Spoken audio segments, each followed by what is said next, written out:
becomes more than just a surf event. It's a celebration of sport, music, and national pride. And this year's theme, Waves of Unity, holds true as the event unites athletes, music lovers, families, beachgoers, and visitors from around the world for 2 unforgettable weeks of entertainment, competition, and celebration.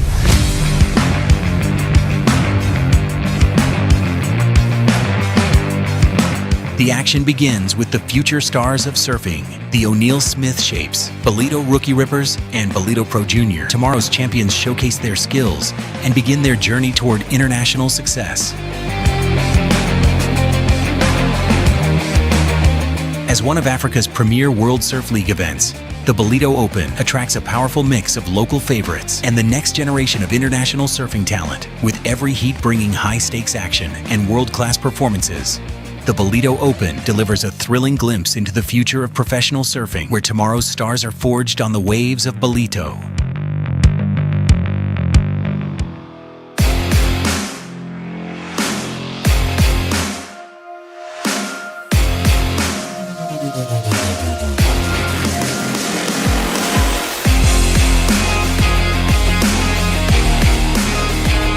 The road to surfing's biggest stage begins here.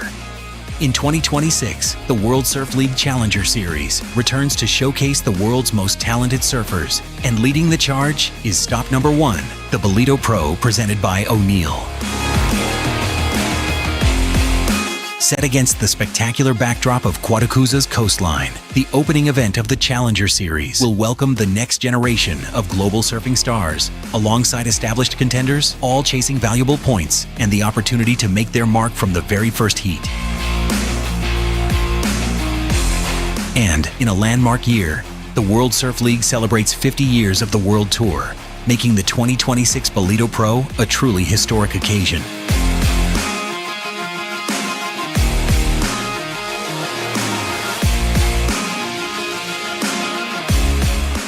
In 2025, South Africa celebrated a champion. Luke Thompson's historic victory ignited national pride and showcased the strength of South African surfing to the world. Now, in 2026, he returns to defend his title on home waves. Every wave counts, every performance matters, and every competitor arrives with one goal: to launch their championship tour dream. From rising international talent to South Africa's finest surfers, the journey begins on the iconic shores of Ballito. Where champions rise, where communities unite, where memories are made.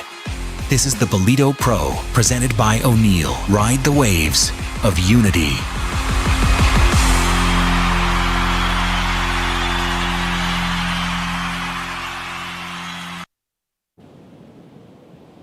It is such a special time of year here on the east coast of South Africa.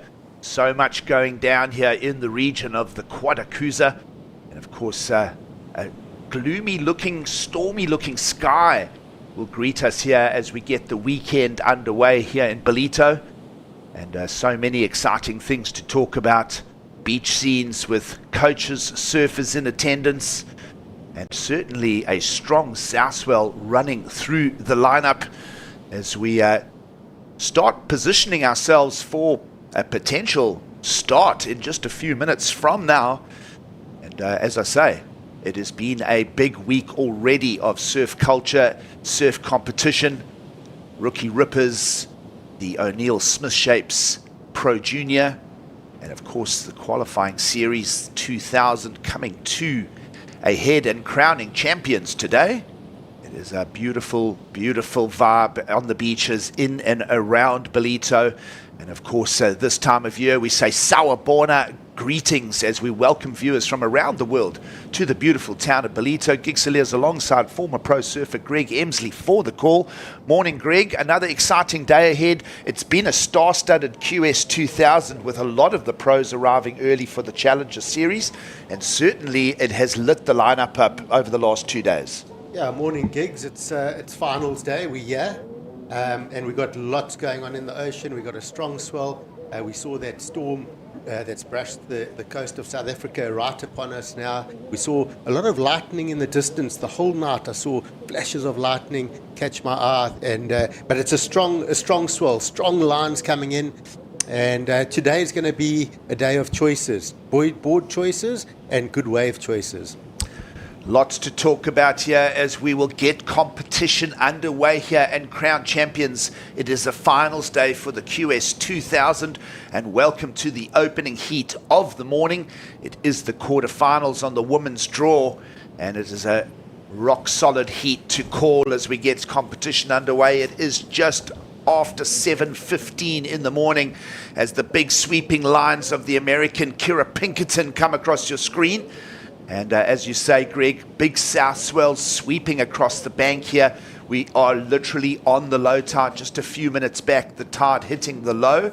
And we'll have an incoming tide. And what that'll mean, Greg, is all the residual energy and kilojoules of the swell are going to get pushed with the incoming tide. So it's going to be solid overhead waves for today's competition. And it's going to make for an exciting set of finals. Yeah, it's all there. There's a strong surf. It's got a bit of attitude to it this morning. It looks heaving. It looks heavy. Low tide is really draining off the bank. And the swell's there. Every bit of swell is there. We see it filling in all the way from bog when the sets hit, and then it falls down through bathers and then hits here at surfers with full strength. So it's filling right into the bays here. I would say it's solid 5 foot and maybe some bigger sets as well. So overhead conditions here will keep all of our competitors heavily invested here. You're joining us in the quarterfinals this morning. Some great names, as we mentioned, Challenger Series surfers, Championship Tour surfers, all here with the focus of the up-and-coming Ballito Pro. But this Ballito Open here as a QS 2000 has seen a great interest from many of the world's best, Greg. Yeah, we see Kira Pinkerton in this heat. She's obviously very experienced, the most experienced of the surfers in this heat. She's sitting at 23 years of age, and this is a very junior heat because Charlie Haitley, of course, coming off that JQS win, she's just 17 years old. And then how about local surfer from Ballito, Lala Azalos? She's just 15. And then Tahiti's Kiara Gould, also just 15 years old. Had a look at Kiara Gould's birth date. She's going to turn 16 during the Ballito Pro. Birthday on the 18th of July, coming up next week. On finals day. That will be a nice present for her. I'm sure she's thinking about that. Well, I'm sure she is, Greg. You'll recall her going to the quarterfinals last year, and she'll want to repeat and follow in the footsteps of names like Ty Zabrowski, of course, Vian Fierro making finals here. So the Polynesian and the Tahitian surf talent really has been with a solid push with Kiara Gould. Yeah, she's a dynamic surfer. She's so quick between the turns and as we mentioned, still so young. I believe last year, I'm sure she's still in school. Last year she had to get a bit of time off school to surf the event, and I'm sure the same this year. But yeah, it's going to be really interesting to see where the younger surfers match up today against the more experienced surfers with a lot more going on in the ocean. Yeah, great call there. Of course, Pinkerton, the 2018 World Junior Champ, will set the pace for the heat.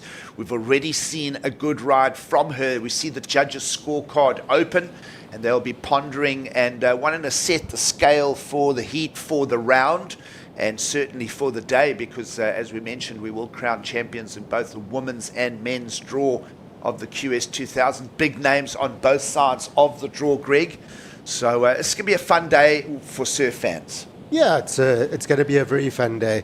As you mentioned, we're pretty much on that dead low tide as we speak, which it's always a bit tricky when you're on either end of the tide. So I think it will, through the day, a lot of this wash will settle. And with that tide pushing, I think it's going to be a good thing for this lineup. Yeah, absolutely. That incoming tide, Greg, as you mentioned, should just usher a consistency to the bigger sets. We saw the start of the south swell yesterday. Day one of competition 2 days back was in a slightly smaller easterly swell direction, more straight on. But today, these walls, much like yesterday, particularly in the afternoon, Greg, there was a lot of energy with those big south swells and a lot of water movement, a lot of current.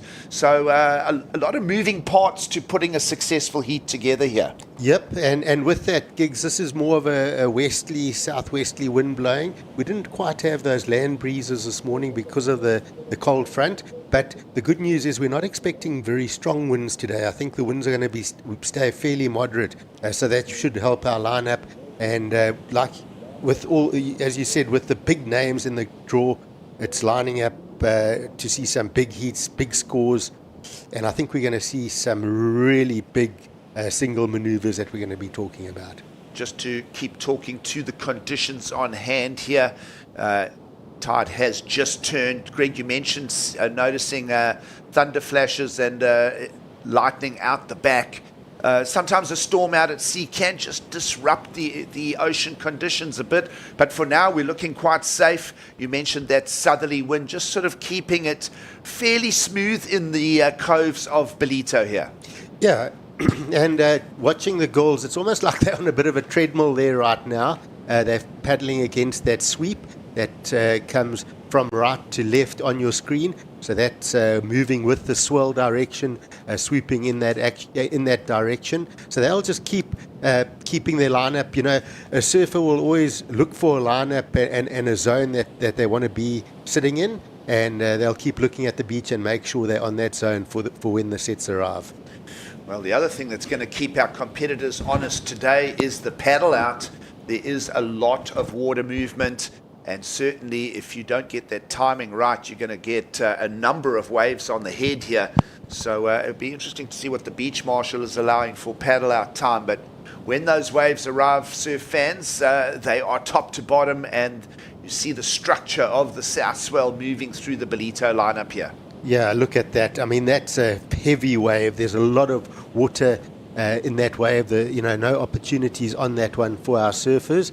And yeah, I said at the start of the morning, Gigs, choices is going to be the key word for me today. It's going to be so important to choose the right waves, the ones that give you the scoring opportunity, but also are not too sort of at you, not dominating you. You want to get those waves that you can open up, get on the face. We saw that from Kira. I was quite interested that she even got that roundhouse cutback on that wave, which I haven't seen this morning. It's been very much down the line in the free surfs.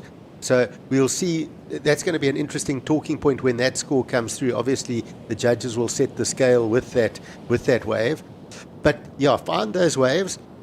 Some of the surfers that took the step-up boards, talking to them after the competition yesterday, in the men's side, the guys that took the step-up boards looked better to me on the open face of these waves. They could hold the rail. They could transition from one turn to the other a lot smoother and keep control of their surfboards. If anyone ever asks, what do we bring to Ballito, you pretty much tell them to expect everything from 1 foot to 10 foot, from soft broken waves to big, heavy backdoor type tubes and everything in between. So certainly a lot of the surfers going to their step-ups through competition here for this QS 2000, and that will definitely be the way to approach this heavier water today. For sure. And the rounded pin thumbnail, I actually sort of stood there this morning watching the paddle out, the surf on the grass patch, and every single surf that came past me in that 5 minutes had a rounded pin or a thumbtail board. It was quite interesting to note. They all had large fins, and their boards all looked like they were made to handle a little bit more heavier water. Well, we're talking all the aspects of the ocean and what it is offering us today here. It is the Indian Ocean, a very grey, steely look to it, care of this southerly coastal low that has made its way up the east coast of South Africa, and it really ushered in a lot of energy and power in the lineup. Of course, previous days were very tropical and blue and sort of really pretty tropical beach scenes. A slight chill in the water, the slight chill in the air as well, Greg, as that southerly wind just brings slightly lower temperatures from the southern side of the country. And we'll cue in the young Australian who's already had a Pro Junior win here earlier this week, Charlie Haitley. That is a great way to approach the lineup, and it also segues us, Greg, to the discussion of what the panel will be expecting. You mentioned yesterday combination of maneuvers, of course critical sections, and certainly Charlie Haitley playing right into that there for her opening ride. Yeah, it's 10 minutes in before she got her opening ride, and Charlie really looked like she wanted to get that one right. She set up that first turn.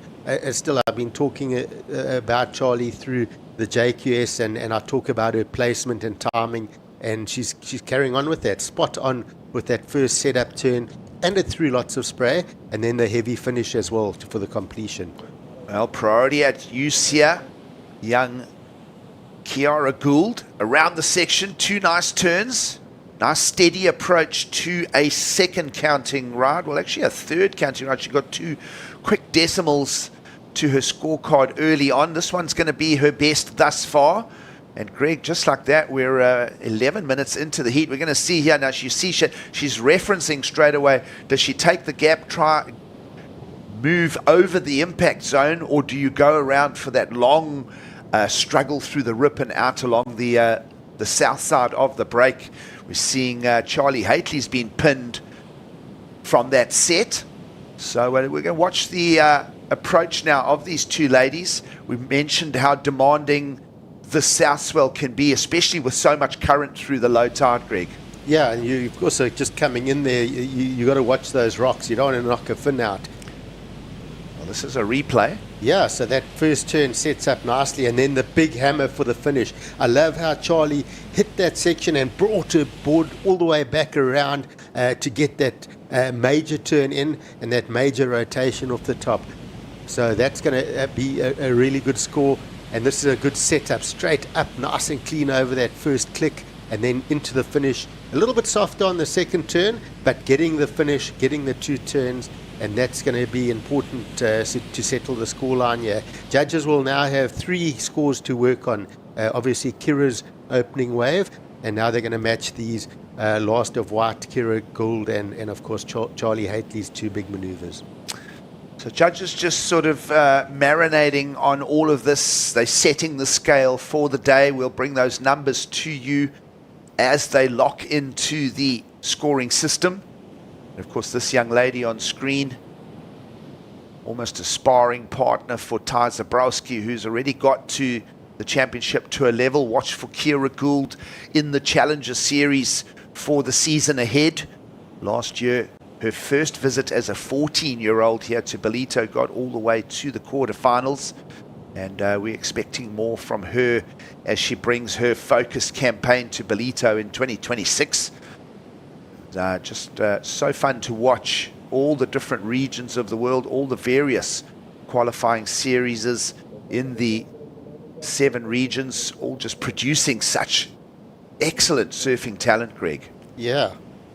Gigs, just on screen, we saw we saw Kiara and Charlie running around and going back to the rocks for the paddle out. I want to see where this ends up, just as a note. When they paddle out, where they're going to end up. I wonder if it's not better just to keep running down to bathers and using that rip that flows out there, and that will basically put you can actually see the rip line where the girls are sitting, that bit of brown water that's coming out of bathers. And if you utilize that, a little bit of duck diving, of course, there still, but the rip does put you into this lineup quicker, where paddling on this side of bathers on the rocks, you can end up a bit down the beach if you get caught by a set. So it will be a good reference. I'm sure other competitors will be using this reference as well. This is that replay. I love this first turn up over the top. Really gets that nose over the section and then does well to finish. So Kiara would have gone, I've got that first good maneuver, get the finish. Time's ticking very quickly in this heat. I can put myself in a good position here. Judges just thinking scores through for Charlie Haitley's opener, the 2-turn combo. Surf fans will notice a few dolphins just whizzing by through the outside sets there. It is the Dolphin Coast, but judges will be thinking not about the dolphins and the ocean. They'll be thinking about scores right now as they work on openers for Charlie Haitley, our surfer in the red.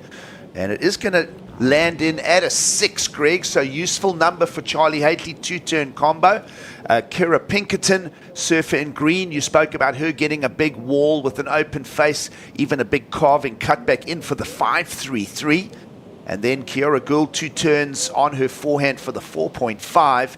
So the pace is set for Charlie Haitley for the heat. and everyone's going to chase the 6-point number because she set the highest score of those openers. Yeah, that was, and I agree with that. That was the highest score. Those two turns, especially, the judges have been looking for that big finishing turn, and Charlie had, you look at the three scores from Kira, Kiara, and Charlie. The biggest finishing maneuver was definitely Charlie, that she had that big stamping turn.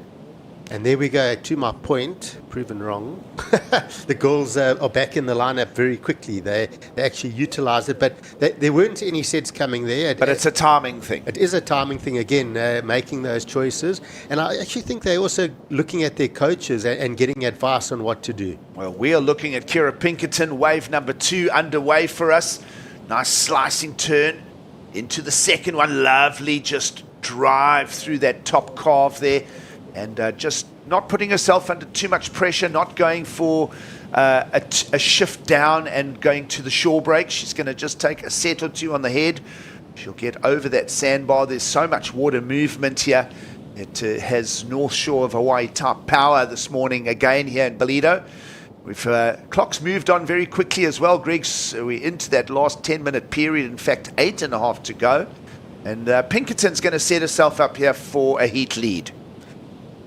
I enjoyed that ride from Kira Pinkerton. I liked the maturity. You could just see her, being a bit older than the other girls, having that maturity. Good wave selection. It's a big wave. Now watch that spray off that board. That's a powerful maneuver. Again, right on that rail, holding it in. Two major maneuvers for me, and the power source of those turns is going to make a big difference in this heat when the judges compare it to her younger competitors.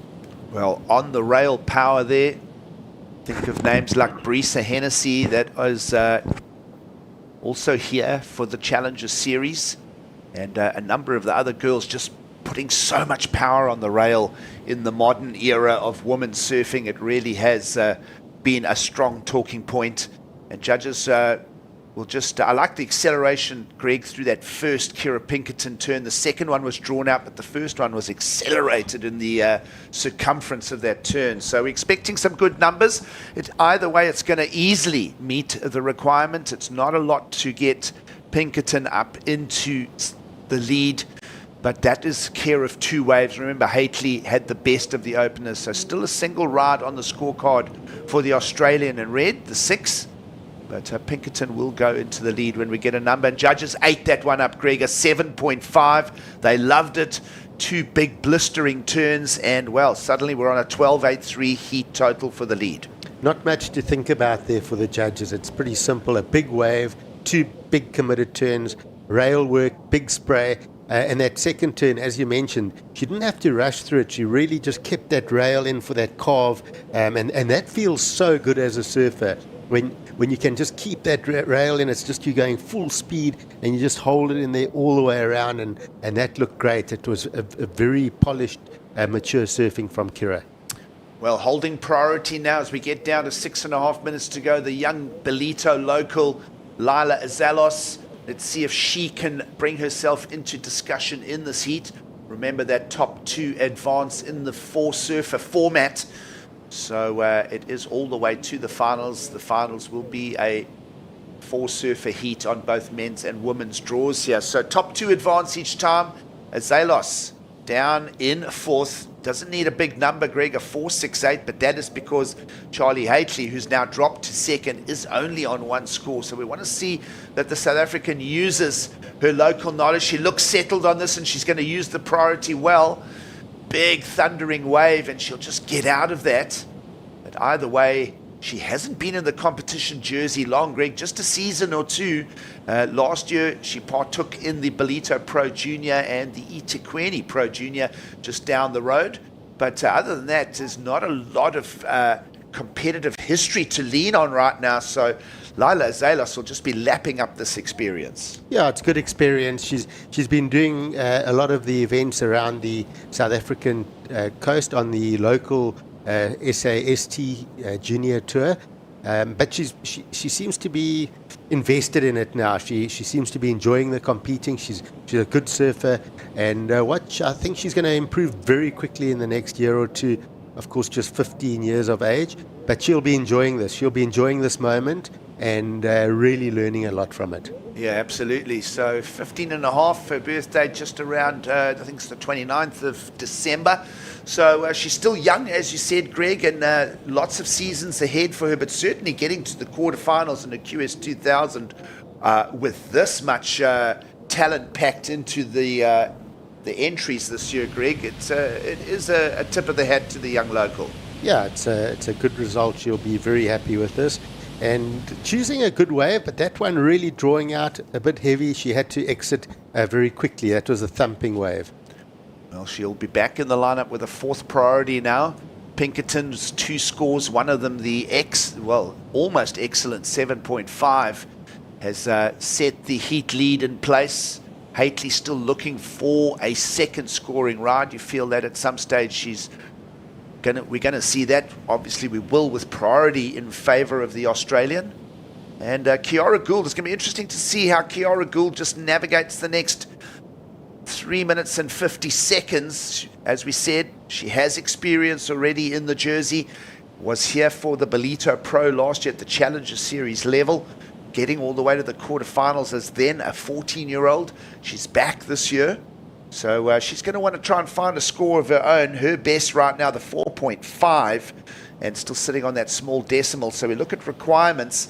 You can't really look into the requirements, Greg, until Haitley gets another wave in the lineup. And you think that she might find at least a 4. So we're expecting a 6 points or more from Kiara Gould. Meanwhile, heat leader just touching on the rails there. Wanted to see if that wave offered up anything. It's not going to be a ride that is going to improve either the 7.5 or the 5.33, Greg, and we're down to 3 minutes.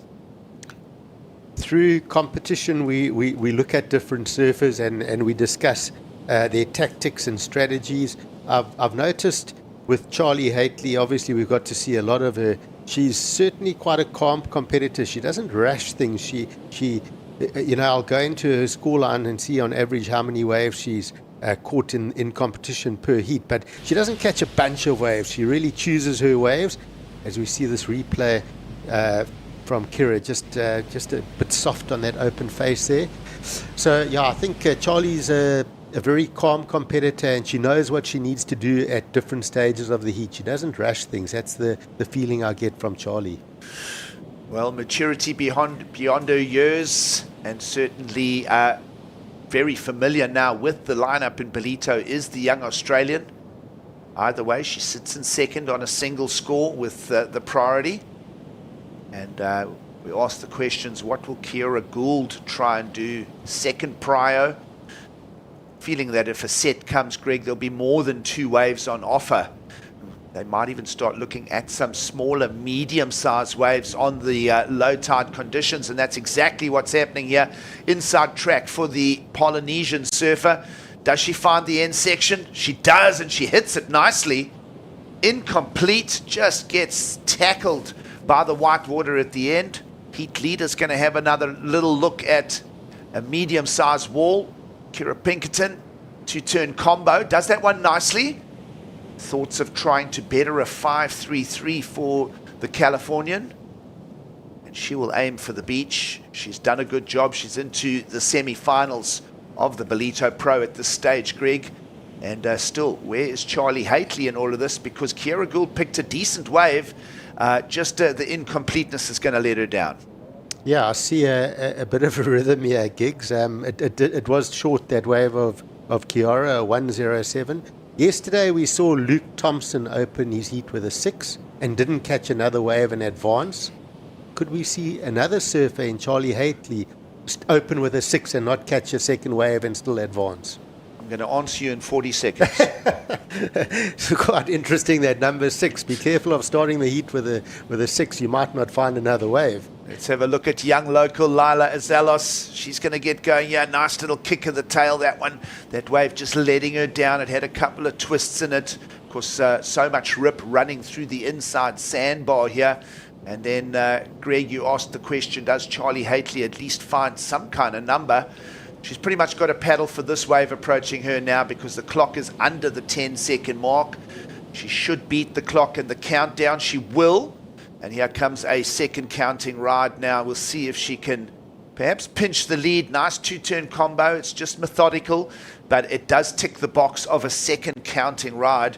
Needs to go into a fairly high number, Greg, if she wants to steal the heat from Kira Pinkerton. But certainly Pinkerton's 7.5 will be the highlight score either way. Charlie Haitley has found the 6. And we did ask that question, did Kira Pinkerton better the 5.33? Judges still pondering that. Yeah, judges will look at that when we see the replay now. This was dangerous for Charlie because Kiara Gould almost pulled this major maneuver. Look at how heavy that was. She was right there. If she had made that maneuver, it would have been trouble for Charlie, but unfortunately going incomplete. And here goes Kira Pinkerton, sets up, and also a very critical turn. So a setup turn into a major finish. I'm not sure if it's going to better the 5.33, but yeah, and then the final wave right on the buzzer, the second ride here for Charlie Haitley, and yeah, just finishes it off, gets two basic maneuvers to get her second score in that scoreline. So judges working on number for Kira Pinkerton and Charlie Haitley. We'll just wait for this to become an official result. But Greg, well-managed start to finish for both Pinkerton and Haitley. Kira Gould did have her opportunity to tip the heat in her favour. Yeah, and Kira Gould actually surfed well going for that last wave. There was an opportunity. She had to go for the big manoeuvre. Incomplete, but she was right there. First heat of the morning, judges just working their systems to be absolutely pinpoint. Last of Kira Pinkerton, a 4.73, not going to be enough. And it looks like a mid-range 3 will find its way for Charlie Haitley to secure second. So official result from the first heat of the morning. And we'll sit back and take a breather, and we'll be back for the second heat. Stay with us.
Beautiful Ballito with a moody look to it as results are official from that last heat. Kira Pinkerton and Charlie Haitley are through to the semi-finals. We'll lose Kira Gould and Lila Azalos.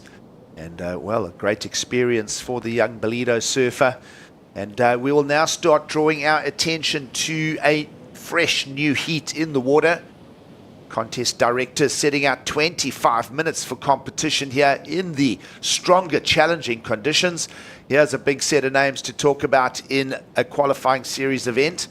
Lilias Tabai will red singlet it from Morocco, but watch for Bella Kenworthy, former winner of the Ballito Pro Championship Tour surfer, and Ellie Harrison, of course, and the two Australians in India Robertson will keep this heat very entertaining. Meanwhile, let's go down and hear how it was in the lineup. It was a challenging first heat win there for Kira Pinkerton.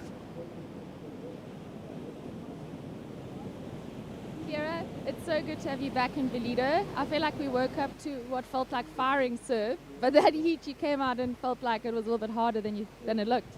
Yeah, I was just going to paddle out in my jersey, so from the beach it looked perfect and easy and just no current. And when I got out there, I was dying in my wetsuit, and it was a lot of work. But just to get 2 waves and get my board kind of more adjusted to these waves because it's been a bit smaller, I was super happy with my performance. Nice. And I think your surfing, it lends itself so well to powerful sections. Like, we love seeing you just absolutely smack it. After, surfing that wave where you said it wasn't quite what it felt like or looked like, going into semi-finals, what do you think your approach is going to be when you get a wave? Make sure my leash is not tangled around my feet because I almost fell on 2 takeoffs. And I think you just have to be so patient with the section, because if you rush it, you could easily off-time the section. So you could be too early or too late. So just, I guess, finding the right approach to the closeout, I guess. Nice. Well, we're looking forward to the next round, semi-finals, and yeah, go rest up. We'll see you later. Cool. Back to you guys. Thanks, Emma. Thanks, Kira. Well, Kira, with a lot to process there from the first heat of the morning, giving us quite a few topics to dig into, Greg, but racing down the line, Ellie Harrison is going to get the opening ride here. And it's a lovely big wave. Look how meaty that section is, folks. It is thundering across the bank here in Ballito this morning. We are into a Saturday morning weekend festival here. It has been a big week already. Last weekend saw the Rookie Rippers unfold, so it's a big surf festival. Certainly, as the day unfolds, more and more surf fans will make their way down. They'll probably just be lying in right now and having some breakfast and coffee. It's not really beach weather on offer, but it is stormy and moody in the ocean, Greg. Yeah, and it's not too cold outside. It's still kind of warm. It's and the nice thing about being down here at Ballito is you've got lovely viewing points from the beach. You've got a nice grass patch you can sit on, get yourself a cup of coffee, a nice blanket, and sit and watch some of the world's best surfers in action. The other thing that came from that interview, Greg, besides navigating the lineup, which we said was going to be a challenge through this finals day here, was that Kira was boiling in her wetsuit. So the water's still very, very warm despite the grey, moody look to it. Yeah, there's a very warm current currently, excuse the pun, along the shores here of the Dolphin Coast. I've been in the water quite a bit. It's extremely warm. I mean, you could probably still actually get away in a pair of board shorts if you're tough enough, because the air is a lot colder than the actual water temperature. Watch this wave from Ellie Harrison. It's she wants it, sets up that turn. I love this bottom turn off the top of the bottom and then straight into the lip. So critical on that final maneuver. I think that's going to fetch her a good number. It was very mature surfing. You could see she wanted that bigger wave and she wants to put that board on the rail. Maybe she did see Kira Pinkerton in that last heat doing those lovely rail turns, and Ellie was thinking, I want a bit of that. I want those big walls. I want those big sections. Let's see how Ellie Harrison goes in the lineup here. One of two Australians. A quick in and out for Bella Kenworthy. Of course, Kenworthy having a stellar run through the Challenger Series back in 2024 with wins here over Sally Fitzgibbons, and then making the next stop, the US Open. Another finals appearance set her up for the championship tour level. And certainly she's here just enjoying getting some heat reps in the qualifying series that builds up to the Ballito Pro. Yeah, this heat is a full international heat. It's a very competitive heat. We think India Robinson as well, 14th on the Challenger Series last year. Also 26 years of age, so a lot of experience with India.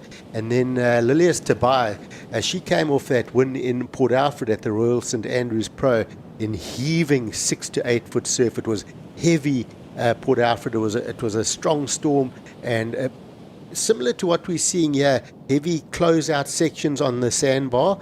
So Lilias put on a great display there, and I think she's going to be thinking about that Port Alfred event and those big backhand turns she was doing there. It's really cool that the Moroccans get to come down and do the events down here on the other end of the continent, the South African region. And it's the same for the young South Africans, a lot of them making the effort to get up to the northern regions of Morocco. And just great to see how Ramsey Bookheim has really inspired the sport, the nation, and just new generations of talent. And we'll get already a second wave underway, a 617 in for that first one, Greg. And here she is running down the line. This thing is tracking through the low tide. She'll go over the handlebars as she just tries to draw a line off that lip. And quickly into another wave here is Bella Kenworthy. Got a little decimal to start of a 0.5, but this one running down the line nicely for you. See some heavier sections to deal with, and she's gone into what is a very shallow section to the north end of the beach here, Greg. It is, can almost be described as semi-dangerous in that zone. We've seen some mishaps happen there over the years. But certainly Bella Kenworthy and Ellie Harrison just keeping the scorecard moving, because nothing right now for Tobai or Robinson as we go under 17 minutes. Of course, 25-minute heats on offer. And almost on cue, here comes the Moroccan. She'll just get stuck behind the section. And that hands the first priority of rotation for the heat to India Robertson. You mentioned India, Greg, now a more mature competitor. She's had those amazing bursts and runs of results, but just needs to put a full season together with consistency at the high level of the sport. Yeah. How good is Ellie looking, though? It just sets up. She's looking so comfortable on these walls. I love those little quick snaps as she sets up, comes through, covers a lot of distance. Unfortunately, not getting the finish on that one, going a bit straight-legged on that landing. And then Bella on the wave behind. Beautiful opening first carve on the rail, backs it up with a second, and then sets up as the sandbar comes super shallow, gets the finish. Not a very critical finish, but I think she was thinking first wave or first good wave for her. She's had a couple of combos out the back. She got a turn midway, and then just nail the finish. Make sure you stamp it as complete. Showing her experience at the championship to a level and bringing it here to heat management is Bella Kenworthy. We'll see how the number lands for those two scores. Ellie Harrison and Bella Kenworthy in the exchange there. And feel that some reasonable numbers will come through. Nice building block scores. Remember, Ellie Harrison did open with a 617. And, well, she's backed it up with a 383, Greg. So that's all the panel will offer is the 383 for if she'd made the last turn. Certainly another whole bunch of numbers to add. But for now, she's in the lead with the 617 for the opener, the 383 backup score. Waiting for the number for Bella Kenworthy, who did definitely get the better of that exchange. Yeah, Bella had a couple of good turns at the start of that wave. We also saw Lilias Tobai just getting caught up on that takeoff. Something that I've seen over competitions so far is once you get caught behind on this wave, you can't come back from it. You need to attack the takeoff, paddling strong into it, getting ahead so that you can dominate the wave and not have the wave dominate you. All right, so first priority turns its nose up at this opportunity, but Lilias Tobai, the Moroccan, will get a running wave down the line. It's going to be her best one thus far. Took a fall on her opening score, and that's going to be useful. And she's had, as you mentioned, Greg, a qualifying series win here in South Africa in heavy surf conditions as well. So that one's going to set up her scorecard nicely. Just a cruisy wave down the line, but gets that end turn completed, Greg. She's going to go for the paddle straight back out. Let's see if this serves her well. It's almost like the ocean's cleaned up just a touch as the sun starts to fall on the lineup.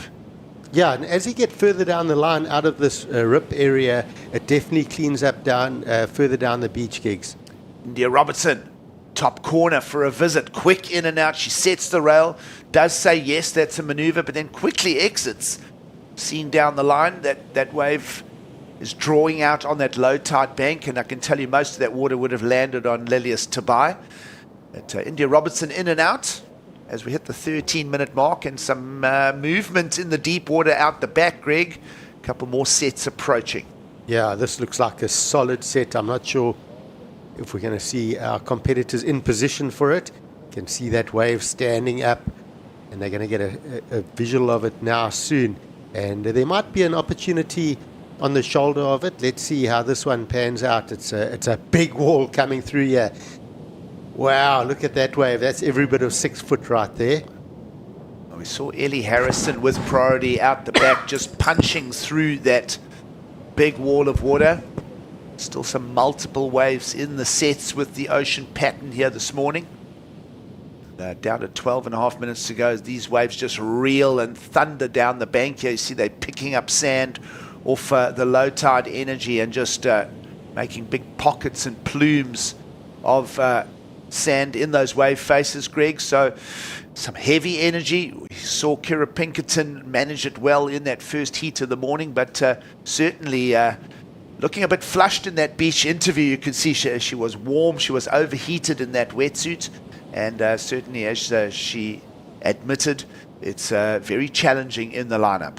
You look at conditions like this, and we all enjoy strong waves where there are these opportunities. We saw a wave spitting on screen, which looked amazing.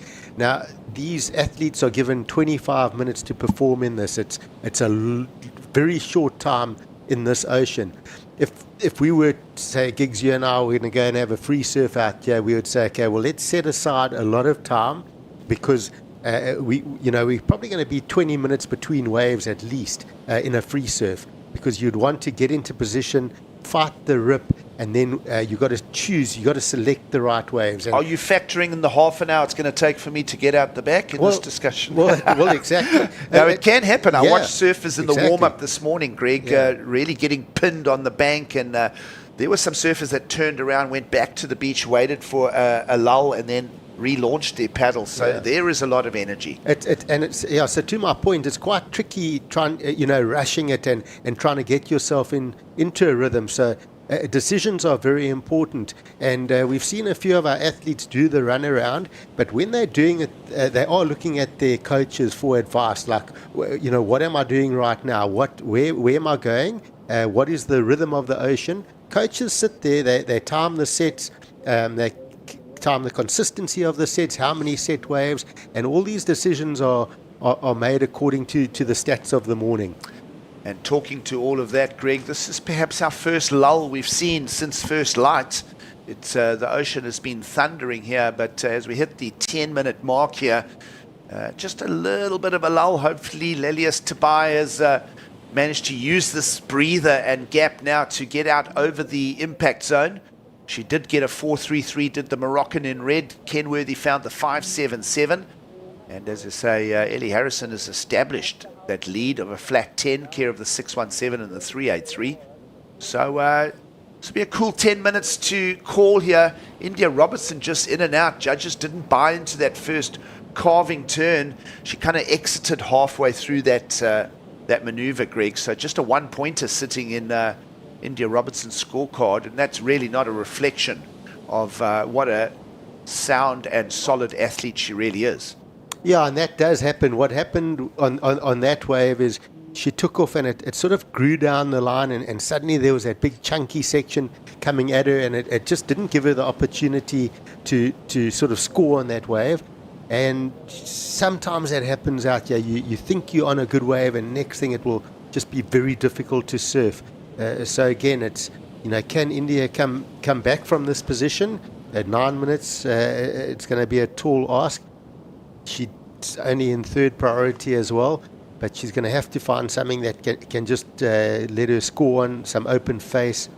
And even Lilius Tabai with that 4.33, she really had her four-set score. It was quite a tricky wave to surf, but she stuck with it, got a couple of carves in, made sure she got a finish, just so she can get herself in the game and possibly on a second wave get something to score. Well, nice wide shot as we zoom in on India Robertson there. You just get a good reference to the lineup. India just jumping on that opportunity and getting a completion, so that'll be a score that she'll work with now. It's going to go in as her second counting ride. She's got 8 minutes to get back out through the impact zone. She should be able to do it. So looking at the bounce of the Red Bull triangle out the back there, she'll try and just sneak a gap out over the heavy impact zone here. And Greg, 8 minutes to go. Plenty of time for India to find a replacement to that opening 1 point ride. And Lilius Tabai did make her way back into the lineup. So we teed up for some fun here with 7:45 still on the clock. You see Kenworthy's got to go 4.24 to steal the lead from Ellie Harrison. Ellie, no doubt, will just be wanting to improve on her 3.83. She's got the priority. So look at Lilius Tabai. Doesn't right now need a big number, and Bella Kenworthy will know that. Yeah, so Bella, of course, with the higher priority, and your heat leader with first priority. So good control here from our surfers in first and second. And they'll look to, with their experience as well, to keep control of this heat and just keep it calm. They'll make the right decisions, and Lilius will do a bit of hunting on the inside. Let's have a look at Bella Kenworthy dropping a 0.5 now. Just a 4.24 required to take the lead from Ellie Harrison down the line. This one's going to draw out. She's going to find an opportunity to click it, and she does it nicely, Greg. So just under 7 to go, and Bella Kenworthy now challenging and taking the lead. Yeah, Bella really set that wave up well. She had good patience on it, good wave selection, good speed to it, and she utilized that speed, got those combos. I love that finish. That was a really tidy turn and total control throughout that wave. Well, on screen, Ellie Harrison had a wave behind Bella Kenworthy, so a nice exchange here as both white and blue duke out for the heat lead here. Now, we'll try pull back the tapes to see, did Ellie Harrison get better than a 3.83? Meanwhile, nice, more confident turn here from the Moroccan, who's getting a second turn, and here comes the third, and she'll hold it together nicely, quickly, and exit. So goodbye to the 0.3 from Lelius to buy. So a couple of meaningful numbers now to bring a cool story for red, blue, and white. Yeah, this is going to be a good exchange. Hopefully we can see Ellie's wave, although she is back in the lineup already with second priority. India also got a score, and we see that score coming through for India. Quite a solid score on that first decent ride for her as well. So back in the heat. Yep, absolutely. Up to third goes India Robertson with the 5.17, still holding the 1. You see the small requirement, but judges' scorecard open for all 4 surfers right now. So we'll see when the numbers land, how the heat is shaping up. We know that Ellie Harrison had a wave behind Bella Kenworthy. Bella's on the run around as she waits for the replacement score to the 0.5.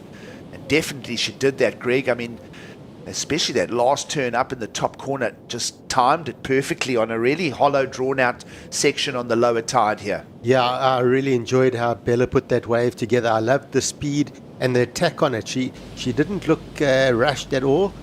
And here we go. Let's see this wave. It really stood out, sets up that first turn, lots of spray off the top, and then loads up, eyes the section, and whack. Actually gets almost a bit of a layback in there as well. So pushing on that rail. And this was behind Ellie Harrison. First turn, sets up, almost looking for a bit of a tube, so not much on there.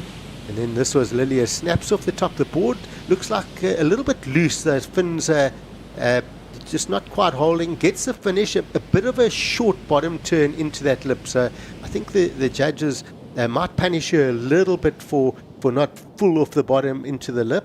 But yeah, it's going to go into Lilius's top 2. But one feels that Bella's going to improve here. Well, we saw the short ride from Ellie Harrison didn't improve on her 3.83. It's left her open to be leapfrogged, and it has happened because a set of 5s now is the heat leader Kenworthy scores. Last of Bella came in at the 5.57. So a new heat leader in Kenworthy. Harrison drops to second. India Robertson positioned with priority. And waiting for Lelius Tobias' last score. Greg, you felt that there were perhaps not, maybe a little lack of intensity perhaps in the turns of Lelius Tobias, but certainly she's going to bring another number to add to her 4.33. Yeah, she definitely will. At 9 minutes, Giggs, India Robinson, I said, was sitting on a 1. I said, can she find a way to get out of this heat? Well, what she has done in that time is get a 5.17 and establish first priority. So 3 minutes on the clock. You'd probably say a shocking start of the heat for her, but she's managed to find a way to get back into it, and she's got first priority. Well, 16 minutes had expired in the heat, Greg, and India Robinson had nothing really to work with. So surfing a short heat, a 9-minute heat, you call it. And this is where we bring up that discussion of doing those heat drills, those 5-minute heat drills, those shorter time period heat drills, how to salvage a heat. You know, in cricket terms, when the team's battling to get another team out, the captain will say, one wicket will lead to a second wicket, another wicket. And in surfing happens as well. One wave will lead to another wave. Once you just get that rhythm, you can get another wave.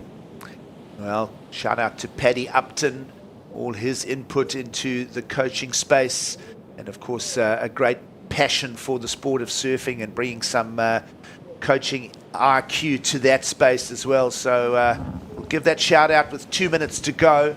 Lelius Tabai, Greg, has jumped up to third because judges have added another 4, this time a slightly higher 4.8. So the heat shaping up. It's up to date, top left of screen, 1 minute 50 to go.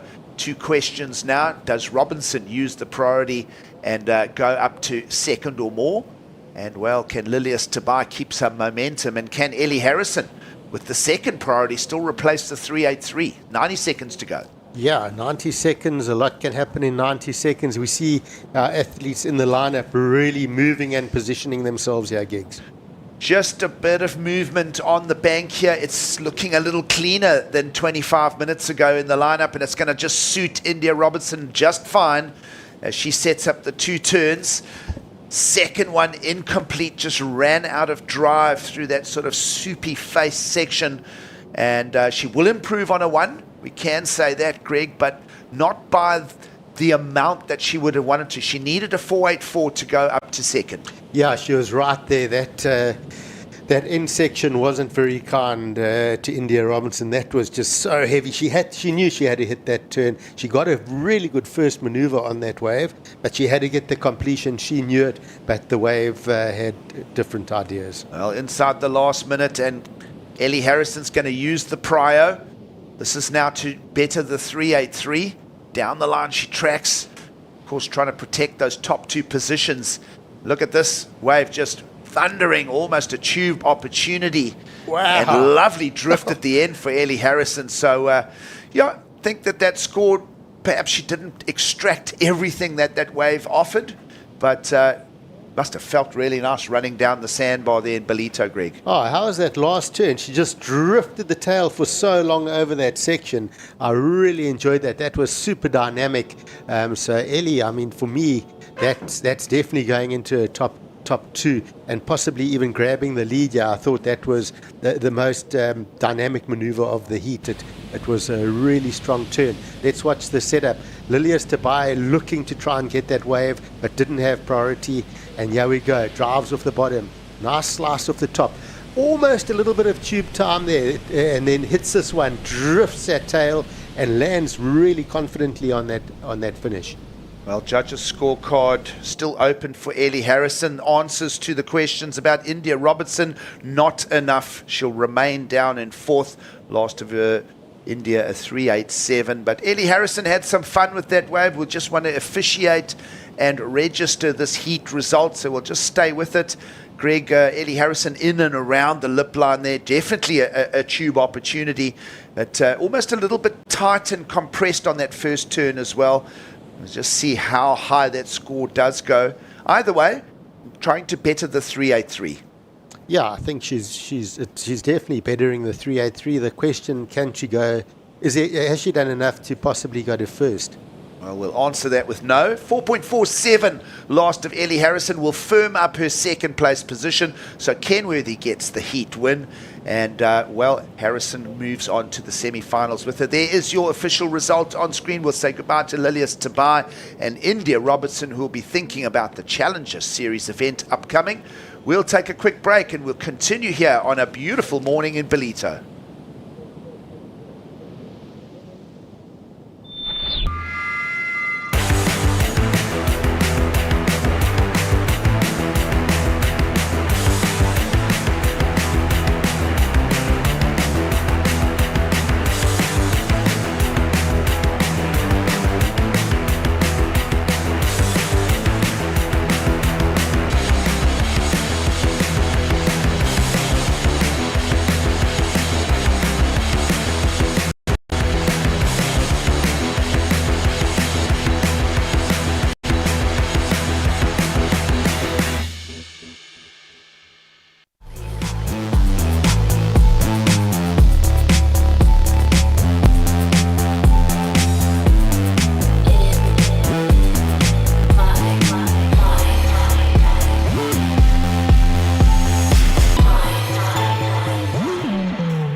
And welcome back. This is day 3, finals day of the Ballito Open, presented by O'Neill. And this is your women's quarterfinal heat number 3. I'm sitting here in the booth with Mike Frew, and we are going to be taking you guys through this heat. In this one, in the red, we've got the local lady, Sarah Baum, taking on Daniela Rosas in the blue. We've got Isla Huppertz in the white and Sierra Kerr in the green. So it's setting up to be a good one. And it's nice to wake up to some pretty decent swell this morning, Mike. Sure is, Johan. As the minute I looked at the ocean this morning, I knew that we were in some big action today. Plenty swell out there, a lot of movement on the horizon, and lines just pouring through here into Ballito.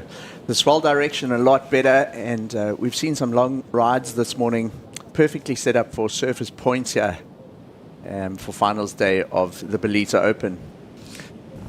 Yeah, and in picture there, our surfers in the white, blue, and green. Wow, we must have missed that one, Mike. There was a score that just dropped in. Sarah Baum, an 8.17. So it's the local South African opening up with an excellent ride. And I'm really looking forward to seeing a replay of that one. It must have been during the break. So Sarah, wasting no time, an excellent score on the board to build her campaign in this quarterfinal and try and get through to semi-final stage of competition. Sarah really has been on a roll. This event, she spent a lot of time in Ballito over the last couple of weeks. She's been surfing just to the right of this. There's a little spot called Bog Bay, and Sarah out there almost every morning. She was down in Victoria Bay and then made her way up the coast here to Ballito to prepare for this event and the Challenger Series event. Of course, Sarah, local here. Her dad, Chris Baum, is one of the main locals at Bog Bay. He's actually one of the Bog Bullies, as they called in Ballito. But yeah, awesome to see an excellent score on the board there for Sarah. And it looks like we're just going to run through a replay for the wave that we just missed and take us through this one, Mike. Right, so lovely overhead wave. Little bit of a wobble on the takeoff, but straight into that first turn. Utilizing the full face of the wave there on her backhand. 2 big cracks, throws a lot of spray using the whole wave face, and the judges reward it with an 8.17. The highest single wave score of the morning so far, Johan. Lovely surfed wave there from Sarah. Yeah, she mixed it up nicely with the snap to carve combo. And up and going now is surfer in the white. This is Isla Huppertz, the Australian. And she's going to go down on the inside is the surfer in the white. So looking to get into a pretty decent start is white, Isla. And of course, fellow Australian in the green, Sierra Kerr, is staying patient to get going here. And yeah, Mike, it was a dreamy start for Sarah Baum with an 8.17. White just dropping in a 1.0 to get her feet stuck in the wax. So, I mean, what can we expect throughout finals day? Of course, we've got a few hours of competition here. You think the conditions are going to sort of stay? And we'll get back to the conditions in a sec, Mike. We're just going to run down to a beach interview with the winner of the previous heats. It's Emma with Bella Kenworthy.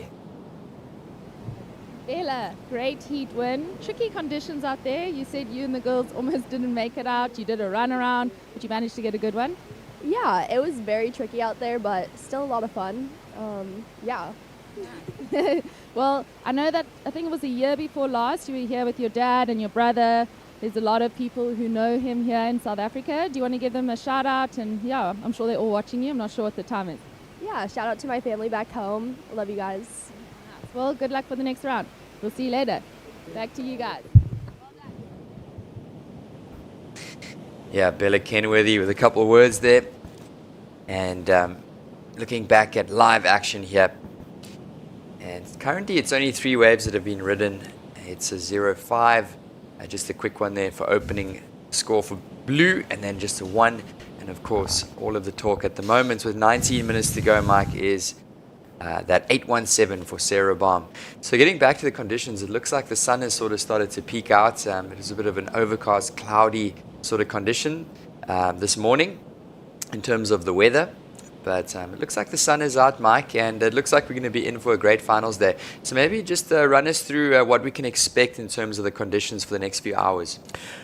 So yesterday afternoon, we had the big sort of cold front start moving through up the east coast of South Africa, or this northern eastern part, the Quarterfinal region, and that brought with it a lot of swell. The swell peaked into the evening. Yesterday evening, I'd say there were a couple of solid 8-foot sets. The swells died a little bit this morning. Today we're seeing sort of the 4 to 6 foot range. The winds are nice. It's got a southwesterly wind blowing on it, and we've got high tide probably I think it's at 1 o'clock this afternoon. So low tide would be 7 o'clock this morning. So the tide is coming in throughout finals day. We'll see the swell stick around. Lots of swell out in the ocean. And if you look out to the horizon, it's heaving out there, so plenty swell.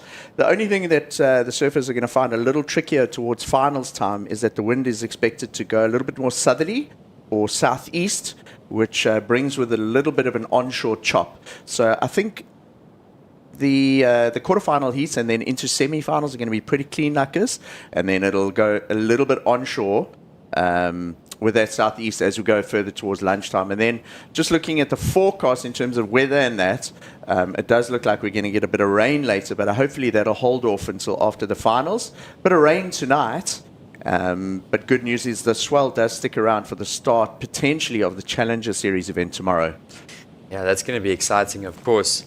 It's going to be a great day of competition. So if you guys are just tuning in, welcome to the Ballito Open presented by O'Neill. And look at that heaving sort of swell breaking over the shallow sandbank. You can see how the sand is getting churned up, Mike. And you and I were sitting on the beach about 20 minutes before this heat started. And some real big ones out there and some sections of consequence, that's for sure. Yeah, it's that Ballito closeout sandbank really coming into play this event, especially yesterday and a couple of heats this morning. It gets quite shallow, probably about, where it's breaking now.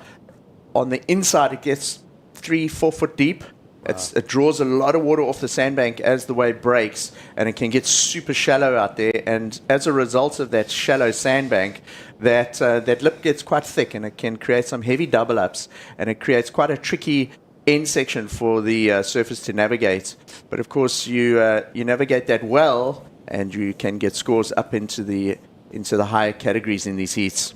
Yeah, that's Daniela Rosas taking the run around, and that just shows that we do have quite a bit of swell running here at Willard Beach. So she's going to opt to not paddle back out, and she's going to paddle through that channel, so you can see how it's sort of created a nice gully right next to the rocks, a bit of a deeper section, and the water's sucking out there. So a bit of an easier spot to paddle out from for Surf in the Blue. So Daniela locked in a 3.67 for her last score. Of course, she's the surfer from Lima, Peru. She's got a couple decent results in the QS. She got a win at the Layback Pro, which is a QS 4000, and she's going to look to reset out the back with the 367 in her scoreline. Mike? So see where she's paddling out. That on the right-hand side of the screen, on the other side of those rocks, is a beach called Bathers, and all the water comes across from there and then goes out. It gets sucked out to sea next to the rocks, and that creates a little it's a rip more than a channel, and so she's in that rip. She'll hug the rocks there, and all she'll have to navigate really at the back is duck diving under a couple of sets, but then it positions you in the lineup really well. And the reason she's chosen to do that is on these southerly ground swells, you get quite a side wash or a side sweep, okay? And at the end of your ride, it's a long paddle from down the bottom, and you're paddling against the side wash, where if you do the run around, you can use the rip, duck under a couple of waves, and it positions you nicely on the inside of where the surfers are sitting right now. Yeah, it's a smart move there from Daniela Rosas. And that's what it's all about, Mike. These surfers know how to read conditions. They're experts in the water, not just on the surfboard, but taking a look at what the ocean has got and what the beach has got to offer, and reading those conditions to make it easier for themselves out there in this wild ocean at the moment. Look at that set rolling through bog and bathers at the moment. So it's got quite a wild look to it because last night and into some of the later heats yesterday, that southeast blew really hard, and it's given the wave a little bit of like a bit of a cross-shorey kind of look to it. It is a big southerly ground swell, so just one sort of swell out there. There's no easterly effect to it. What you were looking at there were the waves actually at bog and bathers, and to the left-hand side of your screen here is where we're surfing the event. This place is called Surfers Point, officially known as Willard Beach here in Ballito. And just a quick in and out there for Isla Happets, negotiating that heavy lip thick section there that we were just talking about. So breaking pretty hard, thick on that sandbank. There's a lot of energy in the ocean. Having a look at some of the buoy readings off the Durban Bay and Harbour region, it was about 2.5 meters this morning at 14 seconds. So a lot of energy in the swell, still up in that sort of 14-second period. Yeah, that last one from White was just an example of that. I almost thought for a second she was going to get a nice hollow one there, and unfortunately she goes down. So she's going to reset is Isla Happets out the back, sitting with 2 smaller scores. And keeping patient is the surfer in the green, Sierra Kerr. She's had a great run throughout the events. And I think it was one of the opening rounds, she got 2 really high 7s, and she's been right up there in the excellent range. Pretty much every heat has Sierra Kerr. So I'm excited to see what she does as well, Mike. Oh, look at that one on the inside. Yeah, so Sierra Kerr, great to have her back in Ballito. She's been here a couple of times with her dad, Josh. Josh on the beach and on the athlete deck helping coach Sierra. And she's actually part of a movie launch next week. I know Red Bull is putting on a screening next Thursday night in Ballito. They were advertising it this week, and Sierra is going to be making a guest appearance there. So if you're in the Ballito area, that's something cool to check out. One of the evenings next week during the Challenger Series event. But Ballito are buzzing at the moment. We're about halfway through the Ballito Pro. We had the Rookie Rippers, which was a local South African series junior event. We had the WSL Pro Junior, and we're now in the Ballito Open Finals Day. And then, Johan, tomorrow is the start of the big one, the mega event that everyone's come to South Africa for this year, the Ballito Challenger Series, the first Challenger Series of the year. I mean, most surfing events on the QS are probably just around 2 to 3 days, but it's so awesome to be at this like festival like Ballito Pro, and it just runs from event to event to event. Of course, we have the Challenger and the CT, and those events have a longer waiting period. But at this event, every single day there's action, as you were saying. So it's a nice long 2-week period, and we're excited for the next week and the Challenger to start tomorrow, Mike. So we saw a quick wave there from Isla Happets. The only wave of significance so far this heat is still Sarah Baum's 817, that early ride. But like you were saying, Johan, where we're sitting and facing the ocean like this, there's the event infrastructure. And then one road back from us is a big festival atmosphere. So there's a market with stalls and all sorts of, there's food and things to buy, and there's music and there's bars, and it's all happening, and it opens at 7 o'clock in the morning all the way through to 5 o'clock in the evening. And then in the evening, Ballito comes alive with all sorts of activations, and there's movie screenings and music and DJs. And you know what else has been cool is obviously the World Cup soccer is on, and last night Spain played Belgium, and we had a lot of the restaurants and places were full up of everyone watching the World Cup soccer. And the other thing happening next week during the Challenger Series is there's a couple of football-related activations on the beach, which we're looking forward to. So a real melting pot of cultures and countries here is being celebrated at Ballito too. Yeah, Waves of Unity, the slogan for this year's competition, and a fitting one, as we were talking about yesterday, Mike. So just taking a look at the ocean here, on the right is Sarah Baum. She's still sitting with an excellent 817, and Daniela Rosas in second position, now needing a 4.51 to move up into first. Sarah Baum only sitting on one single wave, so she's going to stay really patient and look to catch a good one, to get a good second score on the board. Isla Huppets in third position, looking for a smaller score of a 1.1. And then, of course, Sierra Kerr sitting with that priority and keeping patience is the young Australian, originally from Coolangatta. And you can see the Australian to the left of the picture, Sierra Kerr, and that's Sarah Baum in second priority to the right. So talking about priority, Mike, Sierra Kerr is in priority. So maybe for our viewers that don't quite watch surfing a lot, what does that priority mean, and what advantage does it give the surfers that are in priority? So if you have priority out there, it means that whatever waves you want to go on, the other surfers cannot take off on those waves. You have the advantage of taking whatever waves you want out there. So if Sierra Kerr chooses to go on a wave like she is now, the other surfers cannot take that wave. So she utilizes her priority, and that'll now shift to Sarah Baum. Whoa! A huge, huge attempt at a re-entry floater there for Sierra Kerr. A solid wave, and that would give it a proper pounding on the sandbank. That lip is thick, it's heavy, and Sarah Kerr goes down, but she's straight back on her board, back out there. Yeah. Massive wave there. That was really big. I'm sure we'll get to see a slow-mo replay. Here we go. So Sierra Kerr got up and going. She used her priority. She was waiting patiently, Mike, for the big section. Looked at it. She hit it really late, and she pretty much came falling down about 2 or 3 meters with that lip.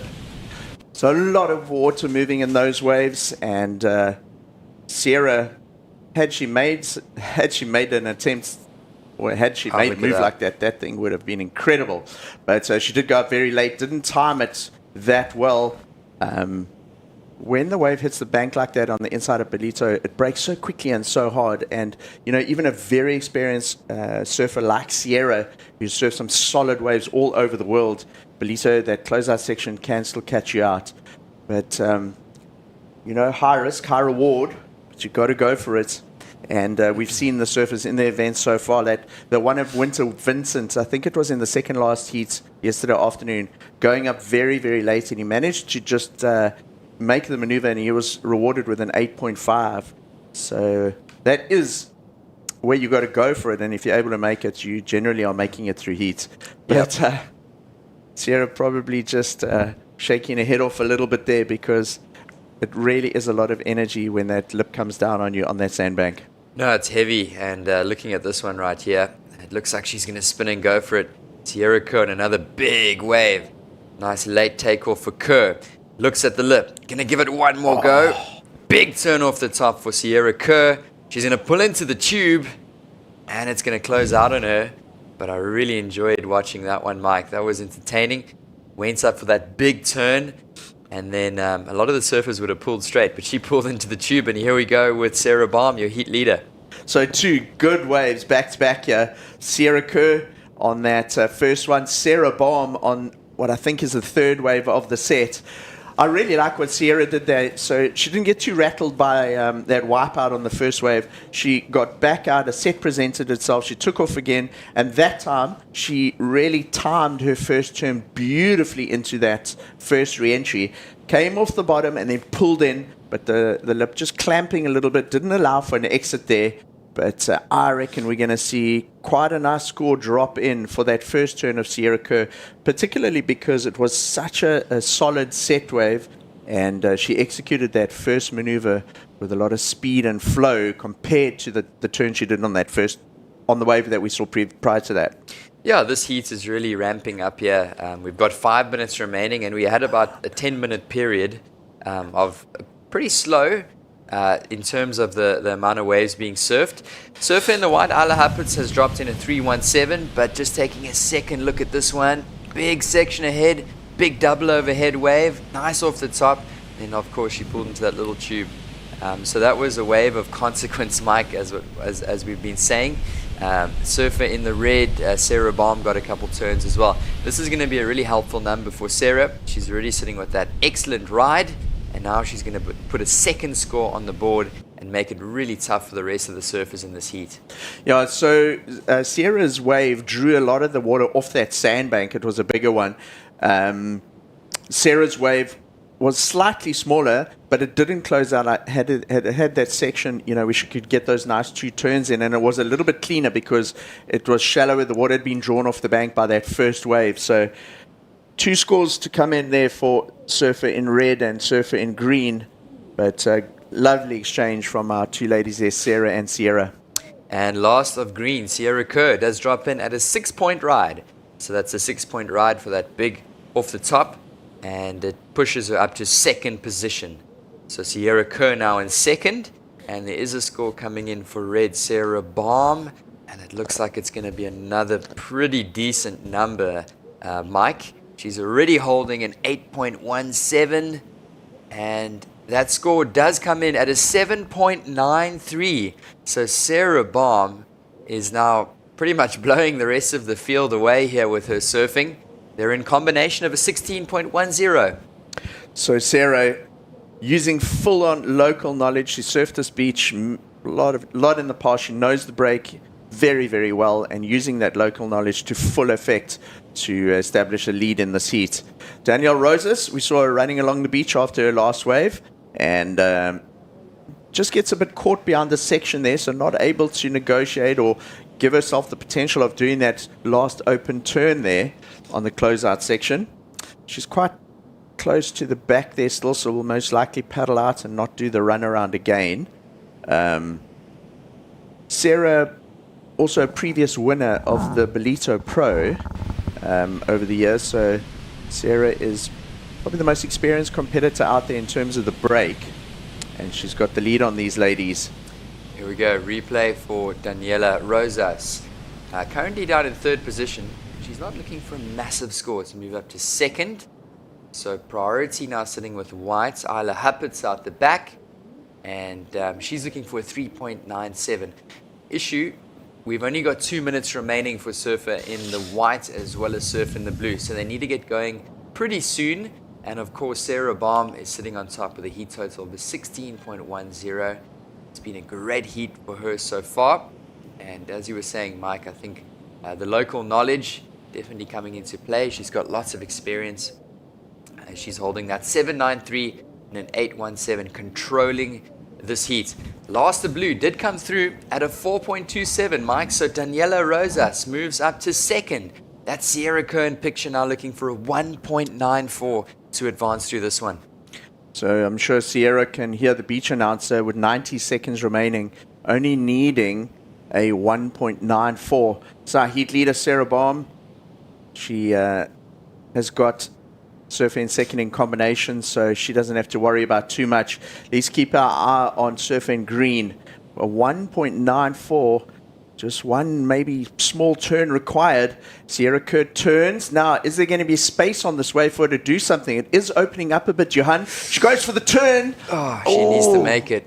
And that end section catches her out, that thick lip on the closeout that we've been talking about. Tough to negotiate. You need a lot of speed going into that section. You've got to time it very well. Yeah. Whew, 45 seconds on the clock. Was it enough? This is going to be tight. She's looking for a 1.94, and if she had landed that, there wouldn't have been a shadow of a doubt that she would have gotten the score, but unfortunately goes down. So she's going to try and get back out into the lineup is Sierra Kerr. Now here we go with Baum. This might just be a victory lap for Sarah Baum. She also goes down on the inside. So 20 seconds remaining.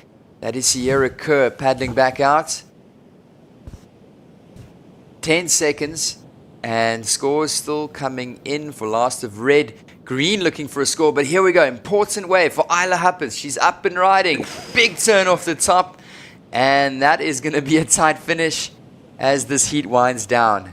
So I'm sure we'll get to see a replay of that. It was one big turn for Isla Huppets, and she's looking for a mid-range score to advance through this heat.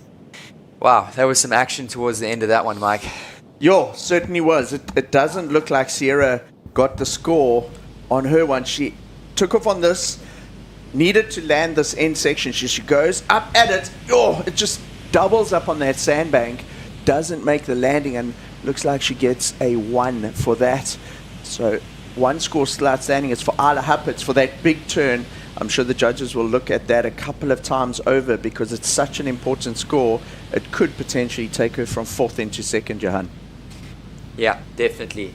There we go. Up and going. It was a beautiful wave. Just one big turn. Confidently rode out of that, did Surfer in the white. And these scores are going to be coming in shortly. So surfers in the next heat are just waiting patiently to get underway. And we'll just wait for these scores, and the surfers will gather on the beach. And it looks like scores are still coming in for green. It looks like Sierra Kerr is going to drop in another number. And then, of course, Isla Huppets, that last one, the real important one there, is for white to come in. So thank you guys for sticking with us.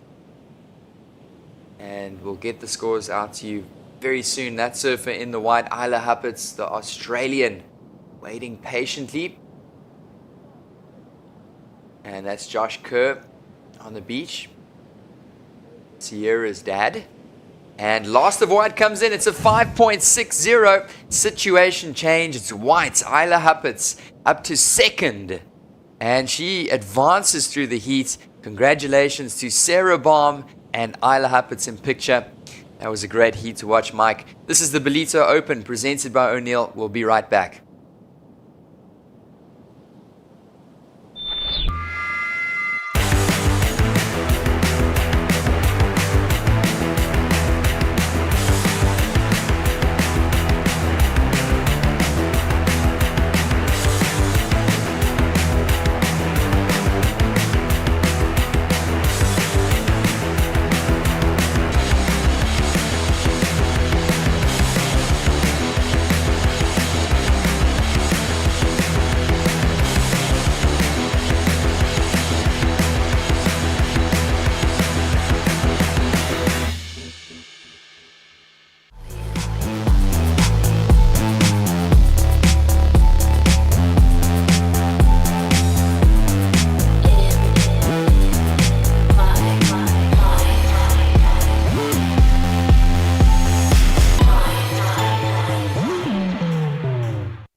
And welcome back. This is the Ballito Open presented by O'Neill.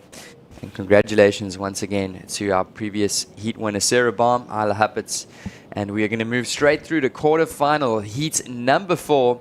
And introducing this one, it's Sophie McCulloch in the red, taking on Sol Aguirre in the blue, Sanoa Dempfle Olin in the white, and it's Ella McCaffrey taking the green singlet. And it's going to be another good one. That last heat was really entertaining, Mike. Of course, the star of that last one was Sarah Baum with an excellent ride and a near excellent ride. And I think that we're going to be in for a couple decent scores in this one as well. Yeah, so positions switching around a lot in the last minute. Sierra Kerr, that closeout maneuver coming in and eventually settling on a 1.57. And in all the end of the heat, Isla Huppets made it through with Sierra Kerr getting knocked down to fourth place. But wow, talk about a strong opener. We saw one in the last heat. Sarah Baum got an 8.5, and it looks like Sophie McCulloch took a leaf out of that book and has done exactly that in this quarterfinal number 4. That was awesome. That wave was a little tricky, just with that foam on the face, but she negotiated it really well, did the surfer from Alexandria Head in Australia. So she's going to put a score on the board, is Sophie. And of course, she's had a great run through this event, and she's moving into that Challenger Series with confidence.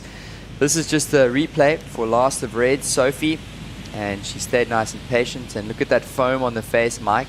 Can get pretty tricky just with that white water, and she negotiated it really well.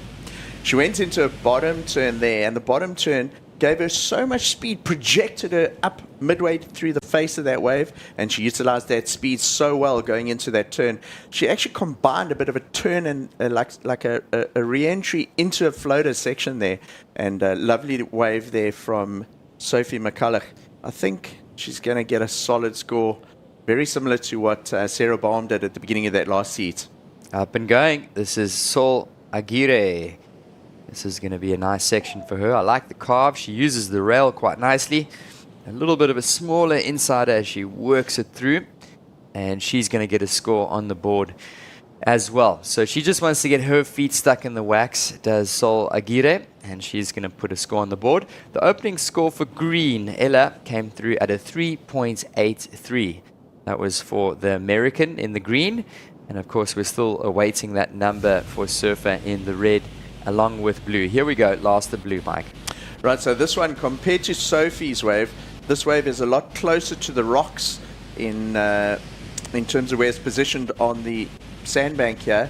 And it's a mid-sized wave, and it gives her a lot of open face to work with. So we saw Sophie McCulloch take off on a big set. Those big sets tend to close out a little bit, and it races through the back. That one, by comparison, a little bit smaller, but it had a lovely open face. It was kind of like Sarah Baum's last wave that she had in the previous heats. So two very different waves on offer out here. You go on those big sets, which are slightly wider to the left of screen, offer up those big chunky sections down the line, or you can hug the rocks on the right hand side and choose to try and get one of those inside like medium ones, which tend to run with a bit more wall on it. So two very different waves in terms of wave type out there, and we'll see what the judges thought. They'll post Sophie's score and Sol's score, and then we can see where they're looking at and where they're putting the sort of scale for this event, or rather this heat. Yeah, that's a good point, Mike. I think we've seen significant scores over the last couple of days of those big sort of turns, and Sophie had more of a wave like that, and then Sol linking those turns up really nicely as well on a little bit of a smaller insider but a longer running wave. So those scores are coming through shortly. The opening score for red, Sophie, does drop in at a 5.67. So 5.67 for Sophie McCulloch in the red. And last, the blue, Sol Aguirre, dropping in shortly, leaving Surfer in the white, Sanoa out the back with priority in picture there. So Sophie McCulloch drops in at a 5.67. I felt like it was going to be possibly a little bit bigger than that in terms of the score, but it was just a one turn, and maybe not on the lip on the closeout section. So she did a turn on the face and then sort of rode it down. I think if she'd been on the lip there with a little bit more risk, it could have gone a little bit higher. And I see Sol Aguirre's scores dropped in as well, as we see up and riding. This is Sanoa. Yeah, just a nice backside turn there. And it's going to be a helpful number for her with 19 minutes remaining. So that was another one of those really steep sort of hollow sections, and she timed it quite well. I mean, look at that. The sand is being churned up on that inside bank, and it's definitely gnarly. These surfers have got to really time that end section to make sure that they can ride out clean, and also that they don't put themselves in a position where they're going to get, just hit by that wave onto that sandbank.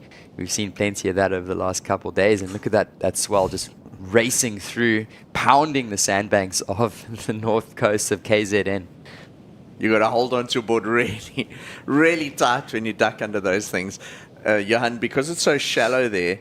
It's like sort of 3-4 foot deep. You duck under that, and all the energy reverberates in that white water and off the sandbank, and it rips the board around in your hands. And so often you duck dive here, and it actually rips the board right out your hands. So you got to hold on pretty tight. But if you can duck under a couple there, the paddle out isn't too bad. The side wash is not too difficult today. However, like we did see in the previous heats like with Daniela Rosas, if you land up way down, it is maybe just quicker to do the run around on the beach and get in the rip rather than tire yourself out duck diving and paddling against the side wash.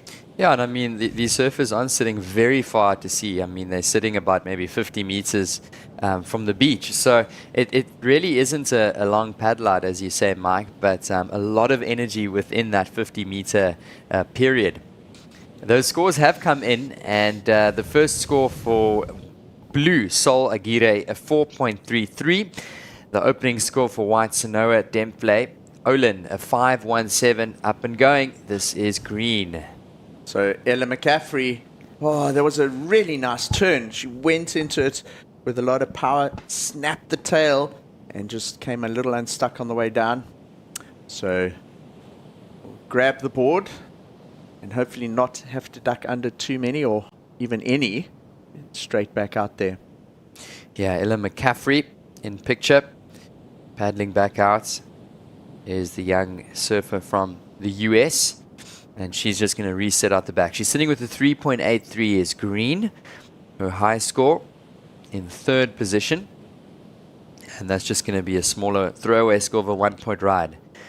So far the tail of this one with 16 minutes to go has been our surfers in the red and the white with 2 big turns. Sanoa with a big backside turn as a goofy footer. Got rewarded a 5.17, and of course that wave for Sophie at a 5.67. So this is just a replay, last the green, and you can see she was very late on that section and sort of just getting gobbled up by that foam as it sort of came down right on top of her. So she's not going to ride out of that. So a lot of water moving out there. You can see if you look right on the inside, you see how the water's moving from right to left on screen. There's a bit of a side wash across this sandbank. Fortunately, the side wash doesn't get too bad because there is an outcrop of rocks on the right-hand side there. It kind of stops that side sweep a little bit. But what has happened over the last 2 days with the swell is it's brought a little bit of sand from the beach next door called Bathers. So with the big swell, it pushes the sand around the back of the rocks there and then deposits the sand on the end of the rocks. And then when you get a little bit of swell, that sand picks up the swell and creates these right-hand breaking waves here that we see at surfers. When we started this event a couple of days ago, we've had about 7 days of surfing events so far. Most of the waves or the surfing was all way to the left of the beach. There was a bit of sand there. But since we've had the swell, the sand seems to have come back towards the end of the rocks there, which is great to see. And if that sand can stick around like that, that's exactly what we want for the Challenger Series, because it'll create the best sort of sand conditions here for Ballito, especially on the low tide. And next week, well, from tomorrow for the next sort of 7 days, the tides are really good, Johan. We've got low tide at 7 or 8 o'clock in the morning tomorrow, and that low tide will extend in the mornings right through the week. It should be some prime conditions. Yeah, just being groomed for the next week, and we are so excited to see it unfold. So if you guys are watching with us, thank you so much for tuning in. This is the Ballito Open presented by O'Neill. So this is a QS 2000 event, and of course it's the events just before we head into our Challenger Series event tomorrow. So most of these international surfers in this current heat, all of them actually, will be competing on that Challenger, and we're still going to be down here for the next week, which is going to be really awesome to watch some of these surfers really go blow for blow on some awesome waves here on the north coast of KwaZulu-Natal. So Mike, next up we are going to be moving into the quarterfinal heat number 1 of the men. So we'll see Cade Matson, Tiago Carrick, Vitor Ferreira and Luke Thompson. So that's going to be a great round. So if you guys are just tuned in, we're seeing some awesome action here from the ladies. And we're also very excited to move into the men's up next. And of course, we're going to be crowning champions today. We'll be handing those trophies out, those Zulu shields, Mike. And I'm really excited to see the next couple unfold. Yeah, so conditions are going to be quite different to what we're seeing now compared to around finals time. Looks like the finals are going to run around 12:30. South African time, so about lunchtime, and it's going to be over a full high tide, so a lot more water is going to come onto that bank, and the only big difference is the wind goes a little bit more southerly or southeast. Well, that's what is predicted. We'll see if it materializes. So lots of surfing all through the day. If you're around, if you're watching online, come and join us. If you're in the Ballito area, we've about to go into men's quarterfinals. That'll be then semi-finals for the ladies and the men's, and our finals from around lunchtime today, and we expect the prize giving to be on the beach at about 1 o'clock this afternoon. So lots of action culminating in finals here at the Ballito Open presented by O'Neill. So nice to get some waves, Johan. We haven't had the best start to winter in KZN in terms of lots of ground swells. Last weekend, in fact, was the biggest swell we've had this winter so far. So May and June, we had some good days, but nothing like really, really big. Last weekend, if you remember, Saturday and Sunday, when we started the Rookie Rippers, it was massive. One day they actually couldn't surf the event. It was too big here. Wow. But what that did is it washed all the sand away from the end of the pointer, which was a little bit of a bummer. But over the last 2 days, because this medium-sized groundswells come through, we see a lot of the stand starting to come back, which is excellent news for the Challenger Series. On screen there's Luke Thompson. He was the winner of the Ballito Pro last year, and he's been in great form if his heats yesterday are anything to go by. Yeah, Thompson warming up, and we're in for a great quarterfinal. Heat number 1 of our men's division. Coming up next, watching live action, this is Sol Aguirre. Currently in 4th position is Sol. She's been quiet the last while, and that's a nice carve in the pockets. This is another one of those mid-sized sort of runners on the inside, and she finds the finish. So I like that combo of tones there, Mike. So that searing sort of carve to snap. And here we go with Sophie McCulloch. A big turn off the top there for her as well. So both ladies, a lot of speed into their turns, great control, and Sol especially had a couple of maneuvers that she was able to link together there. Sol's, I don't know if it's part of her strategy, getting those medium-sized ones with the open face. She had a cutback, a snap, another snap, and into a closeout turn. Sophie McCulloch seems to be sitting a little bit further to the left, looking for the bigger sets. Sometimes the big set's just offering that one turn, but Sophie really negotiating that section well and looking very strong, looking to hold on to that lead that she's had since the very beginning of the heat, while Sol, with that last wave, looking to get from 4th up into the advancing positions. So pretty close. Johan, look at the total heat scores on screen at the moment. A 5.67 versus a 4.33 can go any way at the moment because nobody is super far out in front. And all of these ladies, best surfers in the world, and we could potentially see a big shake-up in the second half of the heat. Definitely, as we wait for those couple scores to come in. And so far, it's been a low-scoring affair, but we're only halfway through the heat, and we've got plenty more time on the clock. So this is going to make a big difference, and our heat really settling in now. So last, the blue does come in at a 4.73, and that is the surfer in the blue, the Peruvian, Sol Aguirre. She's going to paddle back out through that rip that you were talking about earlier, Mike, on the far right of the screen, next to that rocky outcrop, and she locks in that 4.73. So just watching a replay here, Mike, she had a nice carve and snap to combo. So doesn't take off on one of the big set waves, takes off one of the medium ones.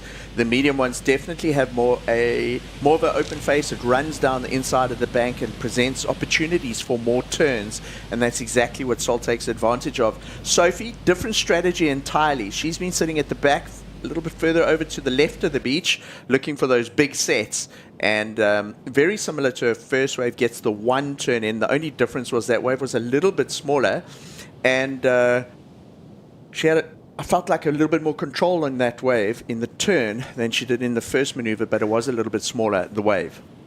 Yeah, definitely. So getting a couple turns, it comes through as a 4.73, and Sophie had the bigger one, as you were saying, Mike. So those scores are locking in, and it does come in at a 4.7. So very similar scores there for blue, Sol Aguirre at 4.73, slightly nudging last of red, McCulloch at a 4.7. So situation now is it is red currently in first with a heat total of a 10.37, with surfer in the blue, Aguirre in second, now looking for a 5.65 to move up to the lead. Here we go with the surfer in third, up and going. Sanoa getting to work on this one and rides that out. It was an important wave for her to complete because she was in third place. And what happened after that last wave of Sophie and Sol is it basically split the surfers. It had red and blue out in first and second, and they distanced themselves a little bit in terms of scores. But Sanoa back in the discussion now with that one. She has a 5.17 and didn't require too much to get into second. She could certainly snatch that second place back from Sol Aguirre. Yeah, so Sanoa Demfle Olin has that nifty 5.17 in her scoreline. And yeah, she's looking for a sort of like a high 3 to move up into second. So it's not a massive number, and I think it's going to come pretty close to that. Here we go, up and going. Right, so compared to Sol's wave, this is a slightly bigger one.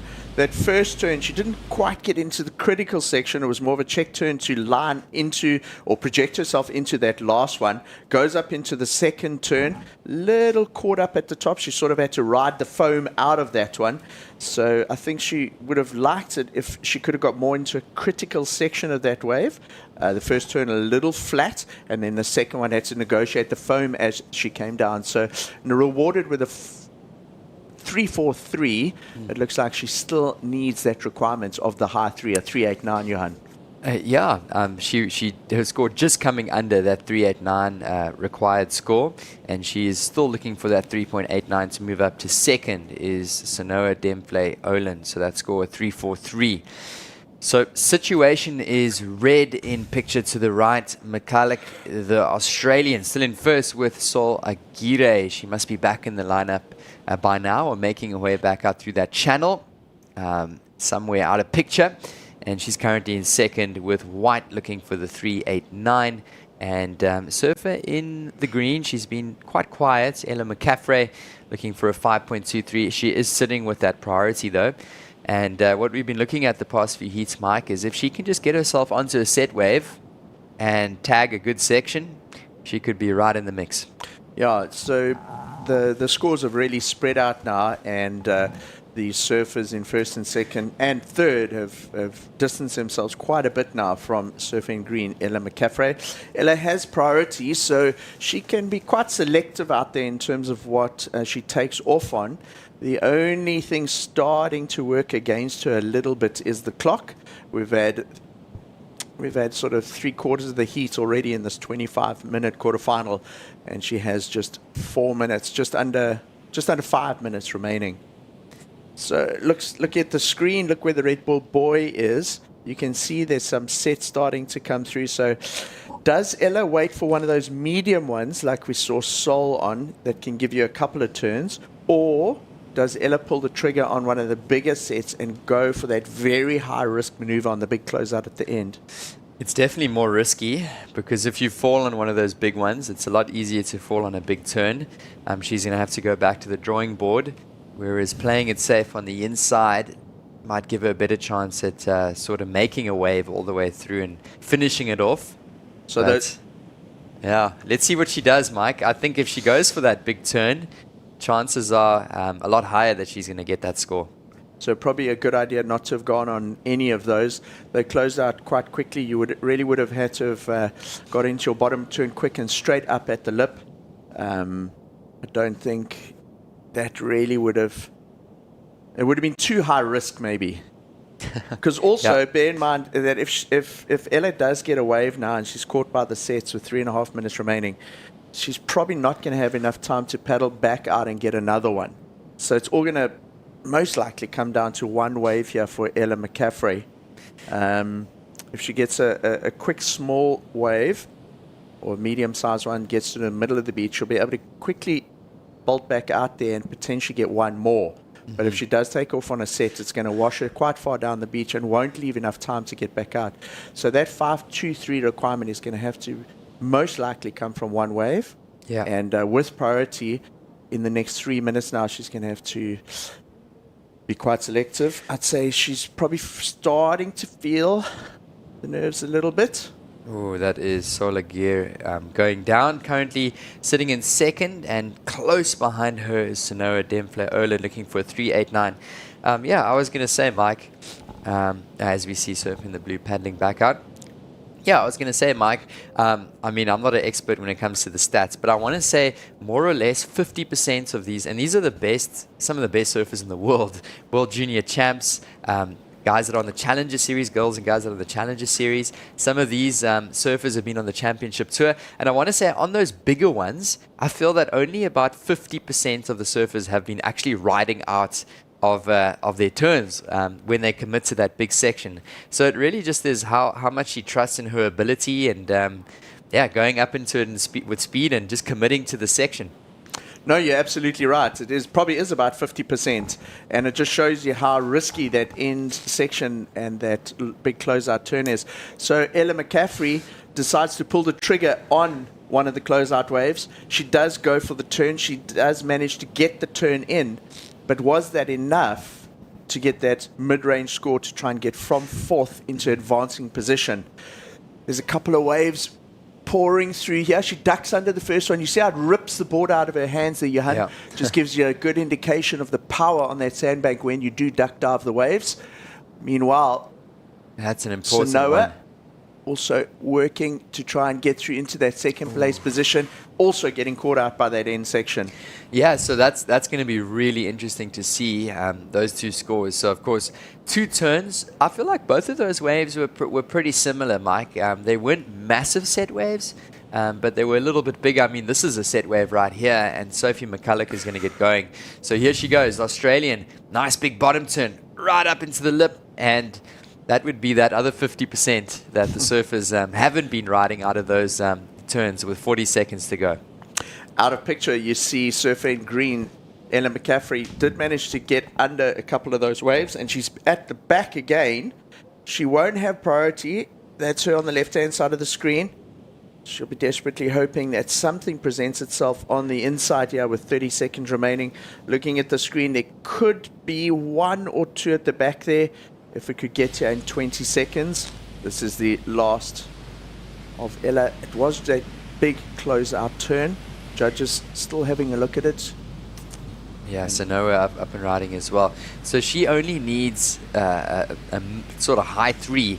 Last of green comes in at a 4-1-3, so it's not going to be enough for green. So now we're going to wait patiently, Mike, for last of surfer in the white, Sanoa Demplay Olin. And that's going to be an important one. She's looking for a score, and scores are coming in shortly. So the scenes on the beach, it's a beautiful morning here in Ballito. As we wait for these scores, here are surfers making their way in after quarterfinal heat number 4, the last quarterfinal heat of the round. And scores still coming in for surfer in the white, Sanoa. And it looks like there's another score coming in for Ella McCaffrey. So we're just going to run into the break. We'll get back to you guys with the results. This is the Ballito Open, presented by O'Neill.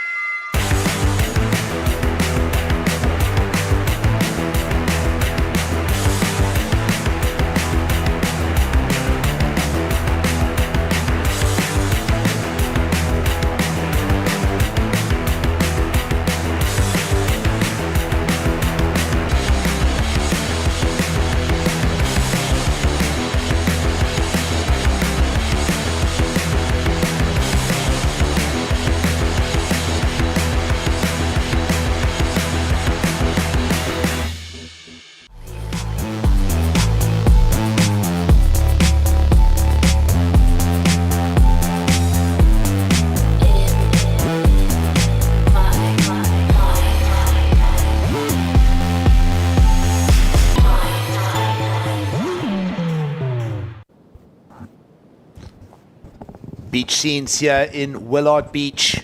It is the Quarterfinal region of the east coast of South Africa for the Ballito Open. The QS 2000 in the build-up to the up-and-coming first Challengers Series event of the year, the Ballito Pro, proudly presented by O'Neill. It's a good morning from myself, Gig Saliers, alongside Greg Emsley. As we get those official results from that last heat, we were holding on for a score, and it will settle with Sophia McCulloch and Sanoa Demplay Olin through to the semi-finals of the ladies, and we'll transition now to the quarterfinals of the men's as we say good morning. And well, morning Greg, as we tee up a massive heat in the context of QS 2000s, big names in the lineup. Yeah, massive heat. Cade Matson, of course, he was looking really good yesterday. Tiago Carrick, always been a dominant force a couple of years here, visiting Ballito, and then Bito Ferreira. Sure, some of those maneuvers he did yesterday, massive turns, and then of course this chap with the South African flag on his chest, Luke Thompson. Can't wait to see the form he's on this morning.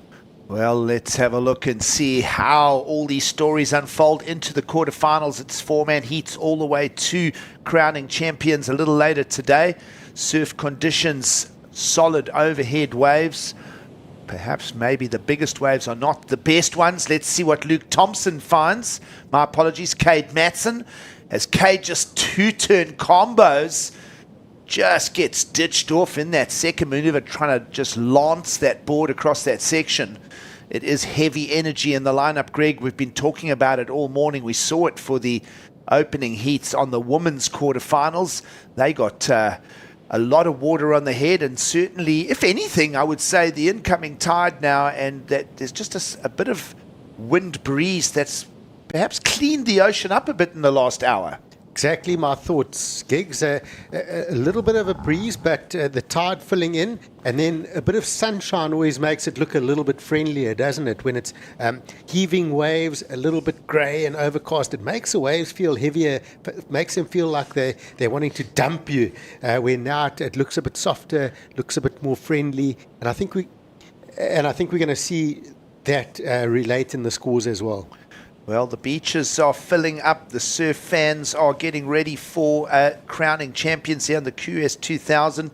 We did just wrap up the women's quarterfinals. And let's go down and hear from the winner of that last quarterfinal. She's down there with Emma Smith. Sophie, well done. We love having you in Ballito. You've been coming for quite a few years, on and off. That heat, you mentioned that it was a little bit trickier than it looked. You managed to hold on to the lead. I feel like the rest of the sort of heat could have just changed at any moment. What was the plan towards the end? Yeah, I guess the plan was to not take off on a wave if it wasn't going to better my score. But yeah, it's hard. It's like pumping, but I can't get over a 5. So definitely evaluate how to do that for the next round. But yeah, stoked with the waves we've got. Nice, we know you can. And yeah, do you want to just, before you rush off for the next round, semifinals, do you want to say hi to anyone back home? Yeah, for sure. Just anyone that's watching, my coaches, my family. Yeah, love you all. Nice. Well, good luck for the next round. We'll see you later. Back to you guys. Well, thanks, Emma. Sophie into the semi-finals. Into picture comes Tiago Carrique, who had some massive hits in the lineup yesterday, Greg. It was also big and chunky yesterday. We certainly saw that swell grow in the afternoon yesterday, and Tiago Carrique was fetching some top-end scores of his own, and he'll bring that form to the quarterfinals here with still plenty of time on the clock. And as I say, just Cade Matson in and out.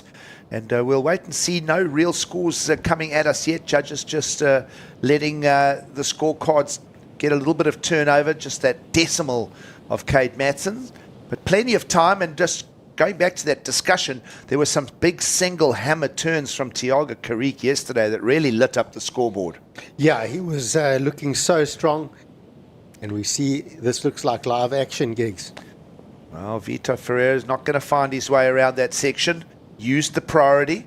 So we'll issue a priority now to Cade Matson in the lineup. Where is Luke Thompson amongst all of this? Perhaps he has had a wave.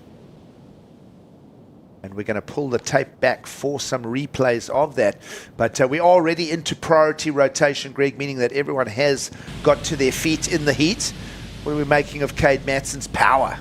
Yeah, I love the attack on this wave. He just went section coming down. If he had made that maneuver, it would have been a good number for him to start really attacking full speed. And here we go. Thompson, wow, how's that opening turn? How those draws off the bottom, off the top combos, comes around and gets a layback oncoming section, negotiates the finish. Well put together for Thompson's opener. And here we go, Carrique with a couple of solid backhand turns as well. So he gets a finish. Important to get those combos, get the finish early on, put scores on the board, as we see almost losing his fins a bit there, Vitor Ferreira. He's looking to go big again. We saw Vitor going huge yesterday. He got an excellent score on one massive closeout turn, so critical. He's quite a fearless surfer. Winner of the Eureka Pro last year, the 2000 in heavy surf at El Gringo. I've been there. It's a scary wave. I'm not sure if you remember that championship tour in 2007. I had Royden Bryson in my heat, he knocked himself lights out Yeah. on the reef. So that's the type of surfer Bito Ferreira is, winning events in those sort of heavy waves. So he likes these strong, challenging type waves. Well, let's see how that suits Bito Ferreira, who's still waiting to find a meaningful number. We are expecting a decent enough score from Cade Matson. Did go incomplete. Luke Thompson's going to get the best of this whole exchange, and it's going to be interesting to see, Greg, on the judges' scorecard, that opening ride of Luke Thompson versus the opening ride of Thiago Carrique, because certainly that paused, coiled approach of Thiago Carrique on the backhand really did sting that lip twice. I enjoyed Thiago's wave. As you mentioned, 2 good turns. Wave size maybe slightly smaller than Luke's at the start. Luke's wave tapered a lot, but Thompson really put those turns together well. Well, he's turned under the pack here with the 4th priority, and he's found this wave. So local knowledge here at play. Just kicks away from that, and with a little bit of undignity, sits there like a pool toy and goes over the falls. He will not have enjoyed that, but he'll have a giggle at it when he pulls back the tape and has a look for himself. But certainly just getting away from that dump float, protecting the equipment, Greg, not wanting to put it through that big ricochet at the bottom of that lip exploding. Yeah, I feel like Luke Thompson stealing my signature finish there on that wave. That like, wow, this looks a bit heavy. Are you claiming the one-footed kick-out dismount? Yeah, exactly. No, I tell you, these waves have more power than what you see on screen. It's amazing how heavy this wave is, especially on that sandbar. Well, priority with Cade Matson. He just played with the back foot, just setting the pace for this wave. He'll now attack. He'll go nicely drifted through the second maneuver. End section, and he'll clobber it nicely. So everything going right there for Cade Matson's 3rd ride. Meanwhile, into picture, Ferreira on the backhand. Combination of his own, just clicks that one nicely. Approached that right, and there's an expression of release there as he just kicks that board away. Maxes out the leg rope stretch with 16:45 to go. And that was a fun exchange right there. So Thompson with the kick away. But still waiting for the first score of Luke Thompson, which we feel is going to set the pace for this particular heat, Greg. Yeah, and what a pace it is. Gigs, this is a crazy start. There has been multiple good waves. Cade Matson would have felt so good on that wave. He just connected with those turns. And Luke Thompson, of course, with that opening, I still really enjoyed that wave. But Bito Ferreira, we haven't heard too much about Bito. Just looking, he's 26 years of age. If I had to guess, looking at his personality, a surfer that likes heavy waves, I reckon through his junior career, he's a surfer that probably fell off a lot.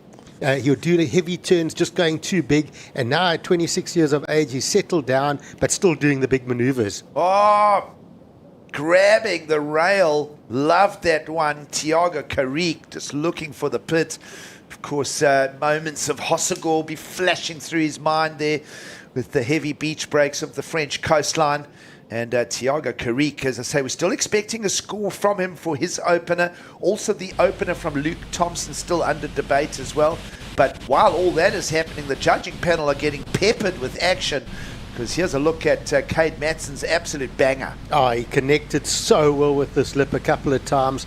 And right here into the finish, this felt good for Cade Matson. He's always knocking on the door, isn't he, Cade Matson? And he's going to knock until that CT door opens for him. And here we go.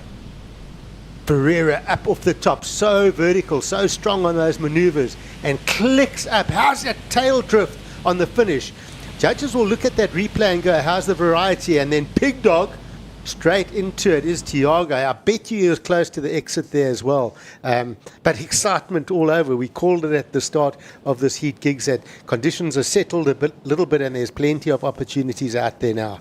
Well, Thiago Carrique would have had a great feeling. It would be his best .77 he'll ever catch of his life.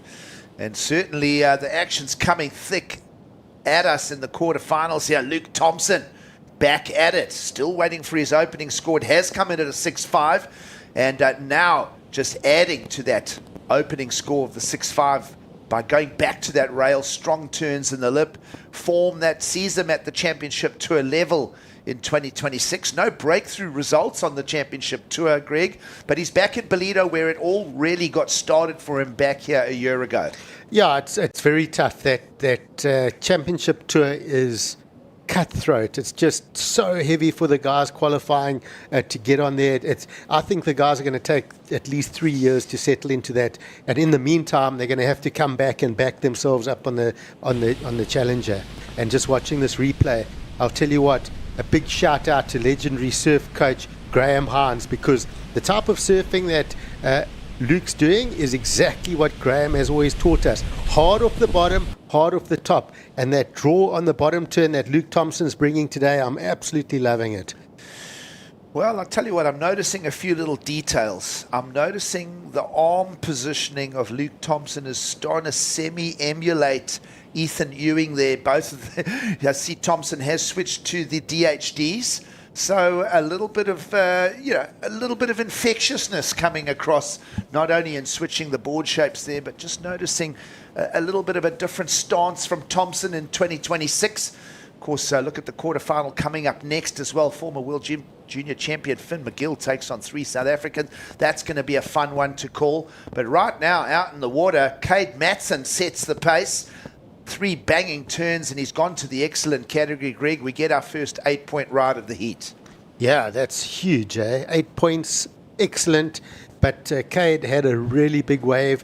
He covered multiple sections. He connected with the lip. He got the variety, and the criticalness of all those turns fetched him that 8-point ride. And a couple other good scores as well coming for our other surfers in the heat. Well, if surfers like Matson and Thompson here to prepare for the up-and-coming Ballito Pro, which will be presented by O'Neill, the first Challenger Series stop of the year. Of course, last year we got the Challenger going over in Australia. This year the calendar starts here in Ballito, South Africa, and really everybody just heading to Ballito, everybody tuned in from around, just enjoying already a full week's worth of action from the beautiful beaches of Willard Beach. And here goes Bito Ferreira's used the priority here. Greg just mixes up those variations of turns. Lovely inverted exit out of the lip there for our surfer in white. And certainly looking at a previous score, a healthy 7 was prior to this, Greg. So on paper, this heat is really becoming a great set of numbers for all of our surfers, perhaps right now, except Tiago Carrique. And even saying that, he's got a 6 in the scoreline. Yep, everyone's in this. And Bito Ferreira, he's gaining momentum here, in my opinion. He's settled into competition. He started in the early rounds. I think it was round of 60. And he's had to surf his way all the way through here. He's gained that momentum. He's going to get a great score. He's not holding anything back on any turn. Every single turn, he's trying to get as connected with the lip as possible, and he's trying to get as vert as possible, and he's trying to push the tail around as hard as possible on every maneuver. Well, lovely intensity in this first quarterfinal heat this morning. Of course, women's quarterfinals now completed and semifinals are established. We're doing the same now on the men's side of the draw. 10.5 to go. Ferreira for now in the lead. Greg, care of that last ride, in at a 5.53. So early lead now for Ferreira. Thompson into second. Matson's down in third, but holding a low 2.5 and doesn't need a big number. 3.5 required from our surfer in red. And Tiago Carrique just a mid-range 5 as well. So this is going to be a great heat. Still lots to come at us with 10 minutes to go. Yeah, so 10 minutes. Tiago, as you mentioned, almost a bit quiet now for the last while. He's got that priority, but he's got a 6-point in his scoreline. So he's going to pull the trigger with that priority. And here's the replay for that last ride, the 5.53. Look at how much spray is coming off that board. Look at how he connects with every bit of lip. Watch how he is so critical on those maneuvers. So I'm really enjoying what Bito is bringing to the Ballito Pro Open and the Pro this year. Oh, Tiago Carrique, perhaps a little mistake there. That was a priority call. He's going to quickly try and return back through the thunder zone of the impact area. And He's going to slip under this wave and be back into the takeoff zone, but he's going to be back with the fourth priority now. That last minute of his life is not going to help his campaign. Clock's on 9 minutes, and here goes Cade Matson, who's going to ditch a 2.5 with a big section. He'll approach it. Beautiful transition to the bottom turn, but it travels him around to a section that's going to just not offer an opportunity. And here goes Luke Thompson, who'll be wanting to just wrestle the lead out of this heat now as he's trying to attack Ferreira's scoreline, and he does so. 2 big strong turns from now the championship to a surfer who comes back to Ballito where it all began for him last year. 8.5 on the clock, and Thompson will expect a decent number from that. Vicious attack to the lip and trying to better his score, Greg, of a 5. Personally, if I was judging, I could go excellent with that last wave of Luke Thompson. You talk about the combos. We talk about what the judges have spoken about, the 2-turn combos. He's absolutely laid into that first turn on the rail as hard as he possibly could, brought it all the way around. But that closeout maneuver was just on another level of just how critical it was and how much risk he put into it. I honestly think that's gonna go excellent, and I wouldn't mind seeing that, because I believe that's what we see. Look at that, and look at the landing, and that is just so heavy. He had no right making that last maneuver, in my opinion. Sort of twisted through the upper body as he exited that as well, but holds it together nicely. We'll see where that score goes. We are speculating he is going to improve on a 5-pointer. That's Luke Thompson, who the judges are pondering that. Meanwhile, Cade Matson, just for one single turn off the lip, has improved his own numbers, replaces the 2.5 with now a 3.57, temporarily up into second. We are expecting a score from Thompson in the green. And then we'll have a look at the shape of the heat. Tiago Carrique, as we mentioned, just a strategic mistake. It's already bumped him back up to second priority again in the lineup.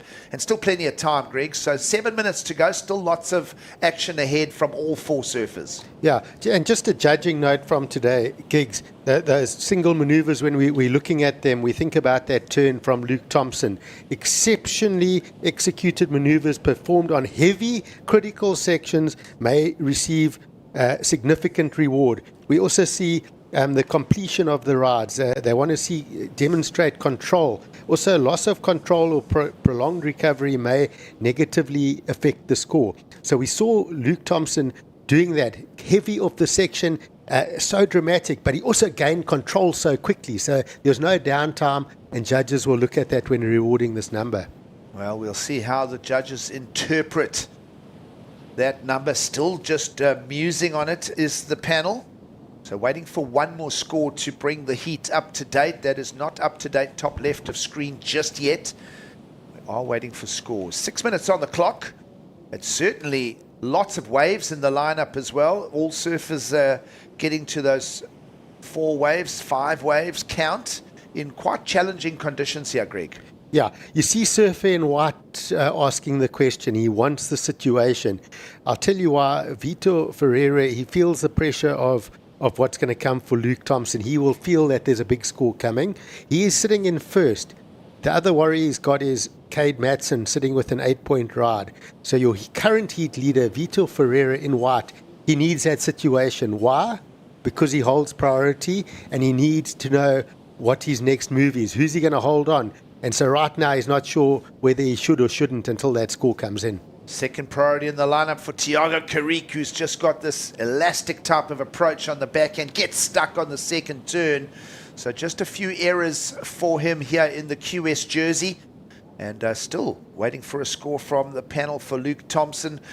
You mentioned Bito Ferreira feeling the pressure. You mentioned Cade Matson's 8-pointer. Interesting to note that it's a mid-range 3 as one of the other counting scores for Cade Matson.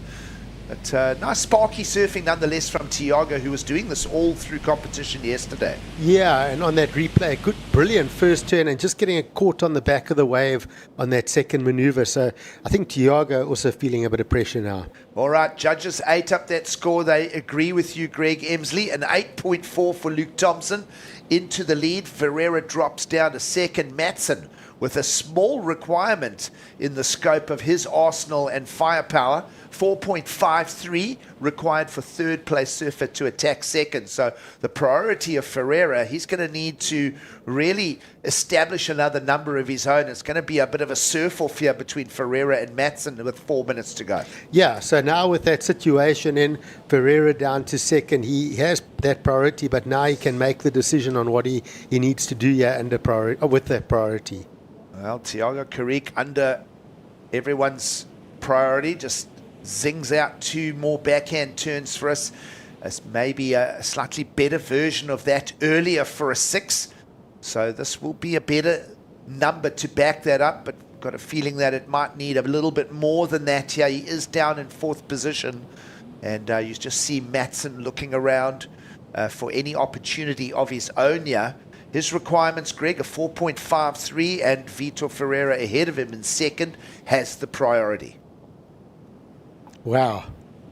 An 8 in the scoreline for Cade Matson. Just over 3 minutes to go. Still needing a 4.53.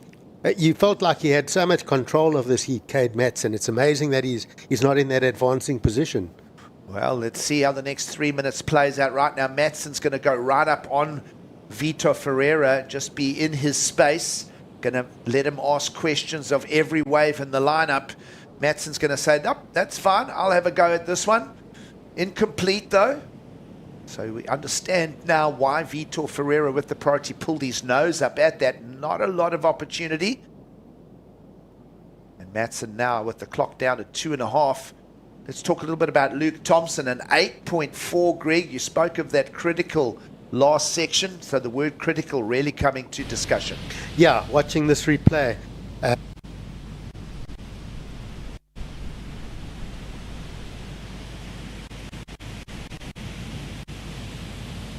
And basically surfing to that criteria perfectly. I was thinking if I was a judge, I'm putting down an 8.5, which we saw a couple 8.5s in that scoreline. 3 8.5s actually, a 7.7, which was dropped, and an 8.2. So it's the 8.1 of the 8.5s would have been dropped, a 7.7 dropped, and an average of an 8.4. And here you are choosing commentary over judging. No, well, yesterday I think I got it wrong 3 times in a row. So law of averages tells me I've got to get it right somewhere. Well, I tell you what, if it's not coaching, it's commentary. If it's not the commentary, it's the judging. And then failing all those, you can just go surfing yourself, Greg. So what? Sometimes that's the best answer.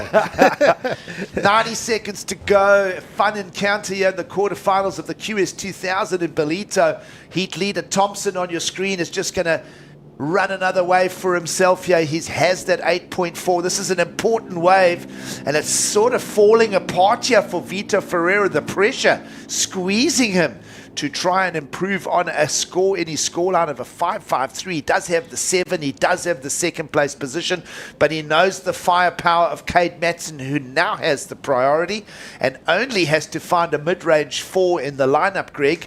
This will be a fun 50 seconds. Let's see what Cade Matson does with it. Yeah, Cade Matson, you got priority. He has 1 minute. Go. Let's see what you've got. So a 40-second heat now for Cade Matson. Has the ocean gone into a little bit of a pause and a slumber? What you do see is on your screen, here's the athlete furthest over to the right. He's working his way right up into the corner. There are mid-sized right-handers that run off that sandbar there, but the clock is ticking. We'll have a look here at Luke Thompson, who's sort of in the similar part of the takeoff zone here. Inside run for him. Already the numbers to take the heat win here in favor of Luke Thompson, the South African. Clock is ticking. Do we see a wave underway for Cade Matson? It sounds like it, because I see the priority has changed, but we are locked on to Luke Thompson here as he just gets his way back to the beach. And, well, judges' scorecard will be open for Cade Matson. It doesn't look like it was enough just reading off the numbers. And but certainly this man on screen, Greg, has done it all right. This is the last inside runner for Luke, as he just really makes his way to the beach here, Greg. Yeah, I think this was just that previous one, just a look. He's happy with his scoreline. It's just a couple of warm down waves. And Bito just a couple of times lost his fins. It's almost like he could possibly put a bigger set of fins in that board, but still getting the big numbers. Well, all those nerves for Bito Ferreira. He will settle in with a second place position. So official results on your screen there. Thompson and Ferreira through to the semi-finals here in the QS 2000. We're going to take a quick break and we'll be back for more because there's plenty action coming your way from Ballito.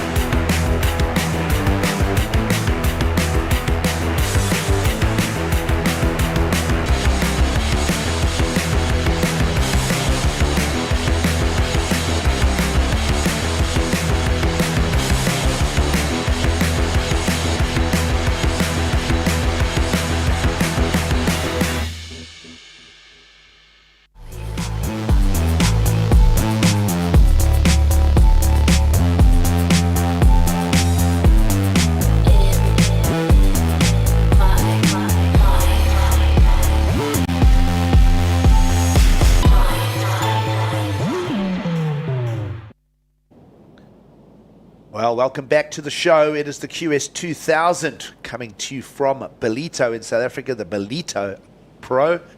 And, well, Chado du Toit, one of 3 South Africans out in the lineup, will get his chance to let go those rails, as will Slade Prestwich and Levi Epinitos will approach it all on the back end. But they'll be kept honest by a former world junior champion, a surfer with a lot of experience out of the North Shore of Hawaii, Finn McGill. It's a good morning from myself, Gig Saliers, alongside Greg Emsley for the call. And, well, let's see if one of the South Africans can emulate what Luke Thompson did in that previous heat, Greg.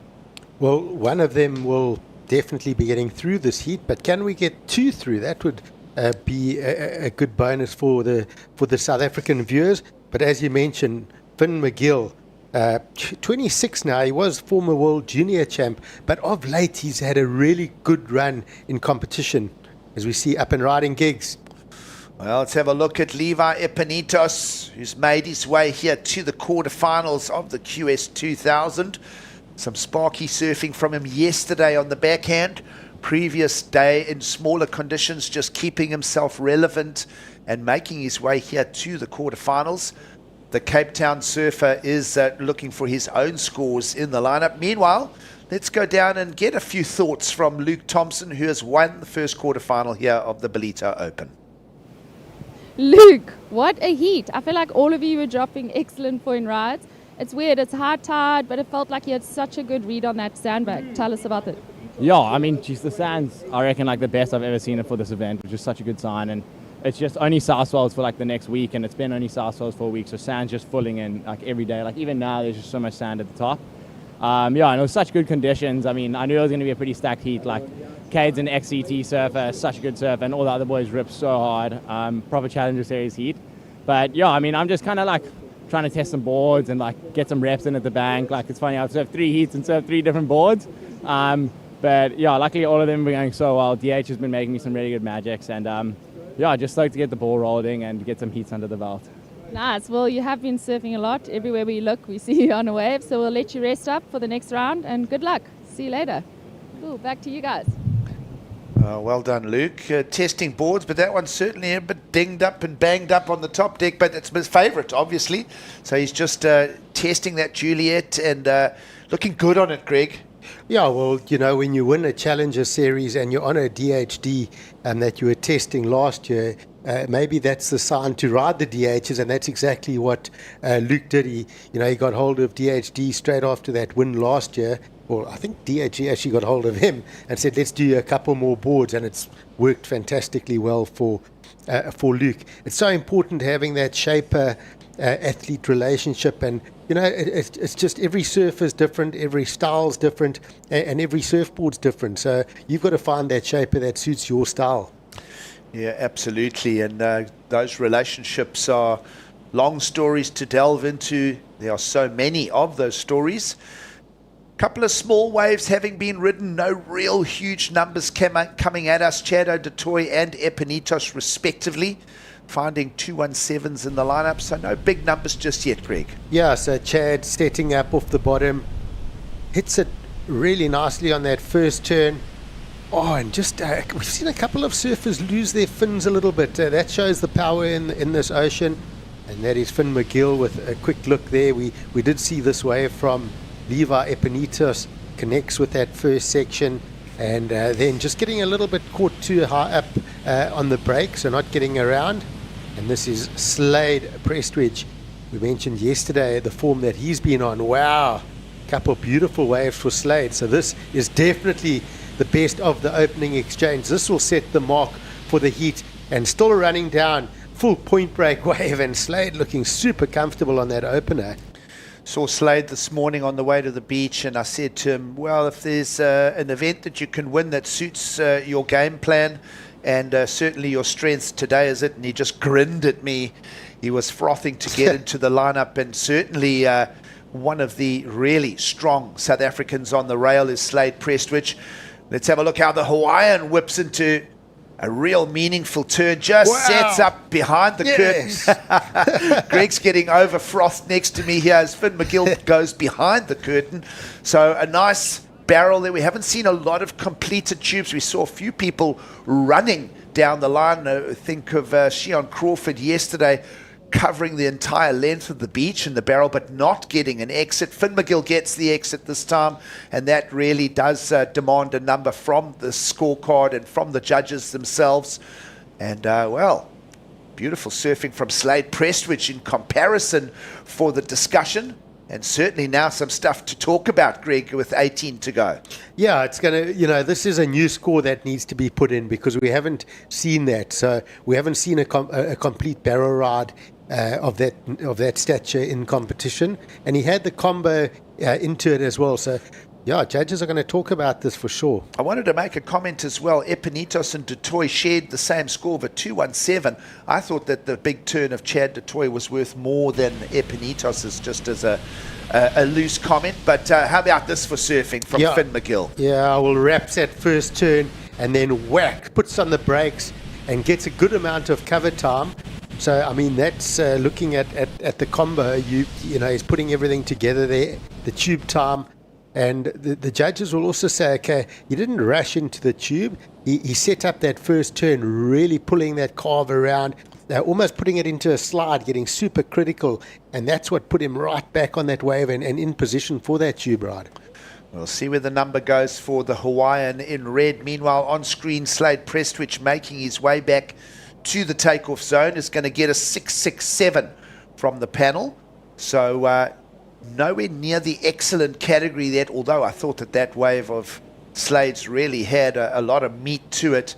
Just powerful carving repertoire of combinations down the line, but perhaps lacking just an element of critical there from Slade. But smooth, and a 667 in for the opener. Yeah, I think it's on par. It was well surfed. We think about Luke Thompson in that previous heat, the 6.5 opener, also beautiful big carves and finishing. So Slade actually getting a 6.67, so better than that score at the start. And you can probably compare them in some ways. Good open face turns, nice control, good power, lots of spray coming off the board, lots of rail work, and of course a strong completion. And that will also set Slade up to now do what Luke did as well, find that big drawn-out wall and maybe get those 2 or 3 big hammers. Well, Thompson went to the 8.4 in the previous heat, but it really was with very critical surfing in a heavy section. So at this stage, we'll see where the numbers go. Judges still having a ponder, Greg, on that Finn McGill score. Like I say, it's the one element of the criteria we haven't seen a lot of over the last few days. We've seen some big solid swells marching into Ballito, but we haven't seen a lot of tubes. Yeah, so and that's to my point. It's somewhere we haven't gone yet with the judges and the score line. So they're going to have to really discuss it and see where is this going to fit within the tube riding aspects of this wave. And they're probably thinking that through the day they might see more tube rides, and they've got to keep a scale that it's good enough, but is there maybe space for more? Well, a 643 is going to come for the top turn, ripping top turn to the tube ride for Finn McGill. thinking about the comparison to Slade Press, which is 6.67. So it's right in there. It's in the same neighborhood of scores. And so two different ways to build mid-range sixes there. Yeah, and that's what we want to see. We want to see multiple ways of getting good scores with commitment, degree of difficulty, and that's why, is that a broken board? That looks like possibly a Levi Epinitos board. Could be. Epinitos with no priority next to his name means he's not in the lineup at the moment. We'll try and pull for the wide shot and have a look where he is in relation to the action that's unfolding here. He does have a second score that's come at a 0.73. So somewhere along the way, that, to me, just looking at the design, just caught my eye. I've got a feeling that's Levi's board. But he's got fourth priority now, so maybe he did have some equipment change and he's back in the lineup. Well, equipment failure for Levi Epinitos. We'll see him. He has just re-entered the lineup here. We see a fourth priority allocation now going next to his name. There is the overview of the lineup. You can see these waves thundering through. You've got to try and pick the waves that allow opportunities to get to attack the lip, and without the lip absolutely destroying you. And certainly some medium-sized runners as well, as you see off the rocks to the right of screen. So different approaches to the lineup here. Everybody back into the premium takeoff zone here. But for now, Finn McGill is out front.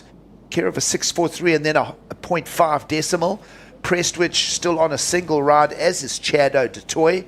In the lineup, Chad has that priority now, our surfer in green. You see him just floating.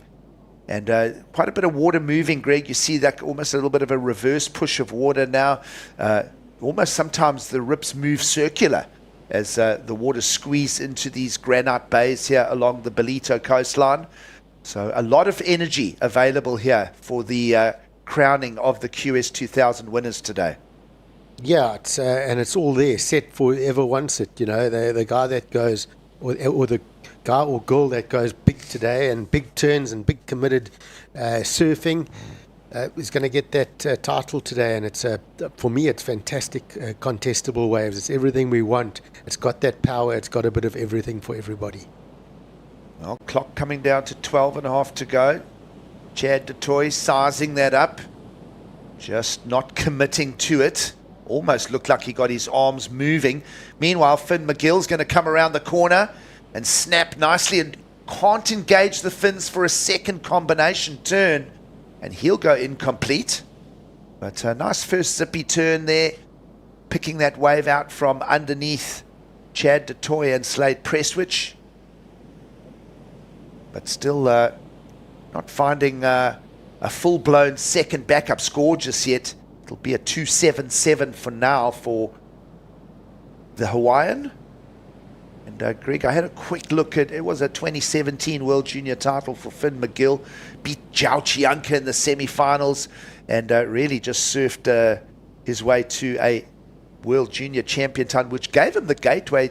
When you win that World Junior title, you start getting those invites to certain championship tour events, and obviously you get your pathway to the Challenger Series automatically. And Finn McGill having partaken in the Pipe Masters as well. So a lot of experience for Finn. As I say, it's been a bit of an up and down career for him. Always a consistent performer at Haleiwa. Let's have a look at a consistent performer in the shape of Slade Prestwich here. He's going to just work his way around up into the top corner. That wave letting him down, Greg. That one just didn't stretch out in front of him. It had him racing and then exiting. So he'll go back to the drawing board as we go just under the 11-minute mark. And back to Finn McGill, you know, you see a lot of surfers obviously winning that World Junior WSL World Junior title in 2017. A lot of surfers sort of, you know, move away from competition for a bit and or look at other aspects of free surfing. But in that time, Finn is now 26 years old, mature. He also won the Triple Crown of surfing, and that was in 2023. But he's won multiple QS events in his region over the 25-26 season, and that's he was actually the Hawaiian champion. So that's why he's found himself here in the Challenger Series again. But, when you see a surfer having multiple wins, it means that they're doing something right, they're serious. And he's here to have a warm-up. I think at the age of 26, it's all coming together. He's mature, and he's gonna kickstart his career now properly. As you see the replay from him, just looking super sharp. Again, that wave just running off from him, but got that vertical maneuver, and this is Chad behind. But this isn't great wave selection from Chad. There's just so much foam on it. It's hard to get going on that. And then we saw as well Slade Prestwich just getting that one maneuver. So no big scores coming out of that last exchange. As we slip under the 10-minute mark here is Finn McGill back in action. Around the corner, lets go a turn, and also will let go the rail. I just wanted to talk a little more about, you mentioned Finn McGill's World Junior title, and then almost sort of an ease off. We saw similar things from surfers like Jack Freestone, multiple junior world titles, and then it was quite a few years until he got to championship tour level. It was similar for Kaio Abeli. Also, so they put their hand up, they get the global recognition early, but it takes sometimes a few years to get to full strength on the professional surf career. Yeah, you see him going for this big hammer. You've got to split the men and the women, and where they mature, and the women are notably a lot mature, a lot younger with their surfing. But for the men, I really definitely feel there's not that much rush. Your surfing keeps growing, and we see a lot of these surfers improving at that age around 26. Medium-sized wave for Slade Prestwich is offering him the opportunity to put a few combinations together. It's a little bit of a softer, tapered inside section to this wave. It's a working type approach from Slade Prestwich. Judges want to see critical sections. Not a lot of that on offer, but Prestwich just keeping a working approach. Got a similar wave earlier for a 667, perhaps this one even a touch smaller. We see Epinitos back on screen as well. So judges will be pondering a score for the two South Africans. Epinitos just quickly working his way back, and he did have that board break a little earlier. Still 7.5 minutes to go, and lots can happen in that short amount of time, Greg. Yeah, Slade Prestwich, I think that's very good competing. He's listened to the scoreline. The only score he's got to be worried about right now is the 6.43 from Finn McGill. He would have heard that Levi Epinitos' top wave at the moment at 217. Chad's top wave at 217. So Slade himself sitting with the highest of the heat, the 6.67. So if he can get, say, even a 3, that means Levi and Chad are going to need at least a 7 or so, and that's going to put major pressure on them. Let's see where Prestwich's score goes. Judges pondering, and either way, Slade Prestwich, whatever the number that comes, it's going to replace the 1.5, Greg, and there it does, in with a new score of a 517. So that one a little less value than his opener, but as you say, smart competing, keeps his scorecard working, and now finds himself in the lead with McGill chasing just a 542. Yeah, and yeah, we see the replay of Finn McGill going for that big hammering layback turn, and there we go. Slade with that opening maneuver gets the float for the connecting turn into that lovely carve. So a smaller wave, but put the moves together nice and strong. So getting the 517 back up, and that's going to sit pretty in his scoreline. Is Levi Epinitos now on his last wave. So if he is on that new equipment, it's looking strong. You can see that last maneuver. It actually looks like a touch, that board's a touch longer maybe, but I quite like the look of that bit of length under his feet on that wave. That was a subject yesterday with a number of the athletes, is going to the step-up boards, maybe an extra inch or two of rail line, a slightly pulled in tail, and that score is Levi Epinitos' best one yet, Greg. It has him up in third, 4 points from the panel, and he'll chase a score in the 5.21 range. Chad has always been sort of a little bit left out of this one, 5.5 on the clock. Chado needs a 7.03, and perhaps he's put that pressure on himself here, Greg, because he's held that priority for a while. Yeah, he's definitely put that pressure on himself. He's had good game plans in this competition, and he knows that they probably haven't quite worked out in his favour.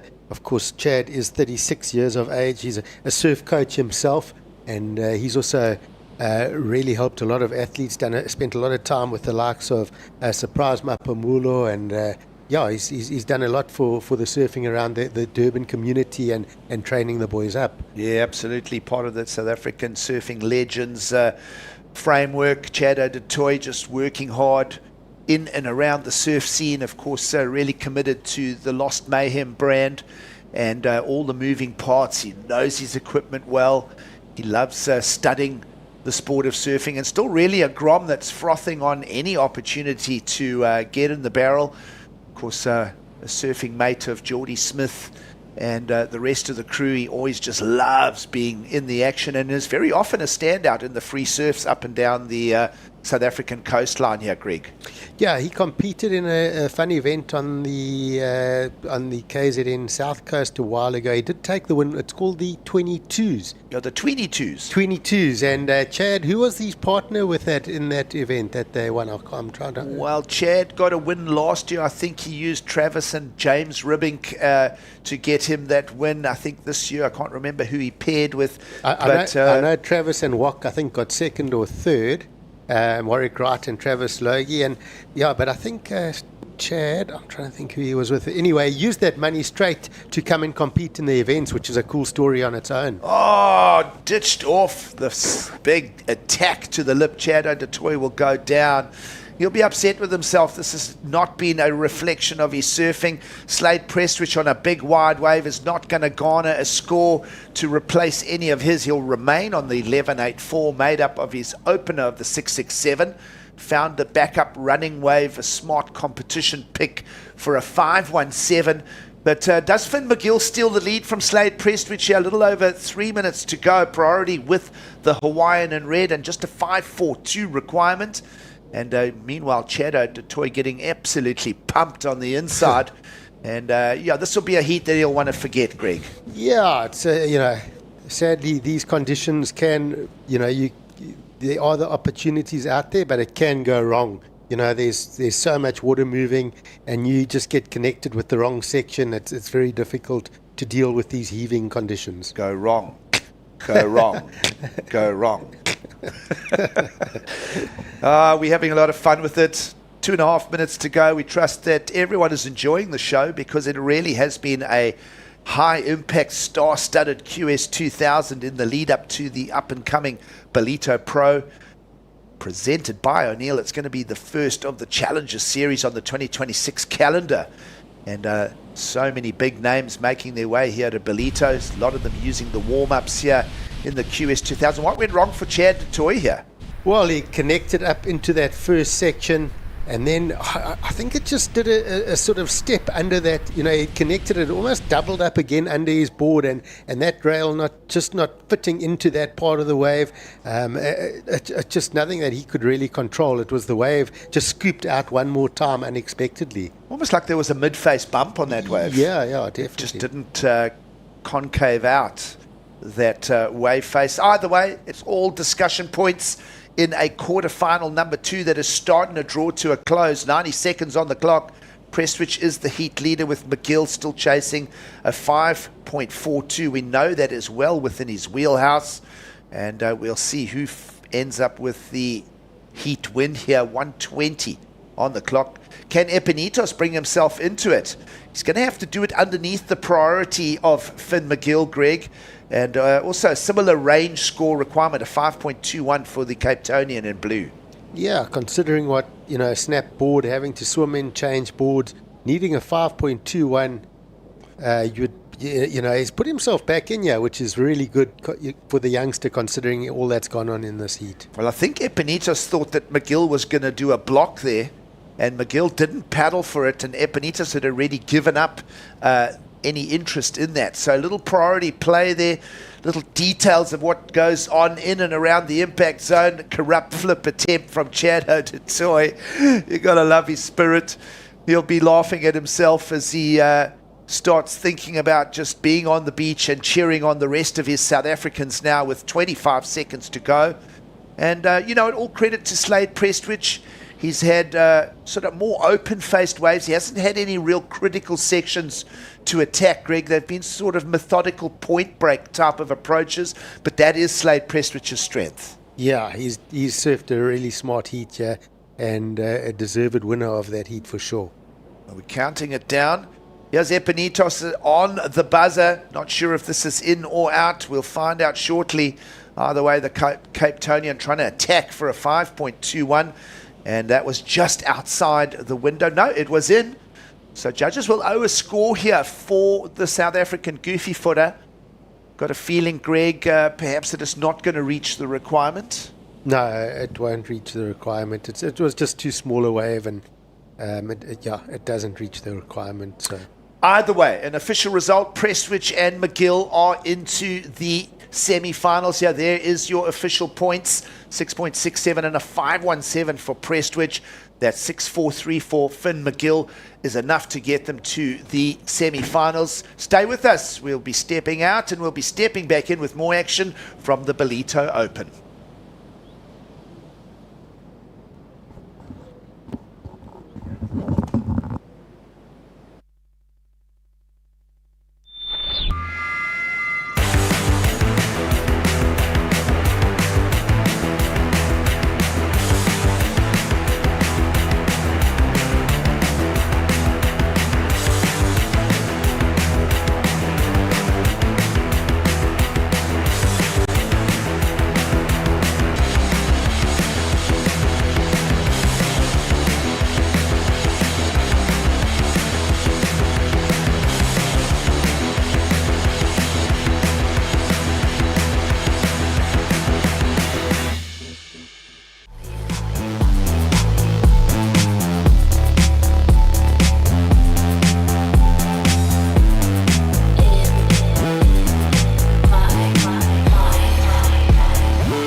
Quarterfinal heat number 3 now being surfed, and welcome to all of our viewers from all around the world.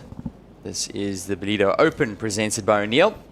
Introducing this one, it's Gabriel Klausner in the white representing Brazil, taking on Aiden Masonkamp, the local boy, in the red. We've got Luca Macinas in the blue and another Brazilian, Ryan Kainalo, in the green. So welcome back to the booth, Mike Frew. And we're going to take you guys through this heat. So still some really fun looking waves and some heaving sections out there. It's going to set up to be a great quarterfinal heat 3. I was on the beach commentary, or the beach announcing for that last heat, Johan. Did you see the size of that set that came through towards the end of that heat? Slade Prestwich tried to take off. It actually took off in the whitewater, but didn't manage to quite get onto the wave for any kind of score. But that thing was a solid 8-footer out there. And I think what you're not seeing on these quite tightly cropped shots that we see on screen here is the ocean is heaving. And I've been watching it on that deck there for about 40 minutes. And there really is a lot of power. If you look down towards Bog and Bathers, the sets are just heaving through down there. Yeah, super entertaining action as we see Ryan Kainalo. And we had a chat about Kainalo yesterday, Mike, just how he really gets the heat started really well with a couple scores. We'll get back to Kainalo in a sec. Here we go. Masonkamp up and riding. He's already got a QS win under his name this year at the Vic Bay Surf Pro. Hangs on to that turn and he finds the finish. So it's going to be a wave for red, now blue. This is Luca Macinas going down. So some early action there, Mike. I really liked how Aiden was able to recover the little, he had the little bubble on the one turn there. And as he did that, I thought that's the difference between a good surfer and an excellent surfer, like a really talented surfer. He had two big moves there, went into the one, his board hits a kind of a chop, and he recovered so well, you hardly even noticed it. And good opening wave there for Aiden.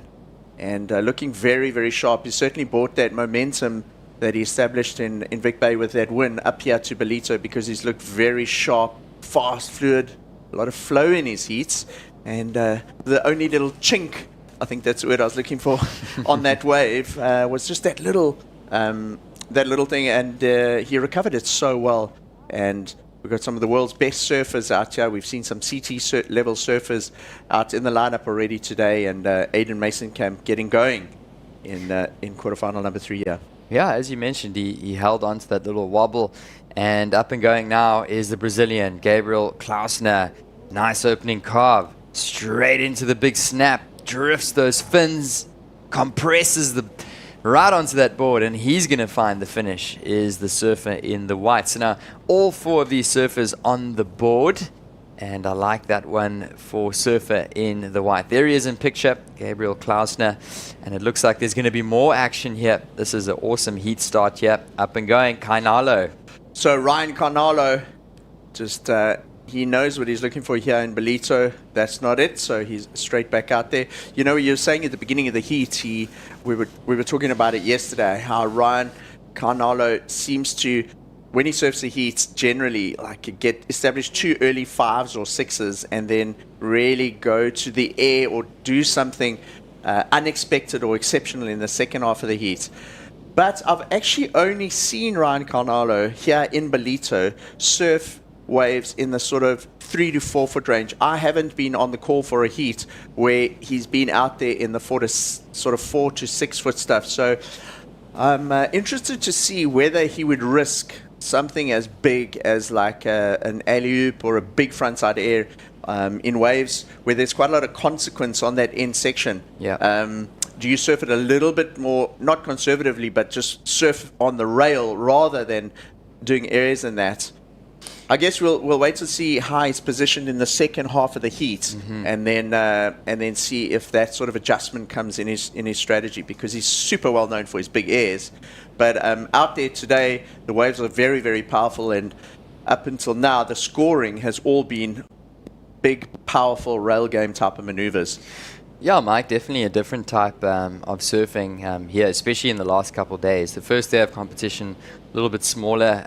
The surf was more in the 2 to 3 foot range, and of course the surf sort of overhead 4 foot and even some 5 foot sets breaking out the back. So as you mentioned, a little bit different in terms of the strategy of these surfers. They just want to complete these rides, but we'll see what happens. I mean, Ryan Carnalo, he can definitely boost a couple airs, as is Gabriel Klausner, Luca Macinas. These guys are going to really be competing hard in this one, and Carnalo is going to put a 417 on the board, so that's exactly what he's been doing, and he's been putting a couple scores on the board between the 4 to 6 sort of range, the mid scores, going into that good score, and then towards the last 5 minutes of the heat, it frees him up, as you say, and we might just see him go to some of those aerial maneuvers. So 18 minutes remaining in this one. The opening score for white is the highest score of the heat so far, 6.33 for white. Gabriel, the Brazilian, and Aiden Mason-Camp opens up with a 5.5. So I'm sure we'll get to see a replay of that last one for white Gabriel, and a 6.33 is a pretty nifty score to have in your scoreline, Mike. Absolutely, the highest single wave score of the heat so far. It goes right up into that good category, and Gabriel Klausner establishes an early lead. We're really getting through the heats here this morning on finals day, and there's been some exceptional surfing. Some big wipeouts too, with some of the bigger sets and waves of consequence presenting some real radical sections on the outside there.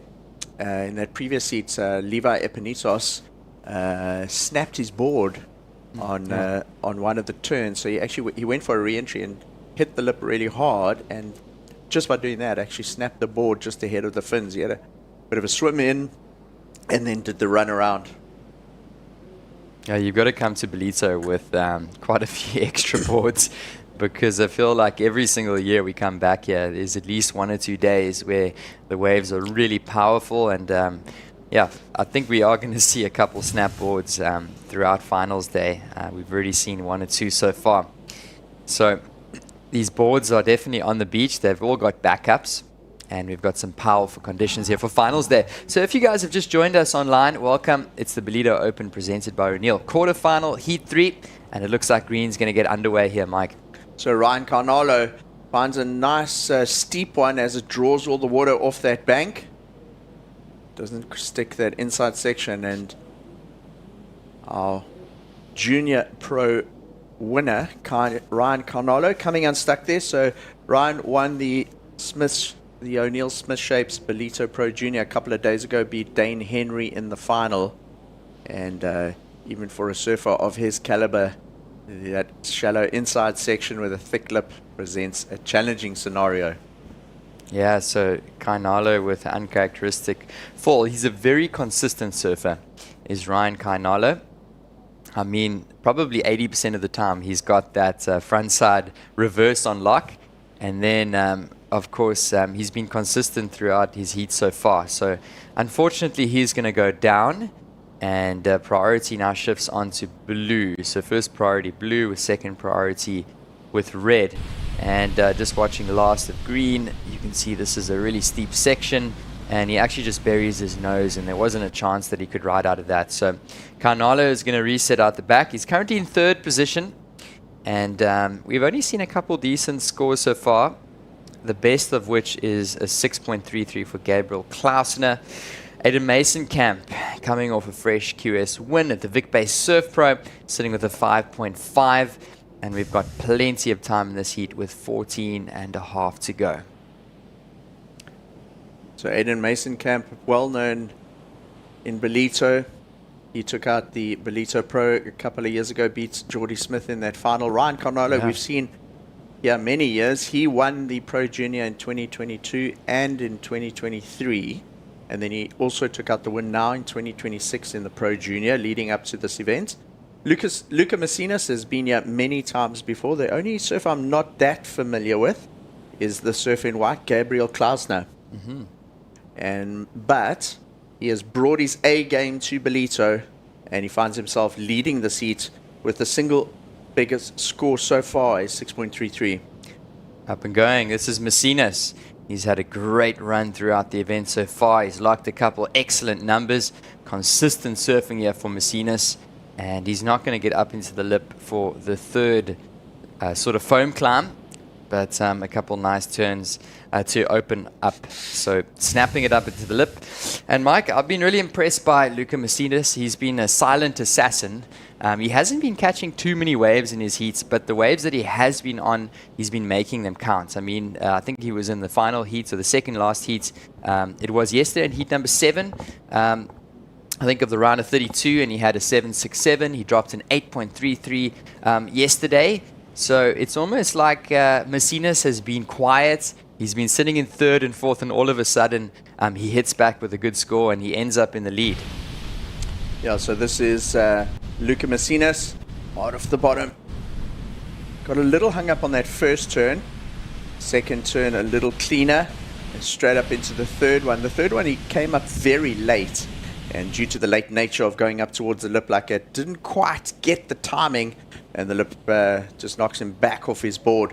But he got the 2 turns in, and if you look at what the scores are on the board so far, on our scoreboards here for him, Lucas Macinas had a 0.83 and a 0.53, so that will replace both of those because he got the 2 turns in, and the judges just analysing, requesting a couple of replays of that before they lock in their scores.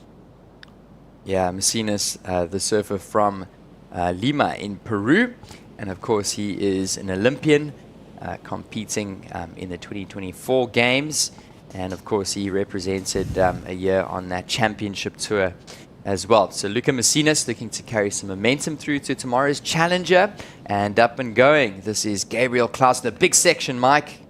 Wow, that was an enormous floater. You can see he's stoked with that. Look at the body language, pumped. Hits his chest, and that would have felt really good. If you get a slow-mo of that, it'd be quite nice to break that one down because he pretty much free fell from the lip down, controlled it well, and rode out of that difficult section here on the bank in Ballito. Gabriel Klausner. He's got a 6.33 already, so he would have been stoked with that, eh? Yeah, here he goes. And up and going, the Brazilian. Nice slow-mo replay. So this was a big, almost 6-foot double overhead wave. Eyes the section, coming down really late, but beautiful turn off the top. Look at how he compresses on that wave. It's almost the white water is almost double overhead as he lands that one, Mike, and that was a great finish to that wave. I really like that. It had a little bit of everything. Drama, big wave, a critical maneuver, high risk, and then a celebration afterwards. That was great to see. This is Aiden Mason-Camp. Just, I think we'll probably get back to that. But a replay again. Yeah, here we go. Gabriel Klausner. So that was in real time. And lovely wave surfed here in quarterfinal number 3 at the Ballito Open. Yeah, you know what, Mike? I don't think there's actually many stops on the QS or Challenger Series that rivals the power of Ballito. Of course, we know Hawaii and a couple famous breaks, but other than that, Willard Beach and Ballito carry so much power, and you can see what it means for these surfers. I mean, they land one single maneuver, and for these guys, they're professionals, but you can see just how ecstatic he was to actually make that turn. He got rewarded with a 5.93 for a single maneuver, and it just shows you how tricky these conditions are, specifically on those big ones. And we were saying earlier, these surfers in the men's and the women's division have only been really landing those turns maybe half of the time. So he knew that he was in for a decent score there as he rode out of that. We're just going to run into a quick replay. We missed that last one for Aiden Mason-Camp in the red. Take us through this one, Mike. Right, so Aiden takes off, hard off the bottom. And looks like we're going to go back to live action. Yeah, we'll get that replay to you guys eventually. And it looked like it might have just been the opening score for Aiden Mason-Camp, which was a 5.5.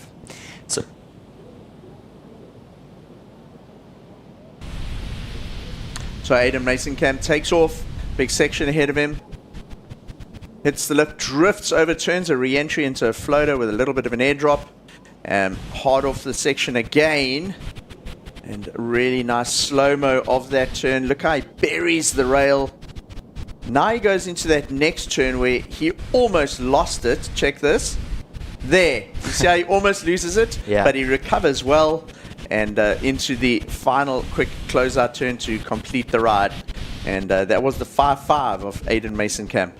Yeah, I like those two turns that sort of snap to tail drift. The first one, and then that beautiful arcing carve, the second turn. So up and going here once again, live action. Mason-Camp, here he goes, big wave.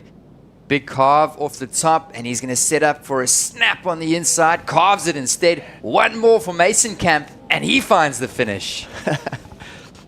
That was such a long, drawn-out bottom turn. Goodness, it was long, and he made good use of the speed that he generated off the bottom there, because the second half of the wave was really where the money was. The first half, he had to really do a lot of work to get around the section, and he did a check turn. That check turn wasn't really a major maneuver. He was just getting into the right position of the wave to generate speed in that steep section. But all the work was done with those last two turns, and he held the rail on that bottom turn for so long going into that second turn, and the turn then gave him some great speed to project into the closeout section, and he finished off the wave nice and clean. And you could see there again, celebration. It means so much. They're fighting for points to try and get onto next year's Challenger Series are the South Africans, and that means a lot there to Aiden Mason-Camp. 100%, and he knows how shallow it is. I feel like that's one of the shallowest parts of the sandbar down there to sort of the northern part of surfers, just out of picture at the moment. And there was almost no wall. It completely dropped out from underneath him, and he found the finish. So really tricky conditions even for these professionals, and they're getting tested properly in the biggest surf here at Ballito. So 6.5 minutes to go. And there is two scores coming through. One for Luca Messinas. We must have potentially missed that one. And we might see a replay of it. And then, of course, Aiden Mason-Camp, the wave that we just saw. And quarterfinal heat number 3 getting interesting here. Gabriel Klausner sitting up in the lead, the Brazilian, with a 6.33 and a 5.93. This is the one we missed, Mike. So a smaller inside wave there for Luca Messinas. 2 turns. The second one, a real slashing turn, as is the third. drifts the tail on both of those maneuvers. And then this was the one of Aiden's. A lot of work to do. This thing drew out way down the line. He does a bit of a check turn there to get around the section. There's that bottom turn that led up to that lovely carve. And then he adjusted really well to deal with the end section. And look what it means to Aiden. Yeah, I think the majority of the claims that we've seen over the last 2 days have come from that very section, sort of down the beach. It's really shallow down there, and you can see that water sort of just churned up. The sand was coming up the face, all that foam and froth. And you know what? He did really well to find the finish. So Aiden Masenkamp's supporters anxiously awaiting that score to drop in. What you see on screen is not the true reflection, because there is a score still to come for Aiden, and could potentially move him up the leaderboard. He was looking for a 5-4-1. So I think that score is going to be really quite on the cusp of that. Our single highest score of the heat so far is that 6-3-3 from Gabriel Klausner. And the judges will be comparing Aiden's last wave to that, seeing what if it was better or just under that. It was a set wave. Yeah. He didn't do much in terms of the opening couple of maneuvers, because he had that big section that he had to get around. So he was really pumping, using a lot of speed to get around. And then the wave opened up, and the area where I was able to capitalize on the maneuvers was really on the sort of last third of the wave. But he did also have a big chunky end section. It did go a bit frothy, a little bit frothy on the end there, so it wasn't like a big fat true lip that he had to deal with. So if I break it down, I think that the that lovely carve with the speed after that bottom turn was probably the main major maneuver on that wave. And it does come through at the highest score of this heat so far, 7.5 for last of red Masenkamp. So situation, he moves from third all the way up into first position. So that's Aiden Masenkamp, the South African from the Strand in Cape Town. And just take us through this one more time. This was the 7.5. So the highest scoring wave of the heat, he drew it down the line. It was a big wave. It opened up right across the whole sandbank. He got the job done, and importantly, he made that end section look clean. He rode it out with ease, and what that did for him is it put a big exclamation mark on all the work that he'd done on the wave so far, and it emphasized the finish for him with the judges, and they reward him with a 7.5, the highest single wave of the heat. So they would have compared it to that 6.3 of Gabriel Klausner, and in their opinion, it was a point or so higher, and Aiden gets a 7.5, edging on the excellent score range. Yeah, that's a number that's really helping Masenkamp at the moment on top. Gabriel Klausner moves down to second, now needing a 6.68 to move back up into first. What that means for Luca Macinas, he did actually drop in a 5.9 for his last wave. Mike, he now is looking for a 6.36 to advance to second. And then Ryan Kainalo has been quiet. He's down in fourth position. He's looking for an excellent 8.09. So that just shows you, Mike, the level of surfing in this heat. I mean, Kainalo took out the junior win a couple days ago. He's a really talented surfer, and now he needs an excellent ride to advance. Watching white. So Gabriel Klausner, just the one turn so far, that wave runs down the bank away from him, closes out, won't allow another opportunity. But as you were saying that, I was looking at the leaderboard there, and I thought, wow, Ryan's been incredibly quiet, very uncharacteristic. He's just had the very first wave was a 4.17.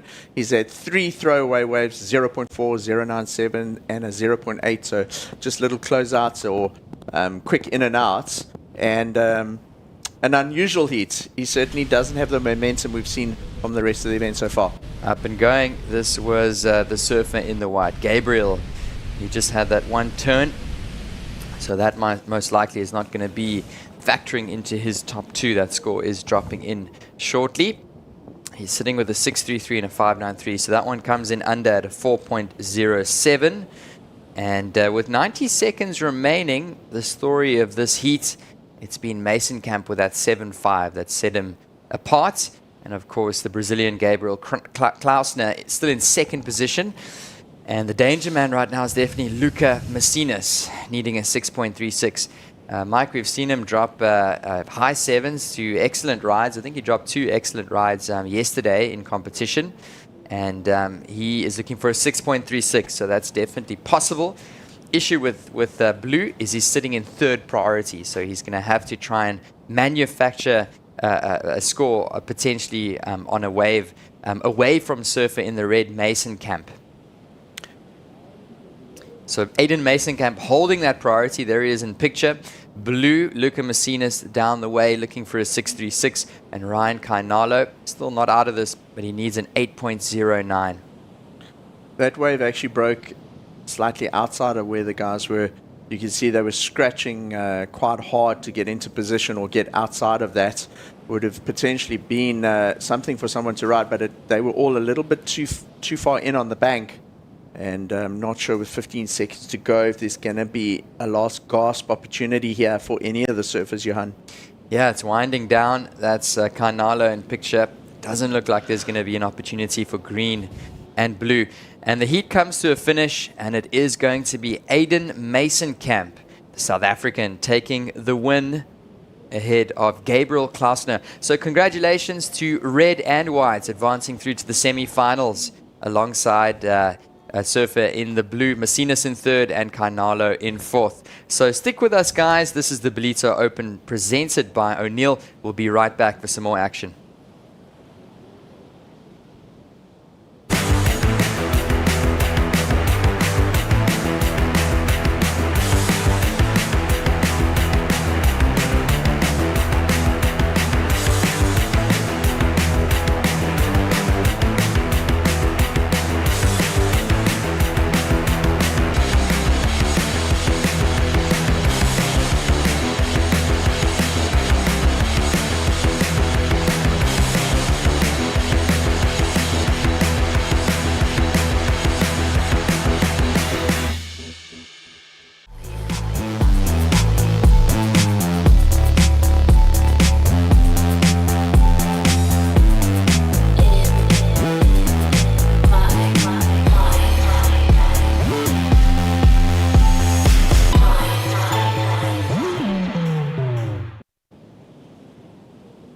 And good morning. Welcome back to live action. Good morning from Ballito here in Kwadukuza, the north coast of KwaZulu-Natal. We're straight into action here, Mike, with surf in the red, Winter Vincent, just ducking under that one. He's being joined in this heat by his fellow countryman Xavier Huxtable.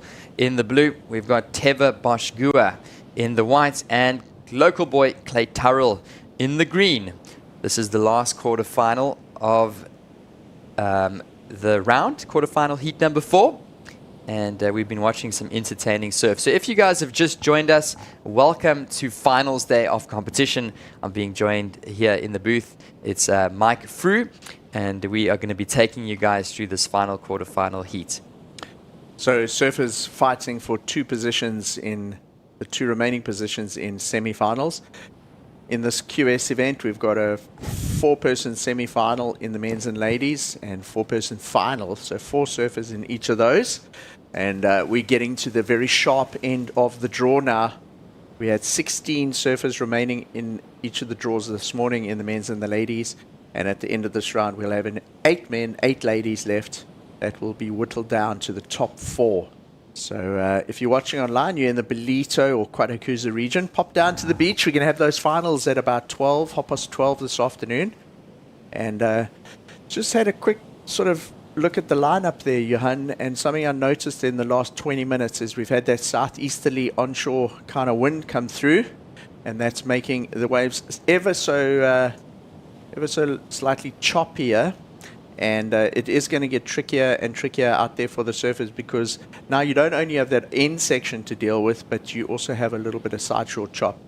Yeah, it's tricky out there, and I was actually just watching Teva Boschgua. It looks like he's going to come in and might just do a little bit of a runaround or potentially equipment change. I think just the runaround for Boschgua.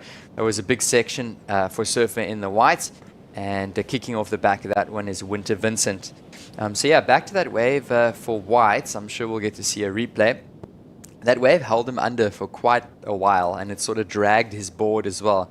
It just showcases the power that we have on offer here at Willard Beach in Ballito, and I think that's been the whole story of the morning. We've had some big swell the last 2 days, and I feel like it's just been building. And this was Boschko. He got one nice turn, but look to see how long he stays. Well, we'll get back to it in a sec, just watching the replay. But the wave held him under for really long, and he is going to make the run around his surfer in the white. Yeah, so Teva, the first turn on that wave was fantastic. If he'd managed to get a second one, he would have been off to a very, very strong start here. But he didn't get the second turn, and he's had to do the run around. Up and riding now from the south coast of KZN.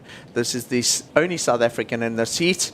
It's young Clayton Turrell. Oh, and he goes down. Unfortunately, digging a rail on the end turn there, Clayton Turrell. While behind him, this is Winter Vincent. One of the highlight waves of yesterday was by this man in the red singlet. In one of the final heats, he scored an 8.5, one of the highest single wave scores of the entire day, and bringing that form here into Heat 4 of the quarterfinals in the men. Yeah, that was a beautiful turn for Vincent, and what I like about his surfing is he's very smooth on that board, and he found the finish really well there. So, of course, I remember that 833 for yesterday where he went and did that awesome sort of tail drift.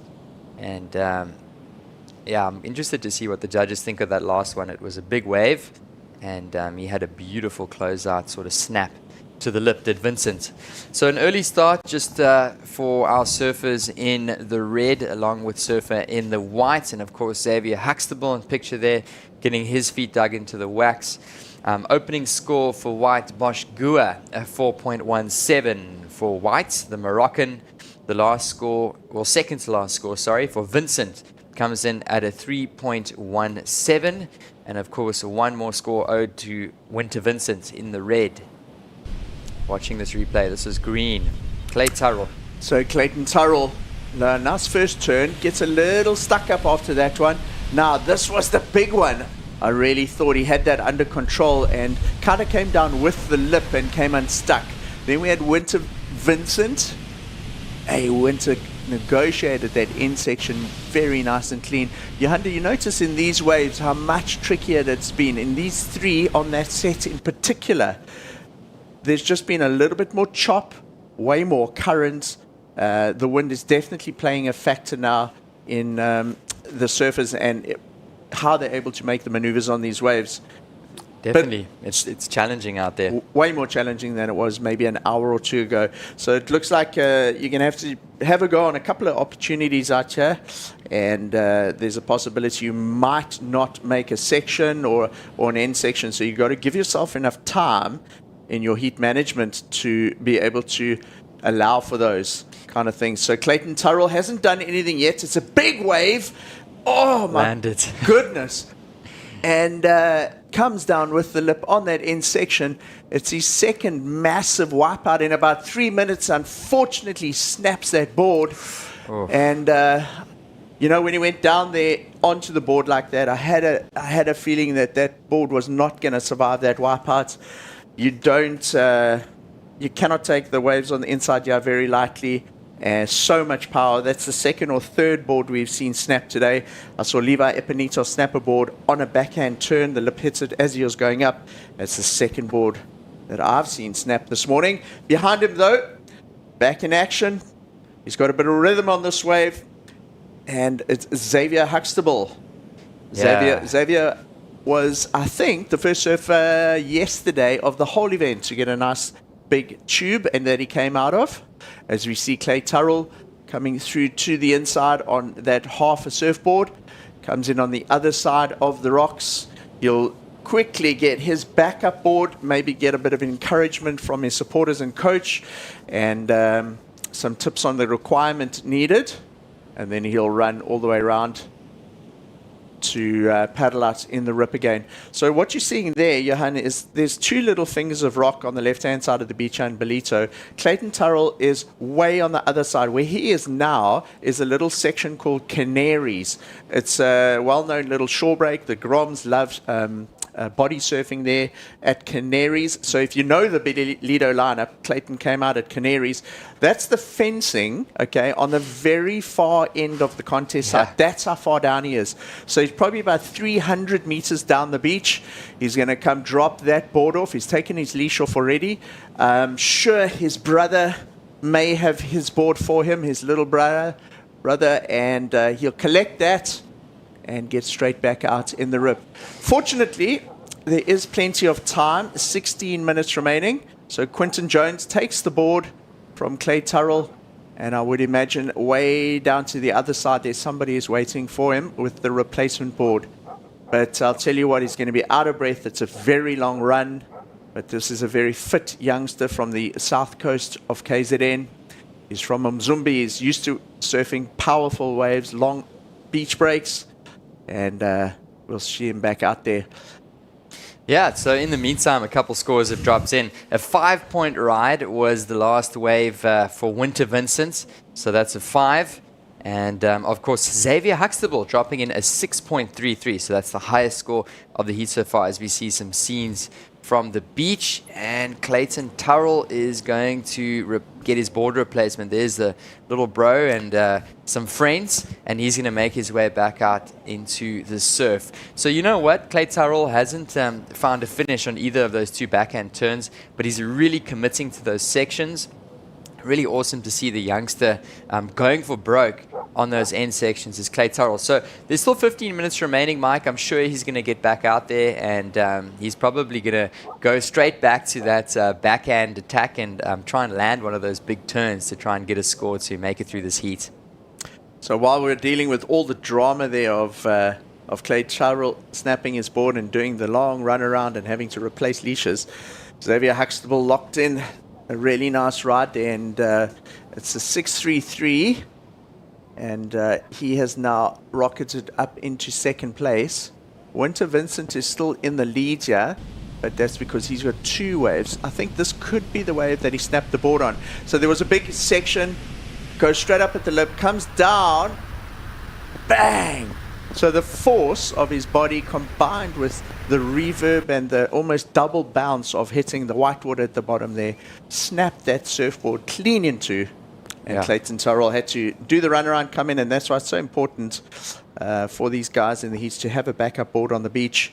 It's such a massive contrast to the first day of competition when it was pretty small, paddle outs were easy, and we saw a lot of aerials. Today, you're not only surfing against fellow competitors, you're kind of surfing against the ocean as well. And 14 minutes ago, there's Clayton. He's paddling out on the other side of the break at a section called Bathers. And because of the tide, he sneaks across that little section just before the end of the rocks. And he'll be back out in the lineup within a minute or two after ducking those sets. So quite a lot of drama here. But among that drama, it is our 2 more experienced competitors, Winter Vincent and Xavier Huxtable, the 2 Australians dominating the heat so far. Here he goes. This is Huxtable. Nice flow to open up. Carves it in the pocket. He's going to look for a snap combo. Snaps the lip. One more for Huxtable. Drifts those fins, and he's going to find the finish. So he already opened up with a pretty decent 6.33. It wasn't a big wave, Mike, but he surfed it really well. He got 4 maneuvers on that wave, and the Australian is going to make his way back out into the lineup with 12.5 minutes to go. So feeling confident is Blue with another score to come. Take us through this one. I really like this wave. Such fluid, fast surfing here from Xavier Huxtable, looking really nice and comfortable out there. Not a single chink in that wave. It was a smaller insider, but importantly, in terms of his top 2, he is carrying a 0.43. So that wave and whatever it scores is going to be very significant in the current positioning in the heat, because he had the 6.33, which was the highest single score, but carrying a throwaway, a 0.43, had him in second place and potentially under threat from Tervo Boschgua and Clay Turrell. But now he's got that wave, which very possibly will put him in the lead. And putting him into a much more comfortable position of the heat going into the last 12 minutes. So he'll be able to adjust his strategy and not be under as much pressure as surfers in the white and green at the moment. So Clay Turrell out there, the young South African, going to have to just reset, essentially just start the heat again for himself. And then Teva Boschgua, kind of similar if I think about it now, because he had that big closeout turn or he jumped off the board. I think he jumped off so he didn't have to paddle out. He got caught by the sets anyway and had to do the run around. So the Moroccan and South African competitors having a bit of a challenging time here, and having a much smoother run of it is Winter Vincent and Xavier Huxtable. That last score for blue does come in. Huxtable, it's a 5.6. So situation change, that's your heat leader in picture. Huxtable now in first, sitting on a 6.33 and a 5.60. It's Winter Vincent in second position, sitting with that 5-point ride and a 3.17. So Vincent looking for a 6.93 to move up into first. The Moroccan Teva Boschgua now looking for a 4.01 to move up into second. Boschgua is sitting with that priority. And of course, Clay Turrell, as you mentioned, Mike, back out into the lineup with his backup board. And he is going to hunt down a 6.57. So there's all four of our surfers in picture. And it is blue currently in the lead, confidently sitting with that 6.33, the highest score of the heat. So I'm interested to see what surfers in the white and green can do here. Specifically Clay Turrell. I mean, he's gone up and really hit some very big sections confidently, and he's been unlucky to not ride out of those. And I just want to see Clay Turrell on a big wall, and I want to see him go for a redemption turn. I think Teva Boschgua is thinking kind of the same thing. He's just had that one big turn in the heat so far. He was looking on form after that turn, went into the closeout section and jumped off his board. So that's all that he's had to talk about in the heat. So 15 minutes, one turn. Clayton Turrell, he's at a super busy time. He's snapped his board. He's had 2 waves. He's run around like 400 meters down the beach. So the two Australians surfing a much easier heat compared to the other two. And between them, Winter Vincent has a 5 and a 3.17, and then Xavier Huxtable a 6.33 and a 5.6. So I think Winter would love to snatch that lead back, but he'll do what he can to try and keep Teva Boschgua and Clay Turrell in third and fourth.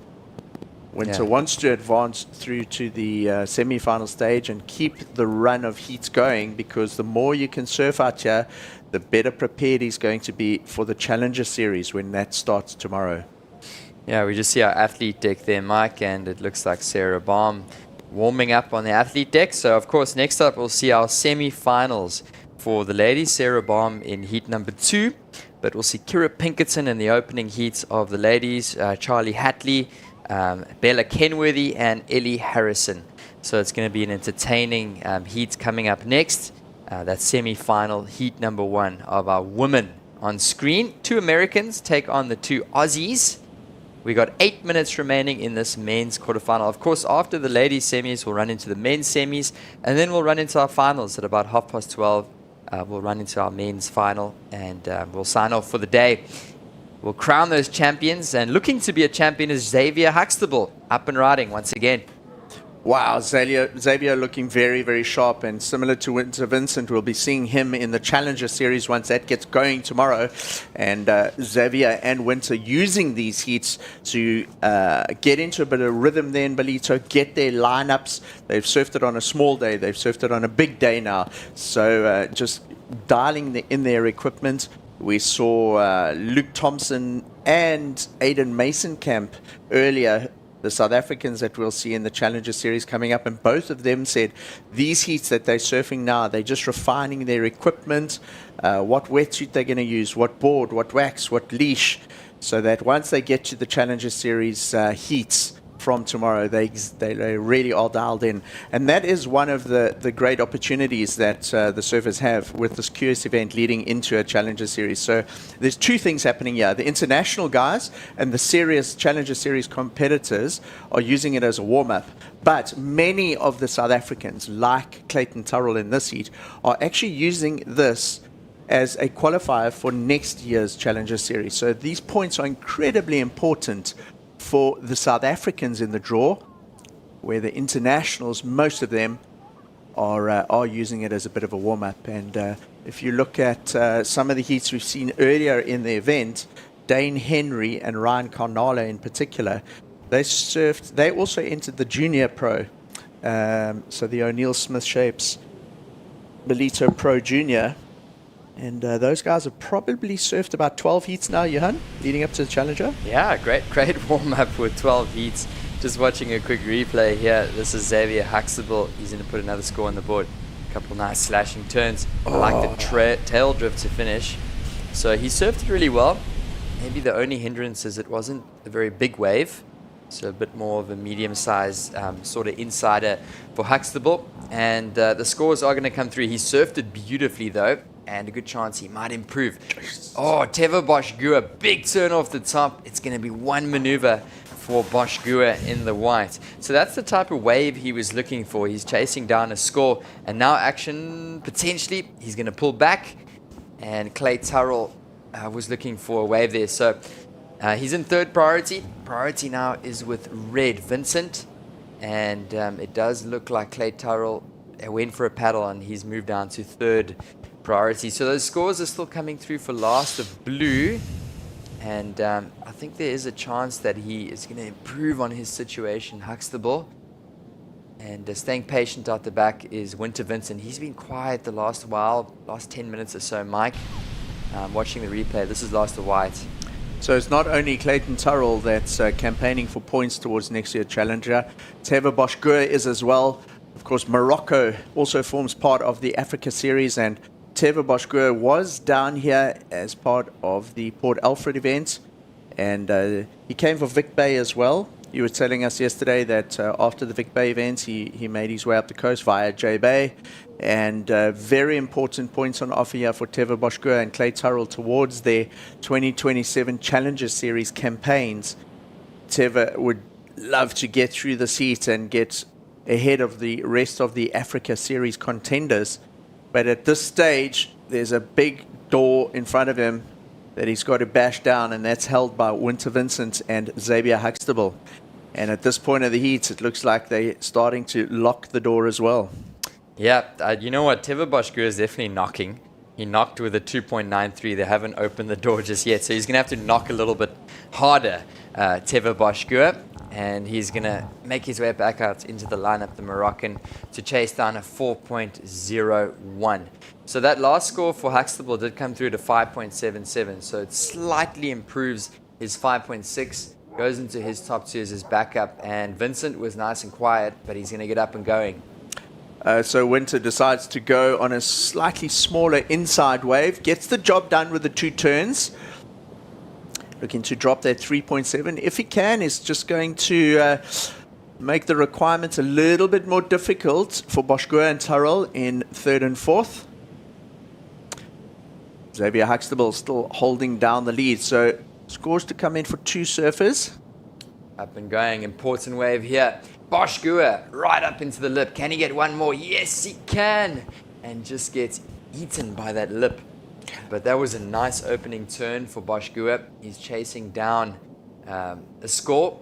And of course, we saw Winter Vincent up and riding as well. So this is going to be a really tight finish here between red and white. Johan, earlier it was either this heat or the previous heat that we were calling. You were saying on that end section, if you look at all the statistics over an entire event like this, the surfers are only making about 50% of turns on that end section. I reckon in this heat in particular, that's probably only about 30% of the time that the guys have actually made the last turn. Teva Bosch-Gua coming unstuck yet again on the end section in Ballito. That little closeout section has got to be one of the most challenging sections in a QS or Challenger series at the moment. it catches so many surfers off guard.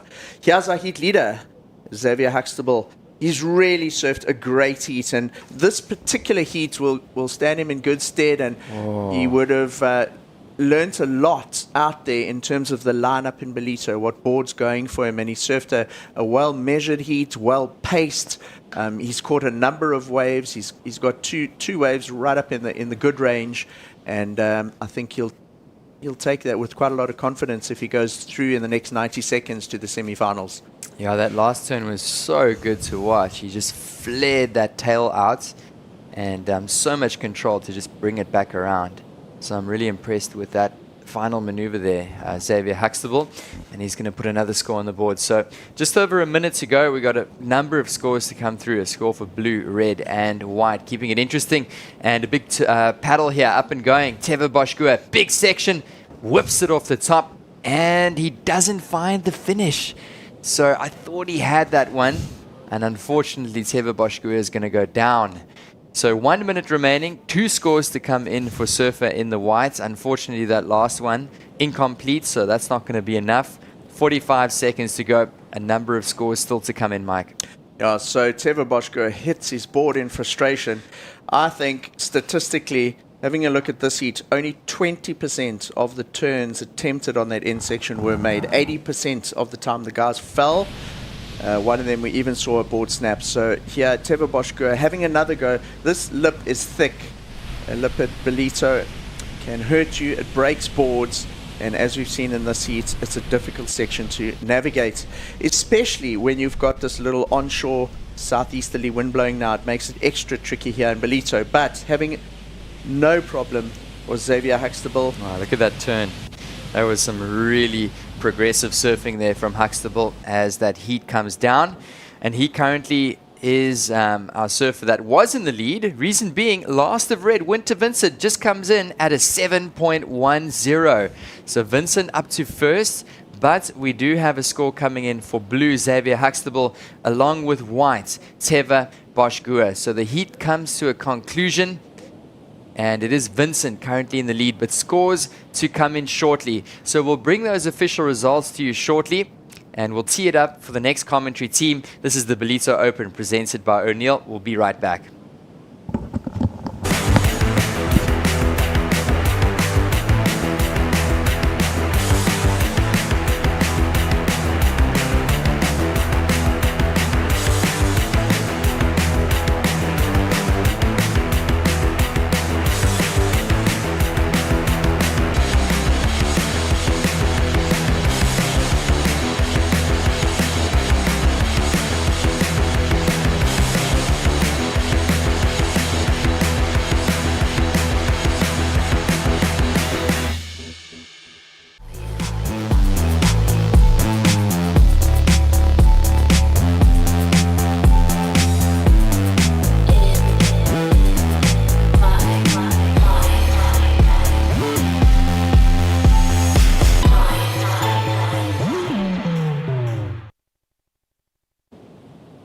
Welcome back to the show. It is the Ballito Open, the QS 2000 in the build-up to the first Challenger Series of the year. We bring you now coverage of the semi-finals. Those are the results of that last heat. Winter Vincent, Xavier Huxtable on their way to the semi-finals. And out in the lineup, women's semi-finals about to come at us. It is a good morning here, local time in South Africa, just before 11 a.m. The tide is filling in rapidly here in Ballito. No shortage of swell as we introduce Kira Pinkerton, Charlie Haitley, Bella Kenworthy and Ellie Harrison for a pretty loaded semi-final number one. Of course, 4-surfer format all the way to the finals on both men's and women's draws. It's a good morning. Gig Saliers alongside former Championship Tour campaigner. So many stories to come from Greg Emsley and maybe a few from myself. Morning, Greg. Morning, Gigs. Yeah, talk about a stacked heat. You're right. 2 surfers from the USA, 2 Australians. This is going to be a great battle. This is really a loaded heat. I'm looking forward to seeing this. And, of course, the 2 surfers from the USA, Bella Kenworthy, actually born in the Dana Point region and then grew up surfing in the surf hub of San Clemente. Of course, her older surfing partner, Kira Pinkerton, also from the San Clemente region, so major surf hub. And then, of course, the two Aussies, Charlie Haitley and Ellie Harrison. Well, let's see how the Australians take it to the Americans and vice versa here as we get an opening ride. Ellie Harrison just gets stuck in that lip. Saw a number of incompletes in that men's quarterfinal, which we just wrapped up. Here's Kenworthy. Nice rails as she just keeps that board flowing. Will come around the section, jams it nicely and doing everything right again in 2026.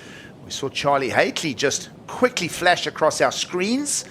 And let's assume that she's done something special on her backhand, because she really has been a star performer here this week in Ballito, Greg.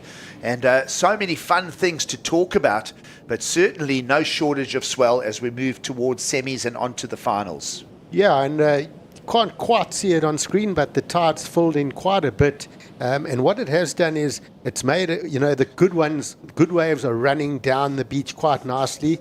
Of course, you still get those bigger set waves that, some of them do close out a little bit. So you've got to either get that one and try and look for that one huge maneuver.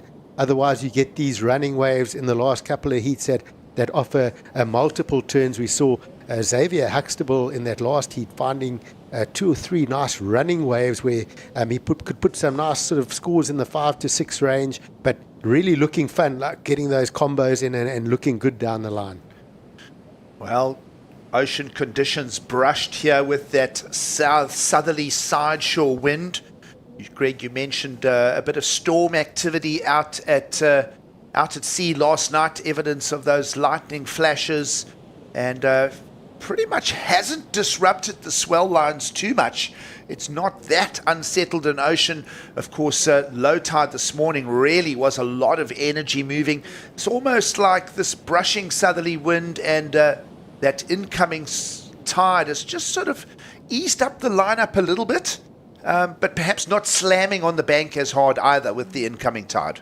Yeah, it's, again, it comes to the wave selection. You still do see those slamming type waves. We saw that last heat as well.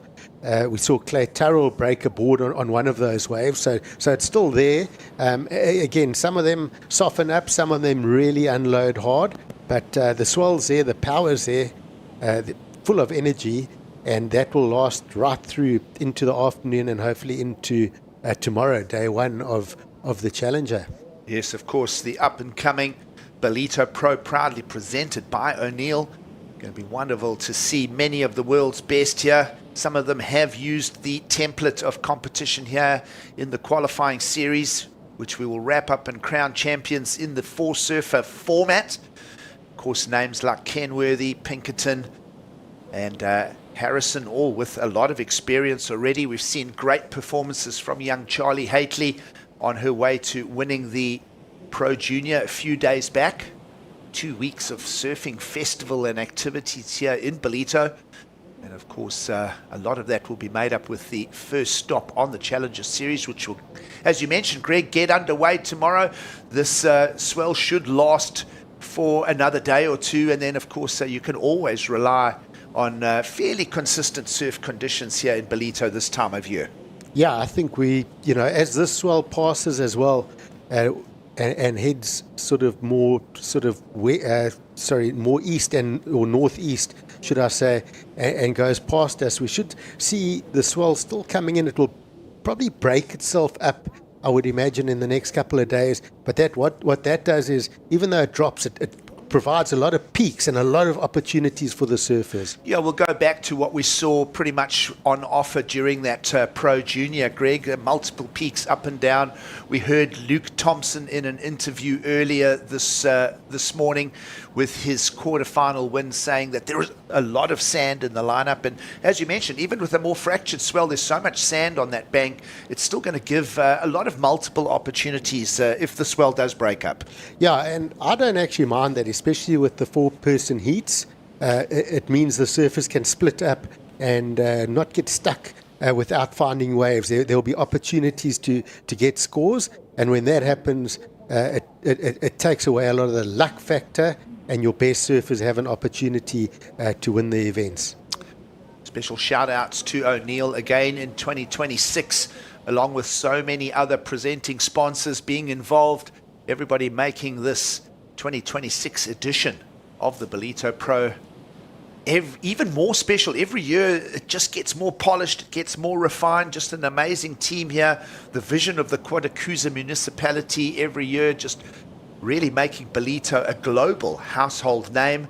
And it really is showing in the growth of the town and everything in and around it.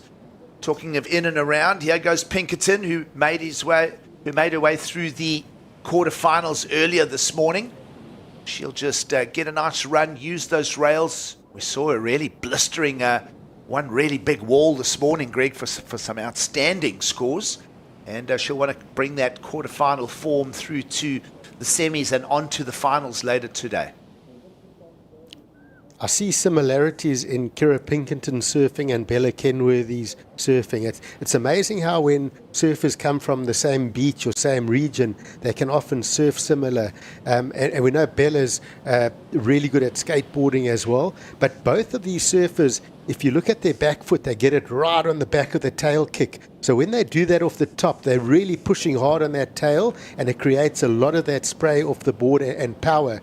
A lot of women and young girl surfers that I see and sometimes coach, the big problem is their back foot stays quite far forward. And until they learn to get that back foot right on the kick, they don't really surf to a really high performance. But if you look at Bella and Kira, hopefully we'll see those replays, you'll see how far that back foot is back and how much power they get off that kick. Yeah, putting that compression over that back fin as well, Greg, will really just let the board release. Of course, Bella Kenworthy on that Channel Islands equipment. She did arrive and place orders with the Channel Islands franchise here just a few kilometers away. And she is on a South African-made board here for the event, Greg, so that's all fun stuff to talk about. This is interesting. Pinkerton on the way out will go down the wide part of the beach. See how much sand is there. And wow, just going over the top of that one. Lets it go. Into picture comes Charlie Haitley. Just a small throwaway for her first score. Second one, just a little bit more meaningful. And she too will just run down the line, keep those rails free. And will bring a relatively useful score in the context of the current heat, Greg. It really is Bella Kenworthy's standout 7-pointer as the yardstick and everybody else on smaller numbers. So for now, Charlie Haitley's backup score is going to be a reasonable number to work with. Yeah, Charlie definitely finding some connections on that wave. I love Kira Pinkerton's approach. She really has big maneuvers. She goes for the big turns, so much power through those turns. And how is that last maneuver going? I mean, she was close to making that maneuver. I would have loved to see where that score would have gone if she had made that turn. And, you know, you think about other events around the world just watching this replay. So Kira just deep off the bottom. Look at the spray that just shoots off that board, and she just wants to go huge on this last turn, drifts it over that section. That would have been a dynamic finish. And here we go with Charlie. And you know, you look at any event around the world as we see live action. I'll get back to that story. Wow. Well, nice release of the rails here from Ella Harrison. She'll track down, chosen an inside smooth wave here, Greg, so just allowing her to click a few turns of her own, medium-sized set, and sort of without a lot of big waves through the lineup in the last minute or two. That wave cleaned up nicely on the inside. Yeah, that was a really good first opening turn, and I really enjoyed the cleanness of the rails. And just getting back to Kira, you know, with those turns, you know, any speciality event that happens around the world, often the first person that's invited is Kira. You'll see her in a lot of different events, and it's because of that approach that she has. She loves competition, but she almost has a free surf approach to every wave. She's really exciting. You're almost unpredictable at times. And watching this replay, this is Ellie setting up. Wow, a couple of lovely turns. So spicy through that. Wow, another good rip off the top. Board changing direction on that rotation, and again hammers the finish. So mid-size wave, that was one of those runners. I like the look of those because that's the type of wave I wouldn't mind surfing. You know, a bit softer, it allows you to get those series of turns in. And really, it is one of the aspects that the judges have been talking about is the flow and the style and keeping those rails nice and clean. Saw Slade Prestwich on the men's side of the draw get a couple of similar waves and fetch some 5s and 6s. Ellie Harrison, prior to that wave that we are waiting the score for, just the 2.5, so that'll be a useful number. We'll see how close it lands. Got a feeling that's going to go over the requirement, and it does, Greg. It's such a tight heat right now that Ellie Harrison will go from 4th to 1st with the 5.33. So numbers up to date, top left of screen, a little over 13 to go. Harrison, the new heat leader. Of course, Kenworthy just that single ride, Greg. So have a look how small the number is for Bella to jump back up into the lead. Yeah, it's amazing when you start a heat with a 7-point ride like Bella has. You know, your whole heat strategy gets readjusted. It's like, oh, well, I've got the 7, get priority. I just need one more good score. I don't need to rush things. I've got lots of time. Get that first priority, which she has, and choose a wave that I know I can dominate, not one that's going to run away from me or close out. Choose the right wave, and I'll connect it right, and, you know, very or brilliant chance that I'm through the heat just by doing that. I think the successful surfing comes from sound strategies and not getting rattled, having a firm game plan.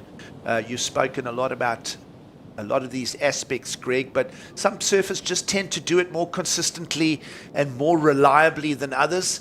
Kira Pinkerton, just a nice hit in the upper section there. You can see how steep it was as she exited that turn.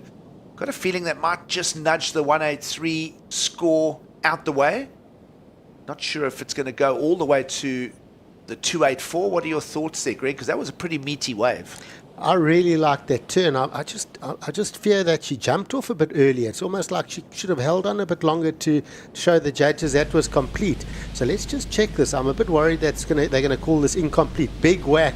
And she just sort of loses her. I think she could have held on a bit longer there to force a score.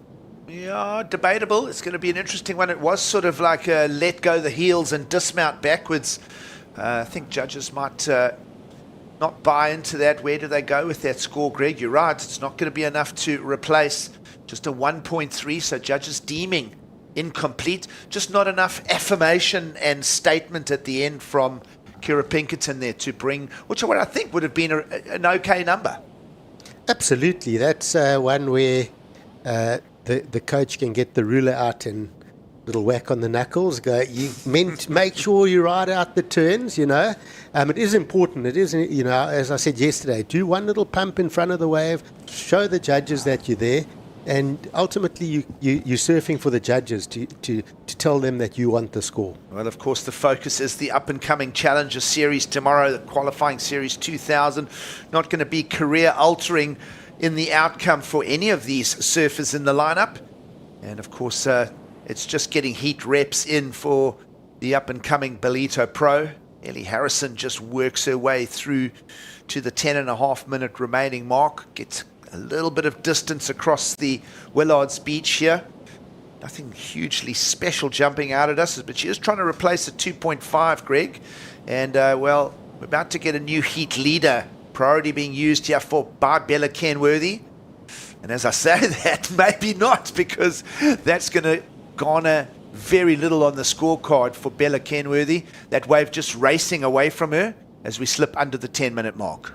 Yeah, that's interesting, sort of going against what I said. She would wait for something that she knows she can get a score on. That one just really stretching out and closing out ahead of her, so no scoring opportunity for Bella. So she'll have to reset and get back into that priority rotation. Beautiful carve on the replay, yeah, from Ellie Harrison. Comes around and, oh, I love that roundhouse cutback. Is really mature. Doesn't quite connect there with the finish, but a bit of work out the back, which is going to put her in a decent position considering she already has the second best wave in this heat. Of course, Bella with that 7 opener, and Ellie has that 5.33 in her scoreline. Well, Ellie Harrison's last ride, though incomplete, will come in at a 4.07. So it sets a new requirement for Bella Kenworthy and the rest of the lineup to chase. Priority in with Pinkerton now as she's back in the takeoff zone. You see her just striding, strong paddle strokes, trying to move towards a couple of approaching waves here. 8:45 to go, and still lots. What about Charlie Haitley? She's been a little quiet in this heat here, Greg. She's had a lot of reps in the lineup herself. And here's another pick of a big open wall for Bella Kenworthy. That's a better ripping turn from the Californian. Clicks another turn, and this is really going to just now steal the lead on the semi-finals. And everything done really well there. Just picked those moments, drew those turns out. And Bella Kenworthy will expect a number that will go way past the 2.4 requirement to jump up to first. That was a really nice wave that Bella found that had big, clean walls, and we saw those turns again hard off that tail pad. And here we go. Watch this. Big wall ahead, drives off the bottom and clicks it so well on the rail for that first turn. Again, up and connects with the lip. Frees the tail a little bit, and then a nice, beautiful carve off that last section. A well put together wave, 3 turns. I think that's going to be better than her 7. I think that's going to be the top score of the heat so far. If there's a downside, Greg, to that, perhaps that last turn, a little bit mid-face, not in that critical section. I don't mind getting into discussion about you. I don't think it's going to better the 7. You do. That's okay. Yeah, that's why you have a panel. You see variations in opinions that can be sometimes as much as a point and a half apart on a judging panel of 5. Yeah, look, I get what you're saying. She was in that rhythm of those carves, and I think she just thought that feels so good. Let me just do that carve on that last turn instead of possibly. It was almost a nice rhythm connecting maneuver to maneuver to maneuver, an extended series of combinations. Yeah, and I think also probably in her mind going, with under 7 on the clock, will I actually get another opportunity? So maybe also surfing to the score line. Thinking if I get a good score and complete this wave, I'm very close to guaranteeing myself getting through the heat. So that might have been playing on her mind. But in saying that, I still think that outside maneuver was spectacular. I think she had variety on the second maneuver connecting the lip. And even the third maneuver was slightly different with a down carve. So putting those 3 together, I still feel it's the best wave of the heat. All right, so we're in a debate here. What do you folks think at home? Of course, a previous score of Bella Kenworthy is a 7 as a reference. Last ride of Bella Kenworthy. We'd like to see it again as well if the boys in production will pull that back. And I can already hint that one judge has gone just over a 7. Well, this is it. Mixed opinions. Greg, I'm going to get you by a decimal here. 6.9, but again, to that point of variations of opinions, one judge was as high as a 7.5, so you were right in that. One judge as low as a 6.5, the other in at a 7.2 and a 7.0, but the average does come out as 6.9. Yeah, so right there. It's right there. Yeah. And that's why we have 5 judges. And that's why we're not judges. 7 with us. It's always interesting. It's, and it's great. And that's why we have opinions. It's fantastic with surfing, and it's important that we have these numbers. And you see the judges are up to, about a point in difference. So that's quite a big point of difference, really, in a scale of 1 to 10. Well, a statistician will tell you that at that 7-point range, you're working on a percentage scale. It's about 14-15% variance in opinion. So that is quite a spread. That is quite a lot, yeah. If you think of it in that percentage number. Either way, we can yarn on. It's gone underneath 5 minutes to go. But Bella Kenworthy has really firmed up the lead here, Greg. 13.9 is one of the healthier heat scores we've seen in competition through this qualifying series event here. And just to make allude to Pinkerton with priority as we start slipping down the clock, 5.24 requirement. We could have a fun run to the finish line here. Yeah, Bella's not thinking about the 14% difference, is she? She just wants to hear that she's in first. Well, there is that. There is that. But, of course, Bella Kenworthy, championship tour surfing level from her. We've seen her really perform at the championship tour level. 2 starts in the CT calendars. But this year looking to come back and repeat a 2024 win here. She really dominated a number of events in 2024, Greg, on the Challenger Series. Back-to-back finals. She got the win over Sally here in Ballito. We'll probably talk about it more when we get to finals. And then made the finals at the US Open against Sally, who got the win against her. But she was repeating finalists' performances at the Challenger Series level. And she is that championship tour level surfer. And you would expect those kind of scores from her as she warms up for the up-and-coming Ballito Pro. And she's looking good. Her boards are looking great. We are creatures of habit. We've spoken about how surfers who have been here for multiple years get the same accommodation, surf at the same beaches where they warm up and go to the same restaurants, etc. And Bella Kenworthy, boards didn't arrive in 2024. She then ordered some boards from Jason Rubink and the Build Factory through the Channel Island boards. And what happened? She won the event. So, of course, when she comes back this year, that she's going to stick to the winning formula, right? Yeah, absolutely. Of course, the relationship between head office in Santa Barbara and the licensees here with Build Surf. And Bella Kenworthy's picked up 2 fresh boards. She is on one of them, and they're looking very spicy. And she is on her way to the finals. She has made her way back into the lineup. We see a 4th priority being allocated now to the heat leader. But we'll hinge the remaining 2 minutes and 20 seconds on can Pinkerton and Charlie Haitley get involved in this heat here. Greg, Pinkerton started off with a moderately acceptable 4.17. She's in 3rd and looking for a 5.24. Can she get the number at the expense of Ellie Harrison as we hit the 2-minute mark? Yeah. It's going to be a tight finish. Those numbers are very obtainable. And you think about this event with the Ballito Pro Challenger starting tomorrow. We talk about the surfers getting reps, and this is, for our international surfers, this is a good warm-up because, of course, this qualifying Series 2000 forms part of the Africa region. So these international surfers won't carry any of these points. But you look at tour wins, whatever it is, a QS, a Challenger Series or a Championship Tour event, a win is hard to come by at any level. It takes the same formula to win at QS as at CT. And that accolade and that having that win means a lot. So these girls will really want to get the win. Well, big meaty wave with some heavy sections on will take Charlie Haitley down. And we speculate that she may not get another, what we call roll of the dice.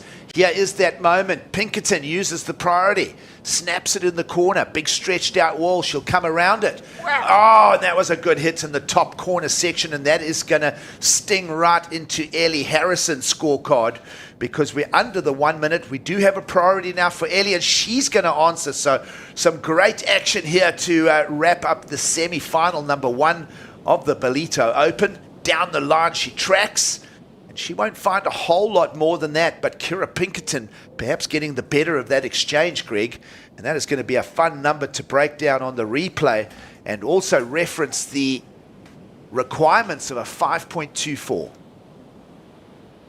Can I tell you where I'm going with Kira Pinkerton's wave without seeing the replay? Yes, you can. 8.4. Wow, that's a big number. Meanwhile, Kenworthy back at it, heat leader.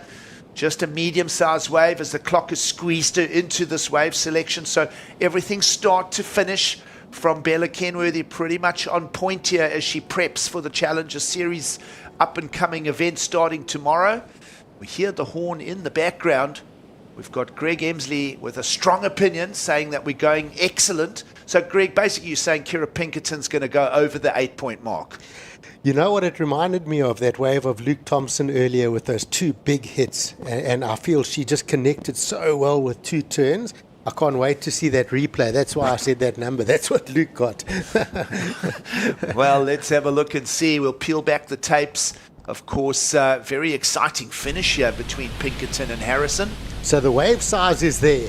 Clicks at first turn. Look at the spray. And then deep off the bottom, rips. And, I mean, there's massive spray. It's a heavy section. And I just think those were 2 really well put together turns. But have a look at this one from Ellie as well. Connects with that first turn. Little bit of downtime over here, so doesn't get a second maneuver.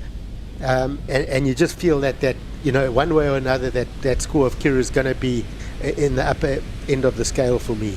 Well, 3 surfers back-to-back in the replays, in the lineup, are championship tour caliber. There's no questioning stories like that. And of course, Charlie Haitley will learn a lot from the experience here, going up against the bigger names like Kenworthy, Harrison and Pinkerton. And judges just deliberating these scores. Will stay with this moment because we want to see where these numbers land. We feel that Kira Pinkerton's number is going to be a big one. Greg looks like he's had an electric shock through him. I'm way out. 6.23, and I think, Greg, perhaps that wave didn't have as critical a lip line. The tide has filled in quite a lot, but certainly some lovely spice off the lip as Pinkerton will move up into second on the scorecard. Ellie Harrison, we're waiting for a score from her. Did Ellie find a 5.08? That was really just the one turn up in the top section as she raced down the line. Yeah, so, that was a very good turn from Ellie. You feel she needed the combo from it. She had the speed. It looked really good. I just don't know if the one maneuver alone is going to be worth that. I mean, it was a great turn, but let's see, if comboed it up, I think for sure it's going to be a 5.08. Well, we'll find out. Bella Kenworthy, no doubt, is the heat winner with a 7 and a 6.9 score for Ellie Harrison in. It's under the requirement. And so an official result will come to screen as we wrap up semi-final number 1 here. There it is, Kenworthy with the 7 and the 6.9 on her way to the finals here of the qualifying series warm-ups. Kira Pinkerton will go with her. We'll take a quick break and we'll be back for semi-final number 2.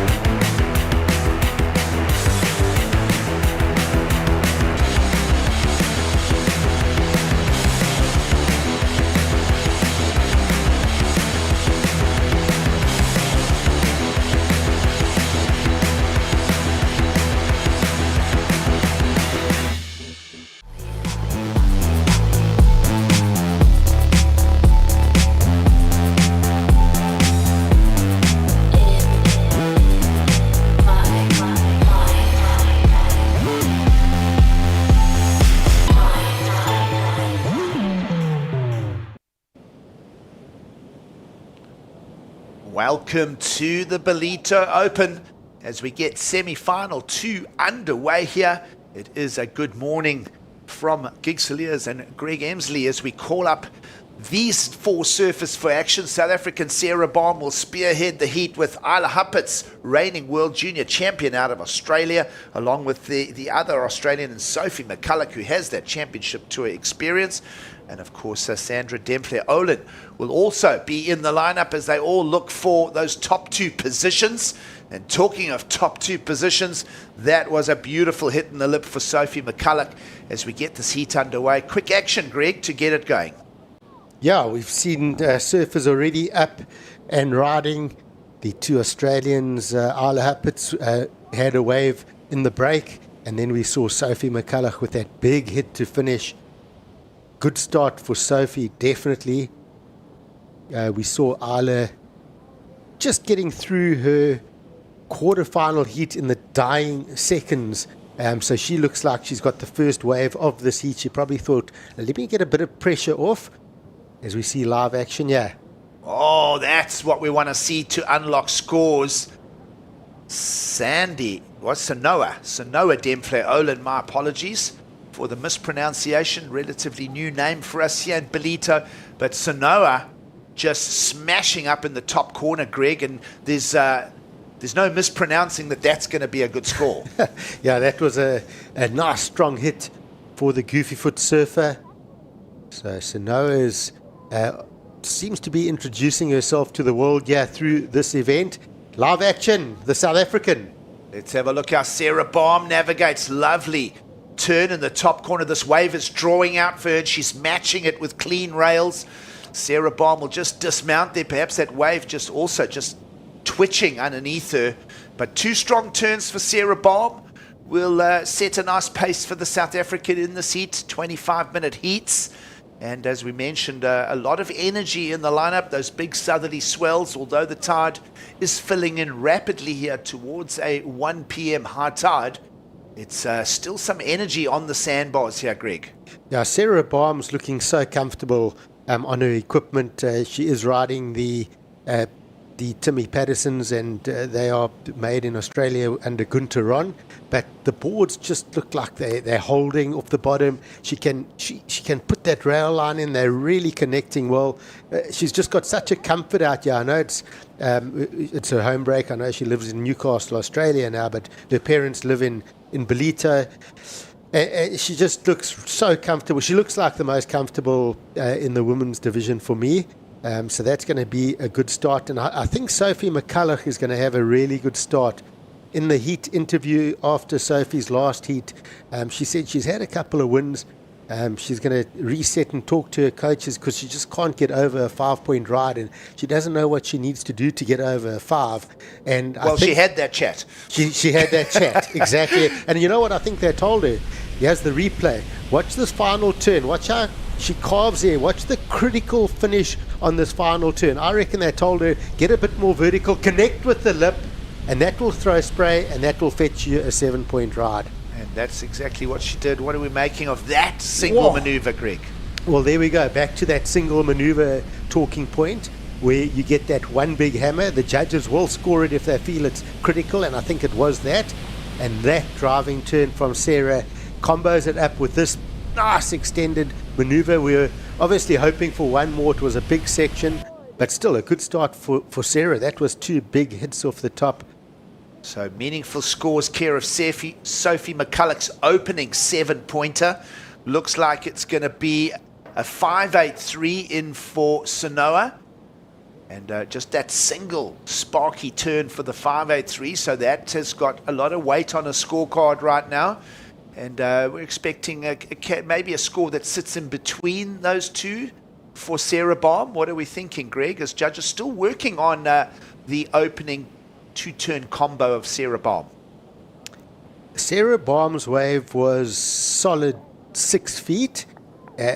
Those 2 turns were really, really critical, really big, very much on the rail. So it's a discussion. Yeah, she didn't connect the lip, but that wave was so big, and I think those turns would have looked like really solid, and I think the beach would have cheered because she is a local surfer.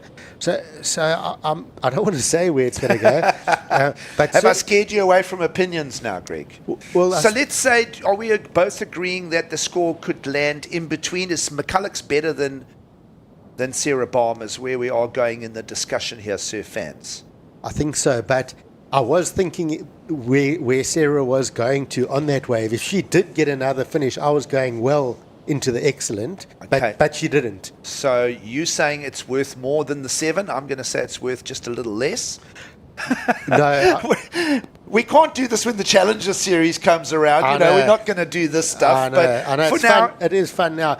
I'm saying no. I think it's somewhere there. But what I'm saying, if there was another turn, she was on her way to a massive score, but didn't get that final maneuver. So it's got to be. It's obviously not excellent. It's got to be. Oh no! You're defending yourself now, Greg.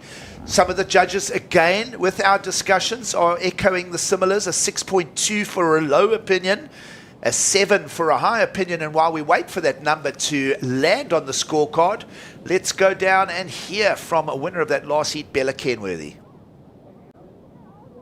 Into the finals, even though I feel like I had to tell you that.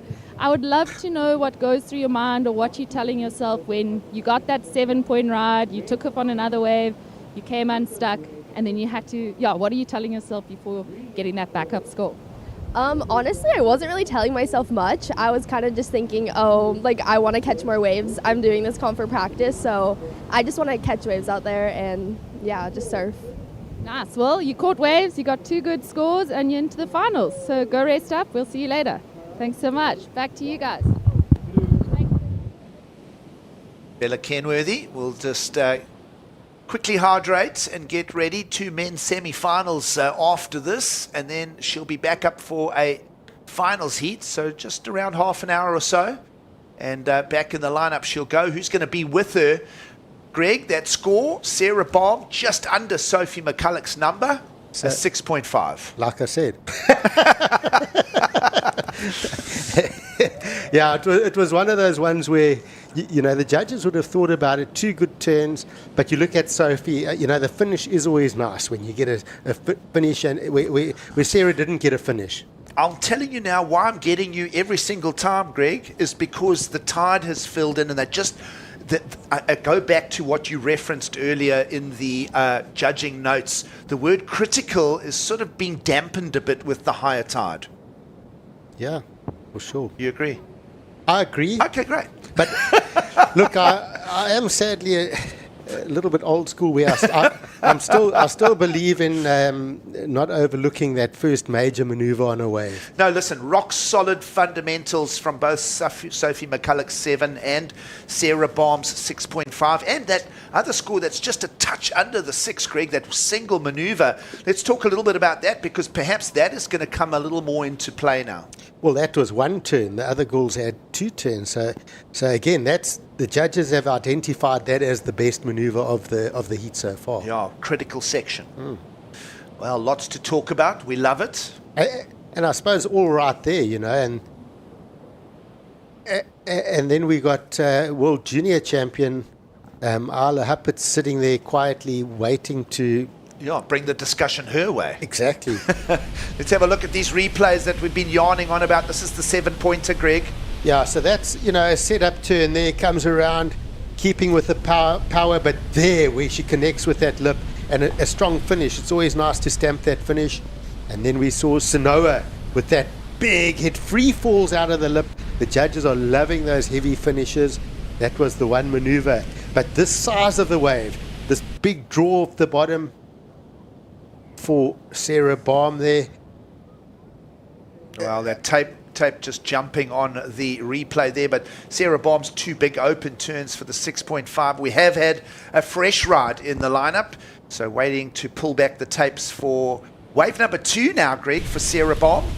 Okay, so here's this replay, vertical, and pushes the tail, comes around, and again whacks it up over the section. So quickly answering back Sarah Baum. That's going to be a backup score, but just a solid foundation backing up that 6.5. Well, prior to that, all surfers had been on 1 ride each, so the 4.67 in sees Sarah Baum, the only surfer on 2 rides at the 14-minute mark, up into the early lead.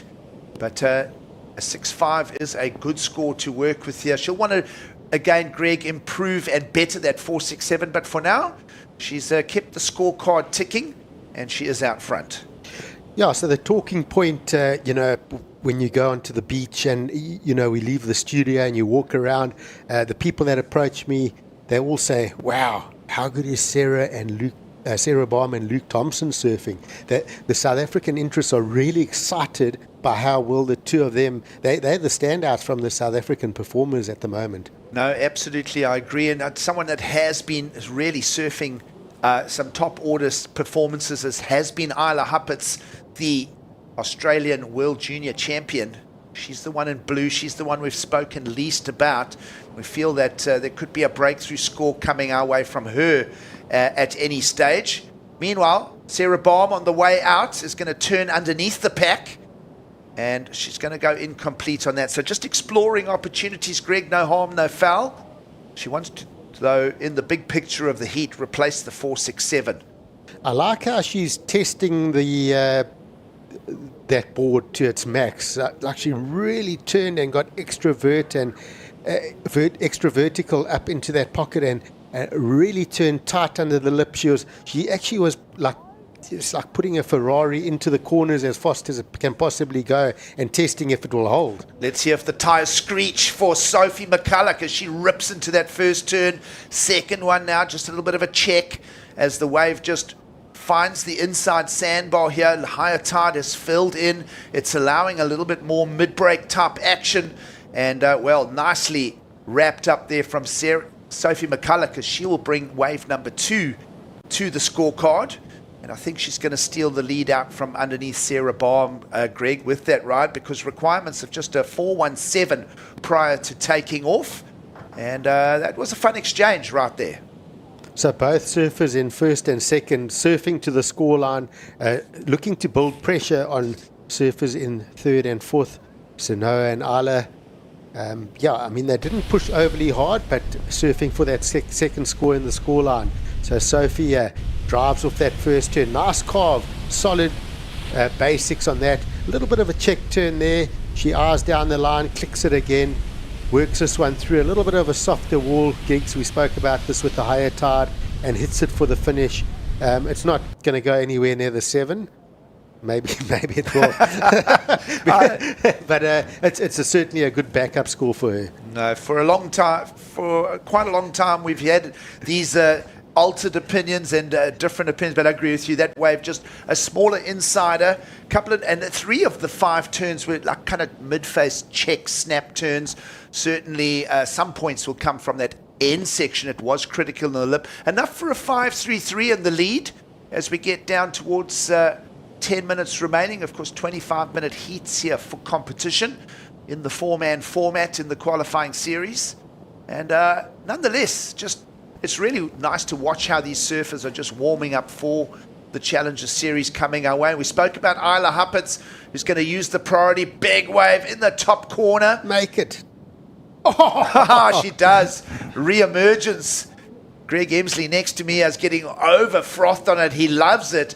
But certainly there was a critical moment there. I think a little bit is camouflage. It was a critical lip line. I'm going to make reference again, Greg, to the higher tide. But certainly she got in that lip line. Strong turn. Start thinking about the single maneuver of Sanoa earlier on. And we'll speculate where this score is going to land from Isla Hupperts. Yeah, and with 10 minutes to go, Isla had to make a move. She had to do something. That wave was a closeout. It was the only opportunity that she had there. Well, Sanoa will find a medium-sized wave. It's going to thunder along the sandbar. Not going to find her way around the corner. So a single maneuver for a second counting ride. For now, for Sanoa, she'll make her way back quickly as the sets are just in a little bit of a lull pattern right now. We've gone underneath the 10-minute mark. And Sophie McCulloch out front, Sarah Baum with the priority, Greg. And just a quick discussion, Sarah Baum's chasing a 5.84. And where does Isla Hupperts' score land? We'll pull back the tapes and get the replay of that, because it certainly had some drama in it with that disappearance in the cascading lip as it landed. Yeah, and we have a look at this. It's a big wave. And also being on the forehand, sometimes these turns, wow, rips through it. I mean, that's a heavy landing. You know, on the forehand, you've got to come over your body to make that landing, where the backhand, it's easier to do that quick rotation to get the board facing the beach. It's a bit more work on the forehand. Judges identifying a loss of momentum through that turn. That turn sort of jammed up and got stuck a bit, Greg. And judges are going to reflect that in the score, 4.27. So it's less than Sanoa's big backhand turn we saw earlier, a single maneuver discussion. But that's, I guess, how they split those two scores. Yeah. Fair enough. Let's have a look at this. It'll just be, again, Greg, just be a one maneuver wave. Yeah, it's, you know, you do the one maneuver, you've got to get that one major maneuver. And, you know, it is a good option, the one major maneuver, but I still think the two-turn combos are what you want to look for here. If you can do that twice in every heat, you're going to be in with a good chance. Well, let's find out how the chances play out. Priority with Sarah Baum as we slip under the 8-minute mark. Big open backhand turns for an opener for Sarah Baum. Saw the panel giving it a 6.5. She found a backup two-turn combo for a 4.67. She's down in second, just chasing the 5.84. Going to be interesting to see how Sarah Baum gears up for this. Of course, fantastic run here a few seasons back. 2023 saw her getting quarterfinals at the Ballito Pro, along with a quarterfinal over as a wildcard invite at J-Bay. And Sarah Baum, that really was the year that lit up on the results sheets for Sarah Baum. It's been a little bit up and down since then, but certainly in between she was, and I say was because I see no O'Neill logo on the front of the board, but for a number of years they're representative of our presenting sponsor. Certainly loved her involvement in the Maps to Nowhere documentaries. And definitely just, as you mentioned, Greg, just always feels comfortable. Dad lives here in Ballito. Saw Chris this morning, and yeah, he's still active, almost at the end of his 50s. 60th birthday next for Chris Barman. Chris will keep Sarah very accountable because he's a frother and a grom that surfs every day if he can. Yep, absolutely. And he also competes in the South African Masters Championship from time to time. It's always good when you get your elders that come and surf in the events and you have a chat. And there we go for Sanoa, just going over the handlebars on that takeoff there. She sort of I spotted an opportunity wide under priority, and I don't mind that from Sanoa, looking for that opportunity. And sometimes, you think you're too late, but you go, and the wave sometimes allows you in, and you steal an opportunity. So it's a good option to be on the hunt. Well, both Sanoa, Demfle Olin and Isla Huppets with requirements now of the 5.35 and 6.9 respectively. Clock's marching along. McCulloch's backup score of the 5.33 is also something that a surfer of Sophie's caliber can work at. We did, you made reference to it, Greg, of her being perhaps a little frustrated to this point, but certainly unlocking those bigger scores now with that 7 point in her scoreline. Yeah, Sarah Baum in second. Not safe for sure, definitely not safe. She has first priority. I think she's got to be careful of just trying to sit this one out. She wants to ride another wave. Well, a single maneuver from our surfer in green in third, if she repeats what she did, just one big turn in a critical section, that'll have Sarah Baum under pressure. Yeah, and obviously we know that's her strength because we've seen it. And Sarah also, she's the quarterfinal from Sarah, she got a 16.1 total, which is the highest heat score of the whole event. She doesn't want to start sort of dipping the wrong way on the scoreline as we head towards finals. She wants to keep that intensity up, and here we go. Sarah Baum will use priority, hits the lip and goes unstuck. So that's the way that story unfolds in the attempt to replace the 4.67. There is enough time for her to remount and get back out there. She took a fall right at the beginning of that ride. Greg, as a coach, you'd be a little bit frustrated with that, perhaps?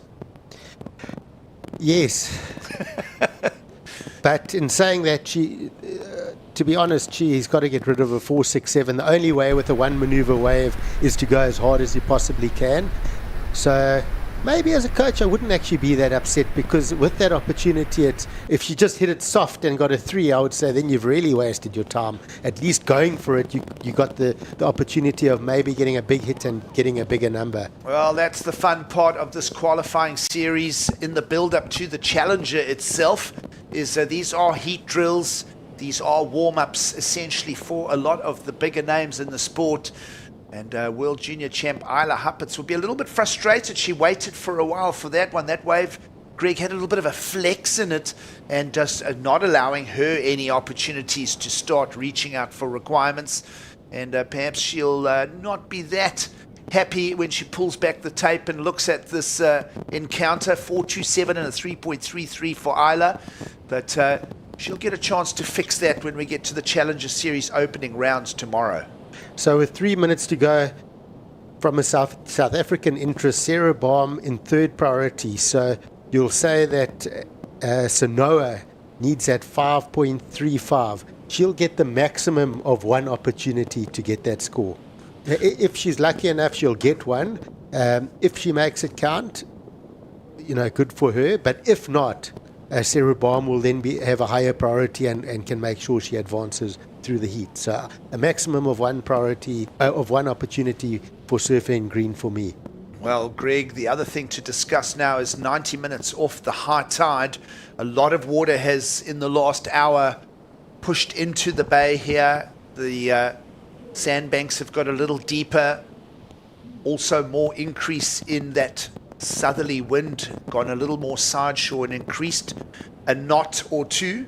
You can see the odd little white cap now, so perhaps that also too is going to come to play as it starts affecting available wave faces to really attack and drill into these requirements, Greg. Yeah, it's all these factors playing in, and we haven't actually seen a good score in this heat in the back half. It was all in the opening part of this heat, so quite interesting, as you say, as we head towards that high tide.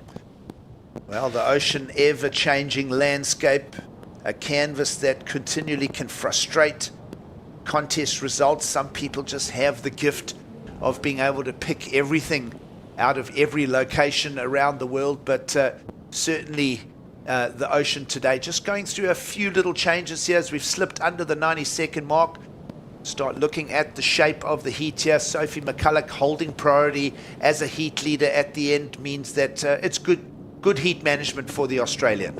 Yeah, so here's the last opportunity, in my opinion, for Sanoa. Now let's see, softer wave with the higher tide. She's not going to be able to repeat the 5.83 requirements of a 5.35, Greg. Are we both agreeing that that one just a little bit short of requirement, and basically due to the conditions on the change here? Yeah, just not a big enough wave, not a strong enough section. There is a 307, so you would expect Sarah Baum to move down a little bit here and just make sure she protects that second position. Well, 30 seconds to go now as we start wrapping up semi-final number 2. Of course, Bella Kenworthy and Kira Pinkerton already established as finalists.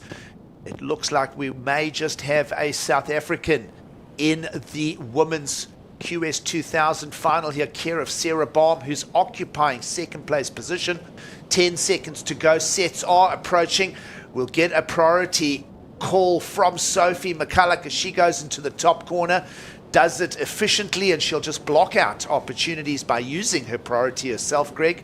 And that is a smart heat start to finish for the Australian.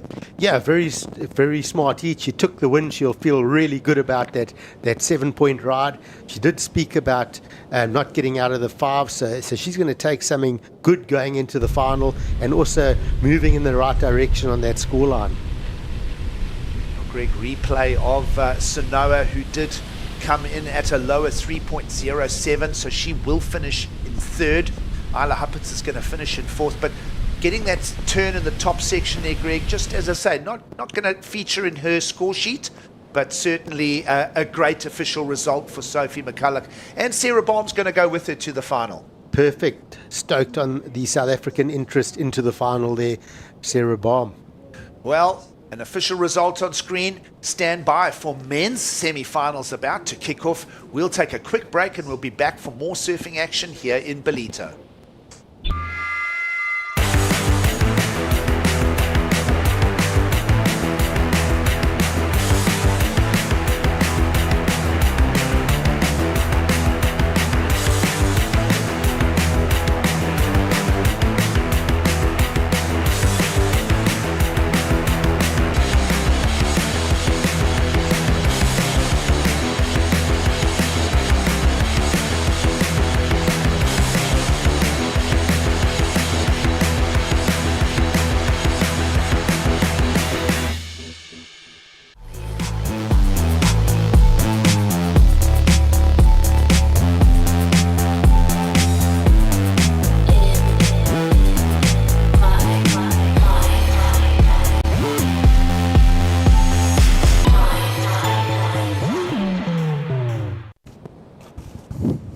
Welcome back to action. This is the Ballito Open presented by O'Neill. We are through to the men's semi-finals. If you guys are joining us, welcome to a cloudy Ballito.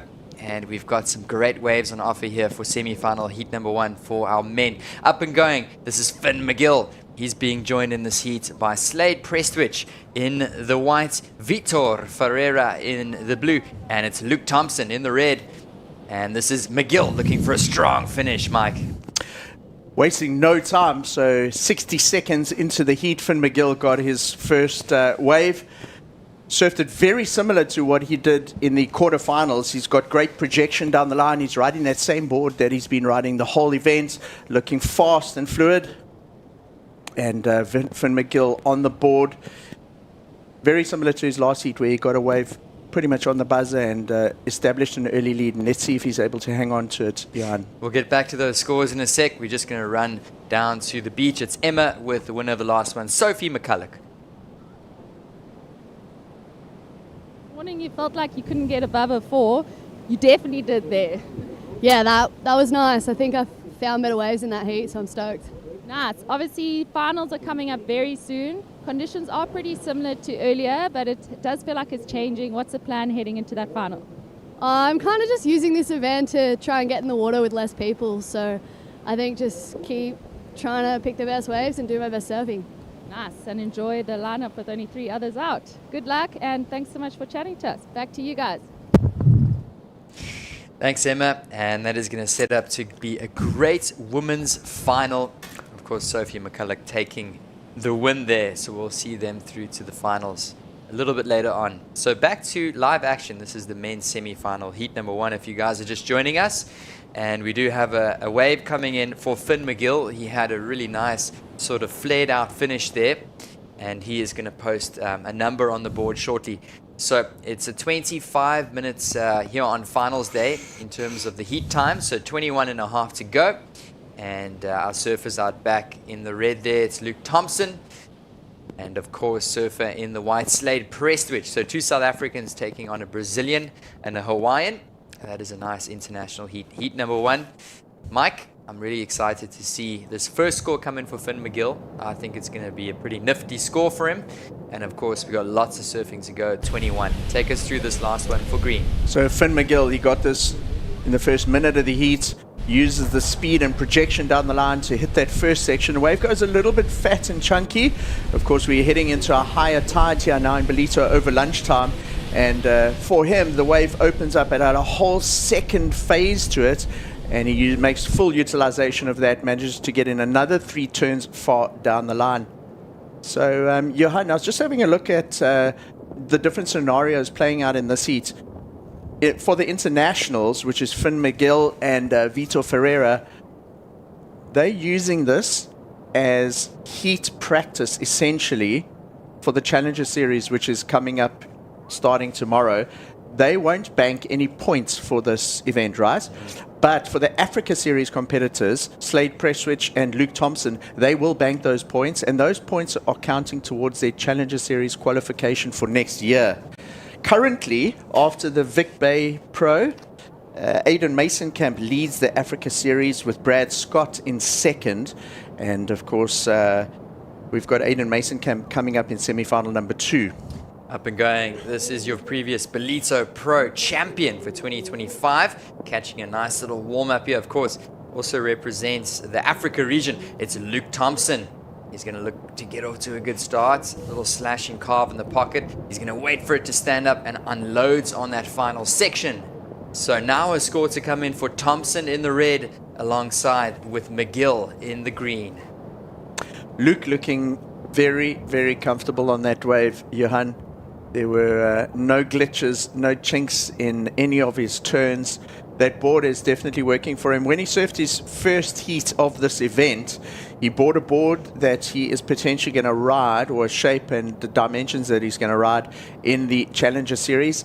And he said he was going to use these heats in the Ballito Open to really get the feel of that board and get familiar with it, because that's what he's developed to take on the Challenger Series this year. And this is Luke on his opening wave. That board has got a lot of projection and speed down the line. He's generating a lot of a lot of speed out of those bottom turns, and nice flare on those big maneuvers that he's doing. You see how the wind's making it a little bit more crumbly, so rather than a thick lip out there's a lot of little crumbly sections that the guys are able to use to smash some turns.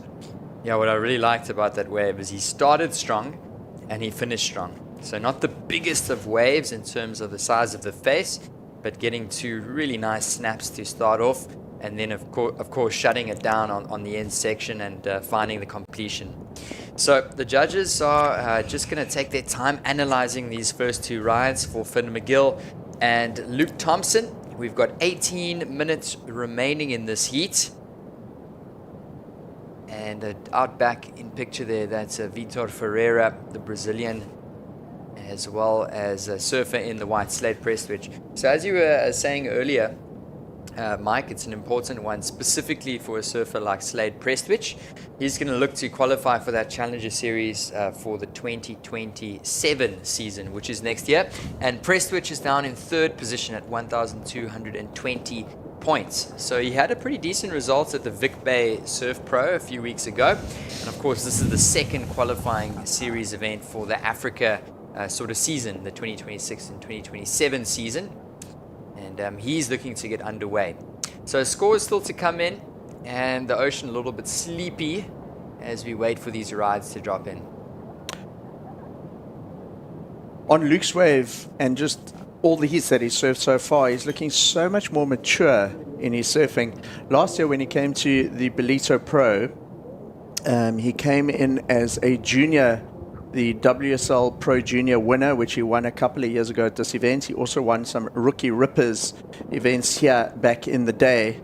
And I'll get back to that story. Let's just have a look at Slade Prestwich, the other South African. Oh, unfortunately digging on that first top turn. But I was saying, so Luke came here last year. He'd won some Rookie Rippers. He'd won the Pro Junior in previous years. And he actually celebrated his 21st birthday at the Ballito Pro last year. And that was in the week leading up to the Challenger Series. And then, of course, in the Challenger Series, he had, which would be one of the highlights of his life, he won the event.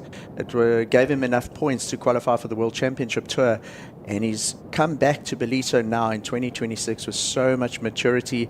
He's a different person on that surfer's deck. He carries himself differently. And it's awesome to see that he's getting through heats here, because sometimes in a sporting event, the defending champion or champions, there's so much extra media pressure from your peers. You're surfing in front of your home crowd, and that can all create extra unnecessary pressure. And Luke just dealing with it so well. Looks very comfortable out there, Johan. Yeah, for sure. And we've seen this Ballito Pro event really catapult a lot of these surfers to that championship too. I mean, Luke Thompson, the last of which in 2025, made the CT. Rio Waida had helped him qualify for the CT when he won in 2022. And Cole Hauschmand qualified for the CT in 2023 through a big result here at the Ballito Pro. So these guys just know how important this pro is in the Challenger Series coming up. And Luke's getting some good reps in there, and he's definitely looking confident. Opening score for Thompson, we've been talking about him. It's a 6.33 for Luke Thompson. And the opening score for Finn McGill does come in at a 6.50. So we might see a breakdown shortly, Mike, of those two waves. McGill had a bit of a bigger wave, and he had a big end section. Run us through this one. So this is Finn McGill, raced down the line, carried a lot of speed into that first turn, a critical first turn. Drifted the tail. Then he had this sort of pause as he got made through the midway section of the wave, and then he really got to town on the end section. 1, 2, 3 turns, each improving. This is live action. It's Bito. This guy has a deadly backhand re-entry. Just the 2 turns on offer there. And again, the end section catching out yet another surfer at the end on Ballito. So Bito, just the 1 turn of any significance on that wave. The first opening turn, raced down the line and came unstuck on the last section. That's his first wave. It'll go into his bank of scores. But yeah, breaking down Finn McGill's wave, he had that first turn and then a big sort of pause in the wave, and then all the money was at the end. This is the replay of Vita's wave, which has just happened now. Yeah, so he couldn't find the finish. There was a big chunky sort of end section there. So he puts a 4-point ride onto the board, does the Brazilian in the blue. And just scenes from the beach, it is Saturday, beautiful weekend here. Of course, the weather, a little bit iffy today, but we still got plenty of fans on the beach. And we've got some great waves that are going to make for great spectating here on finals day of the Ballito Open, presented by O'Neill. So those scores all in. Of course, just to remind you, it was Luke Thompson at a 6.33. Currently, the highest wave of the heat was Finn McGill at a 6.5. Slade Prestwich, as we were saying earlier, Mike, it's an important heat for him to advance and get some points on that QS. It's going to help him either way. Is out back. Unfortunately, he went down in his wave. It came through to 0.63. But we've seen Slade with some pretty good heat totals over the last couple heats, and I think we can expect a lot out of the surfer in the white as well. That's red in picture. Luke Thompson sitting on that single ride of a 633. Let's see what these surfers can do, specifically green sitting in priority. I'm interested to see what Finn McGill can get up to when a wave rolls through the lineup. Finn's also been on nice momentum through this event. As we see a left, wow, we haven't seen a left for a couple of heats. The swell and conditions out there are doing almost exactly as the forecast had predicted, Johan. Swell dropping through the day. The tide obviously is at lunchtime, so there is a lot more water on the bank out there. You're going to see a couple big sets rolling through some of these heats, but I reckon the medium ones are what you're looking for to maximize scores. And this is Luke Thompson on a medium-sized wave. Just foot came off the tail pad at the end there. Won't be one of Luke's top 2 counting rides, most likely at the end of that. Yeah, I was saying Finn McGill has had great momentum, and he surfs with so much projection down the line. He enjoys the power. He's from Oahu on Hawaii's on the Hawaiian Islands, and he's here halfway around the world. So if he's got any supporters watching, welcome to anybody watching from Hawaii supporting Phil McGill in this heat. It'll be 5 to 12 at night there, while it's 5 to 12 at lunchtime here in Ballito, South Africa. He's going to paddle for this one, so White had to give way to press switch priority with McGill. Nice carving turn, arcs it in the pocket. One more. McGill down the line, looks for the finish, and he is stringing together pretty decent heat here, Mike. He opened up with a 6.5, and that's going to be another cancer for McGill. So McGill will feature in the Challenger Series coming up this week, starting tomorrow, and he's one of the competitors that entered the WSL Ballito Open presented by Neil in order to try and get some heat reps in and surf with only 4 other guys out there, get a bit more familiar with the break. And he's done a great job of that because he finds himself in the semifinals and at this point advancing in second place. But there is still 10.5 minutes to go in this heat. But good to get a couple of reps out there and a couple of waves. If you've seen the free surfs here in the mornings, it's pretty radical, Johan. There's like up to 100 guys on that peak, so difficult to get the waves you really want and figure things out. So if you're able to do it in a heat and almost like a mock scenario of what's going to happen in the Challenger Series, that's the opportunity that the Ballito Open offers a lot of these international competitors, and that's why we see so many of them enter the Ballito Open leading into the Challenger Series next week. Yeah, it's a really popular event, and I find, of course, all the Challenger Series competitors are at all of these Challenger Series events around the world. But there's plenty of young, aspiring sort of QS surfers that come to this very event from different countries as well, just to get the exposure to surf through the juniors. Of course, we had the Rookie Rippers, which was our younger age divisions, our pro juniors, and then, of course, get an opportunity to surf a QS against very big names. I mean, we're seeing CT level surfers. Luke Thompson, Jackson Bunch was in the mix here. A few of these guys have represented on the CT. Of course, Luke Thompson on the CT right now. So a great opportunity. This is just a quick replay for last of Blue Vitor, and we've seen not many lefts up and going here. This is the replay. It was going to be a throwaway score 0-8, and this was an important one here, Mike. This was McGill. Yeah, McGill, oh, lovely slashing turn. Very fluid, fast surfing. 3 turns in the space of about 40 meters along that wave. You see how the wave's settling down when it gets a little bit smaller. Yeah, it presents those sections in quick succession. We saw that in the opening rounds of this event, and when it is a little bit smaller, you don't get that heavy inside section that you have to deal with those bigger sets. So nicely surfed wave there by Finn McGill. The judges reward him with a 6.53, and he goes back into the lead. Yeah, so 6.53, the score has come in for Finn McGill, sitting with that 6.53 and a 6.5. Pretty good heat totals of a 13.03, and we have been seeing the guys advance with heat totals like that. Up and going now, Vitor Ferreira, the goofy footer from Brazil, gets to work. Big turn off the top, snaps it up into the lip, and he's going to find the finish. So that wave was quite interesting. There was almost like a cross wave in it that gave him a little speed section and projection to get into that next section where where he did those 2 turns. And he's gone back to surfing the rights, Vitor Ferreira. As we see Finn McGill on another one, that's not going to be one of his top 2. So Vitor decides to go right there. You know, you had those 2 lefts, Johan, and I think what he was probably looking at there was trying to maybe do an air on some of those lefts because of the wind that is blowing now from the southwest quite hard. So it'll suit if you find a left to do some aerials. And as I was talking through that, we saw another wave for Slade Prestwich. This time he gets out of first gear, Johan.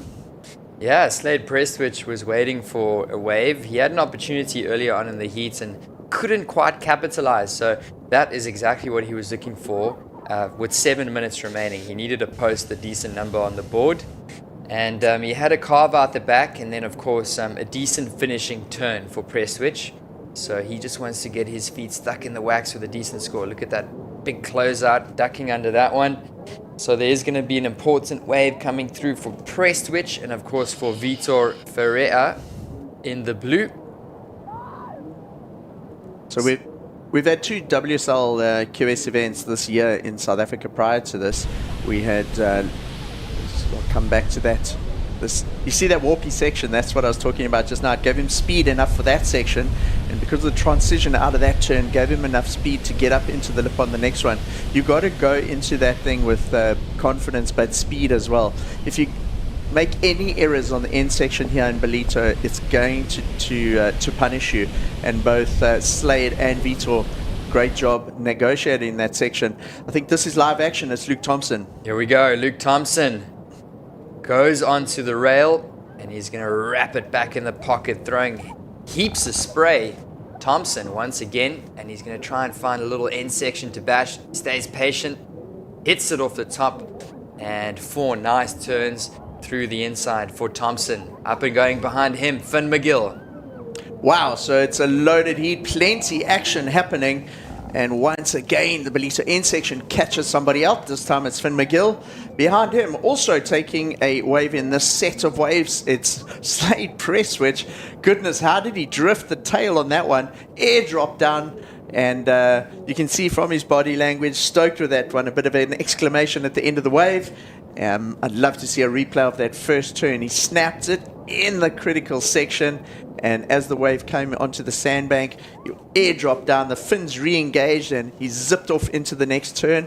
I enjoyed that from Slade Prestwich.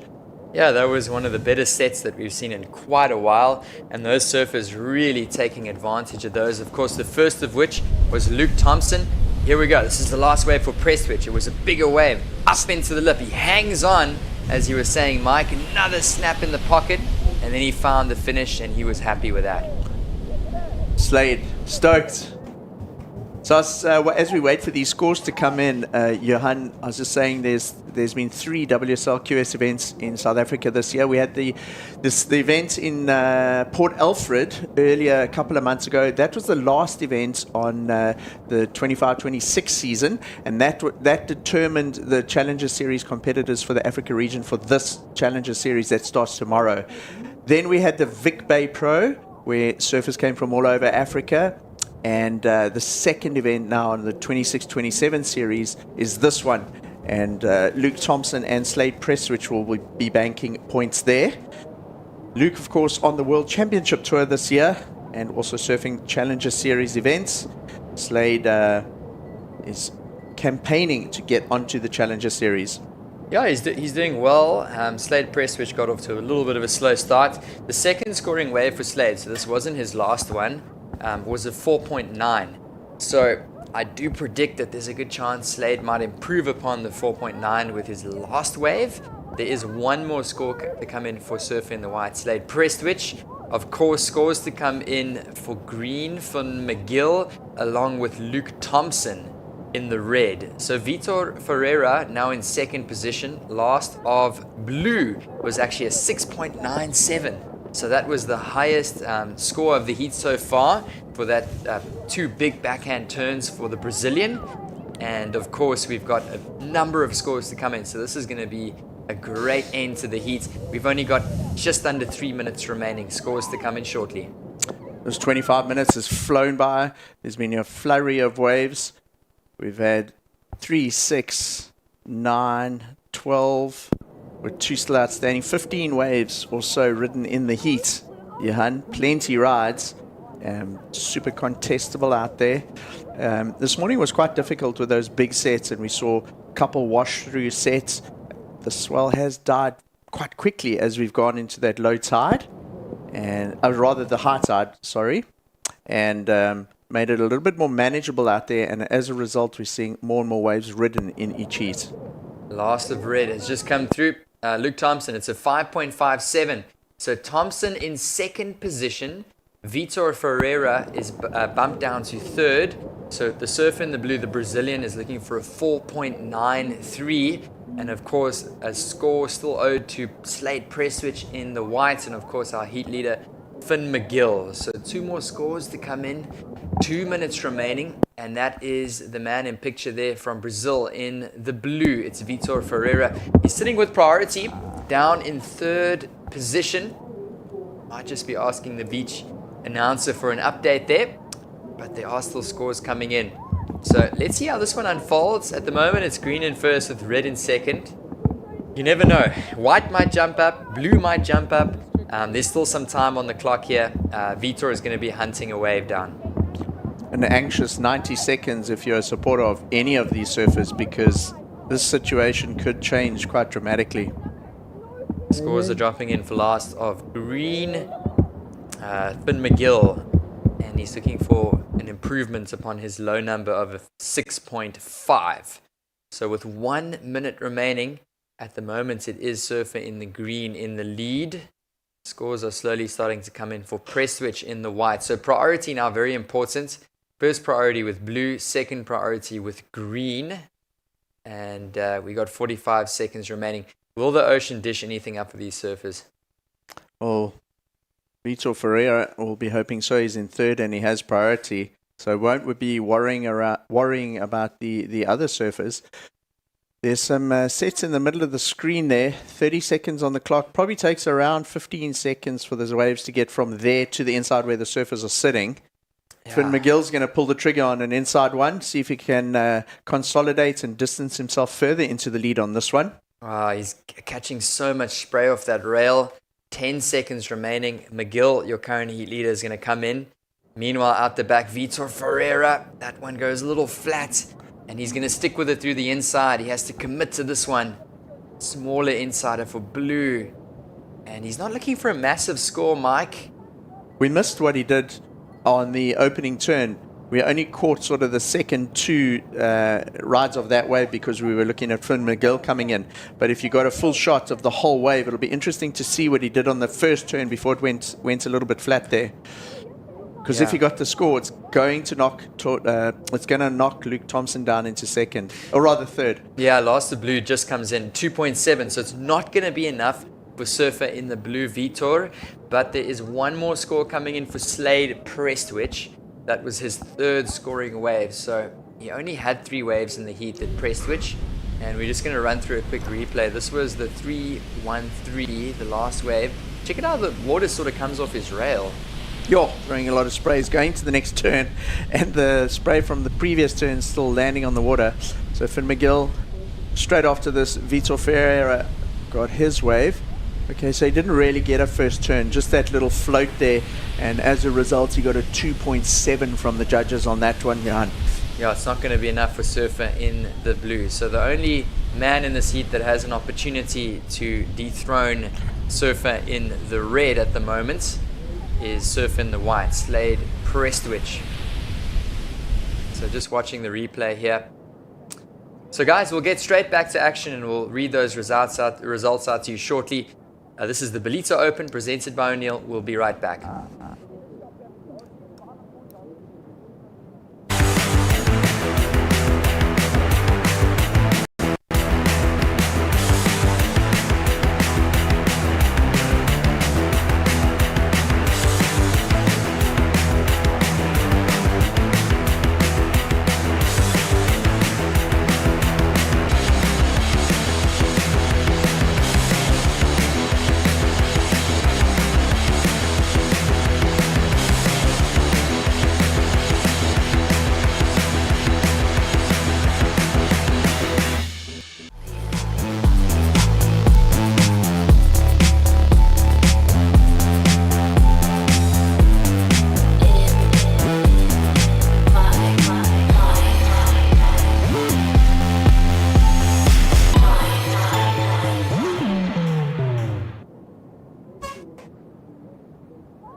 Welcome back to action. This is the Ballito Open presented by O'Neill. And official results of that last heat, last of wide Slade pressure, which did come in at a 6.83. So a decent score, but not enough to push him up into that second advancing spot. So congratulations to Finn McGill from Hawaii, taking the win ahead of Luke Thompson in the red, Slade Prestwich in third position in the white. Decent result for him nonetheless, and Vitor Ferreira in fourth position.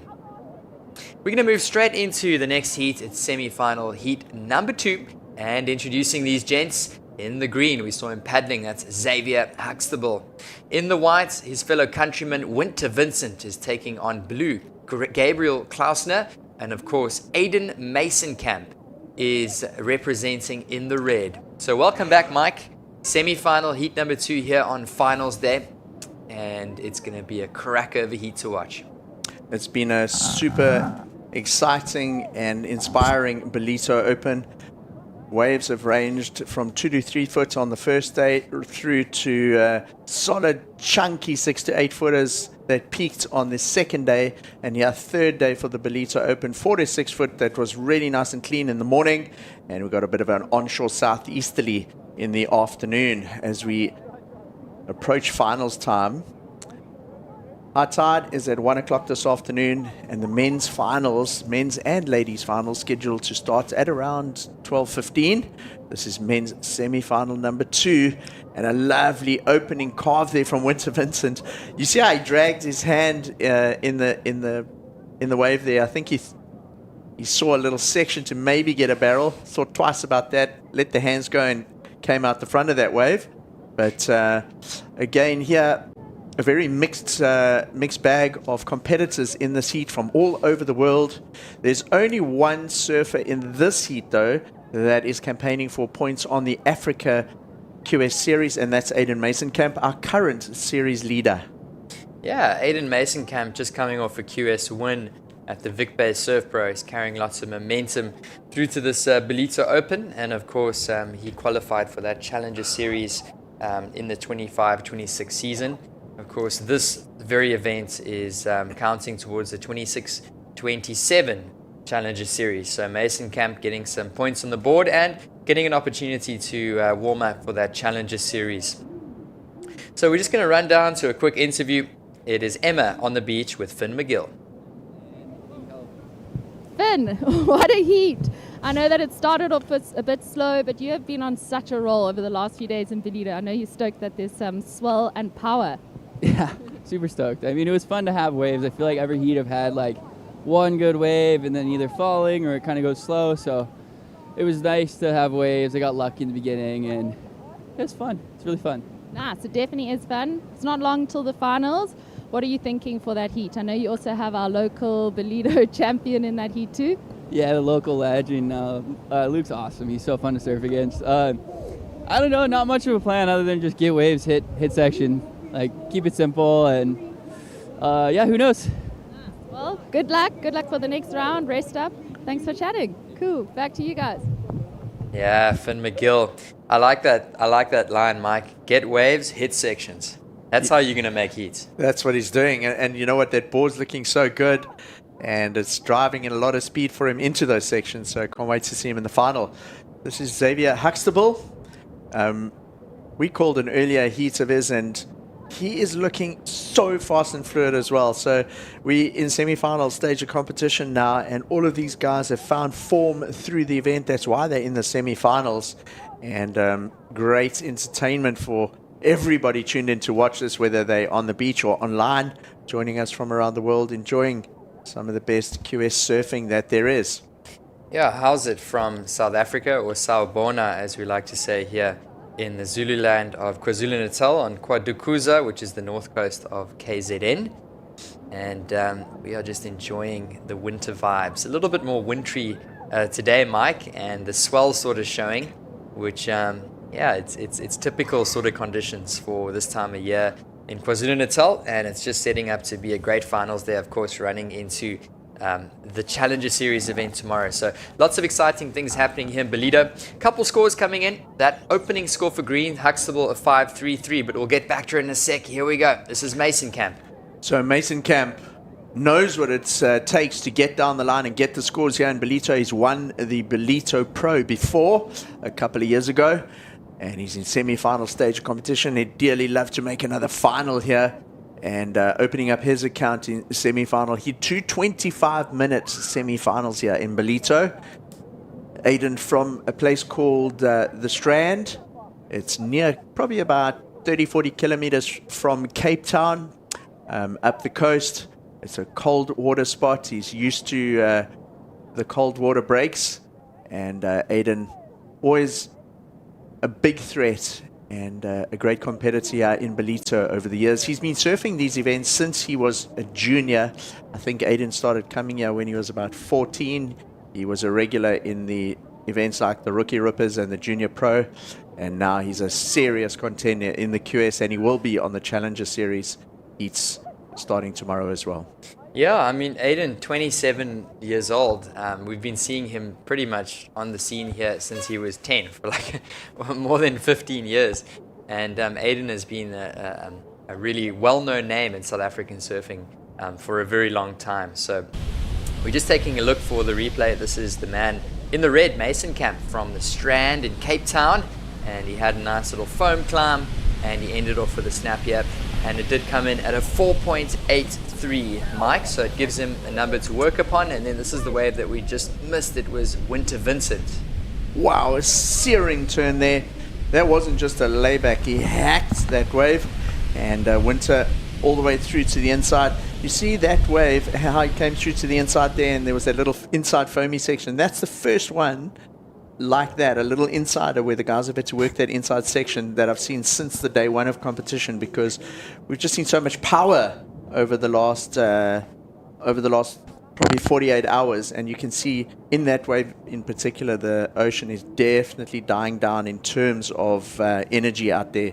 That is what the forecast said, and so the guys do need to adjust their heat strategies, because those big sets are not as consistent as they were this morning on the higher tide, and your waves could very much come through into that bowl section, and you're going to land up surfing a little bit of a bowl like Winter did on that one.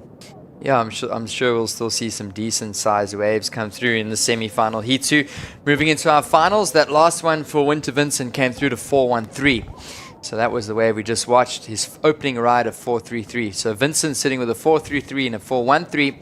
Here we go with Gabriel Klausner, the Brazilian, going to work here. He throws the tail out, and he's just going to get stuck on the roof there for that second turn, Mike. Gabriel been very impressive as well through the rounds of competition here. Fast surfing, he tends to flare that tail out, drifted on almost every top turn, and just mistimed it a little bit on that section. But again, he's one of the international competitors, using it as a bit of a warm-up here, Johan, and he'll be adjusting how he surfs the wave leading into those Challenger Series events, or heats rather, tomorrow. Yeah, either way, even if these international surfers don't get a win at this event, it's not, I wouldn't say it's the main goal for them. They just want to get some waves out in the lineup and get an opportunity to surf uncrowded Ballito before that Challenger, which is the real counter. But you know what? To take home, some prize money and the trophy would be awesome for one of these international surfers as well. And up and going here is Surfer in the Green, Huxtable, big section. Ooh, and we've been seeing him consistently make those, but that was a difficult one, as we see Klausner also go down on the inside. So still some power in these waves, even in the dying swell. You can make the most incredible highlights reel of just that end section, wipeouts. Could go on for days. We must have had about 100 of them over the last 3 days of competition. It's such a challenging section, and even though the swell is losing a little energy this afternoon as the tide comes in, that end section still presents a challenge like it always does. But 15 minutes, 10 minutes have progressed in the heats. We're 15 minutes away from determining who is going to join Finn McGill and Luke Thompson in that final of the Ballito Open. And just going back to the discussion around the Africa Series ratings, this is a QS 2000. So the winner will take 2,000 points. The Vic Bay Pro was also a QS 2000. So Aiden has already banked 2,000 points. So even with a win here, Luke Thompson won't be able to overtake Aiden on the ratings. No, definitely not. He's got 2 good results back-to-back as Mason Camp, but this is with a surfer in the green. Huxtable, it was just a replay. That should be a throwaway score for him at the end of this one. Now surfer in the blue. Had to turn out the back, and this is the one where he went down, Mike. So that one came in at a 1.93. So, I mean, looking at these scores, a 217, 193, I don't think these are going to be scores coming into play towards the end of this heat. Nope. So if Aiden doesn't progress through this heat, he should still retain his lead on the Africa Series ratings. I'm sure Luke Thompson will rocket up the ratings there, even though it's just the one event that he's surfed so far.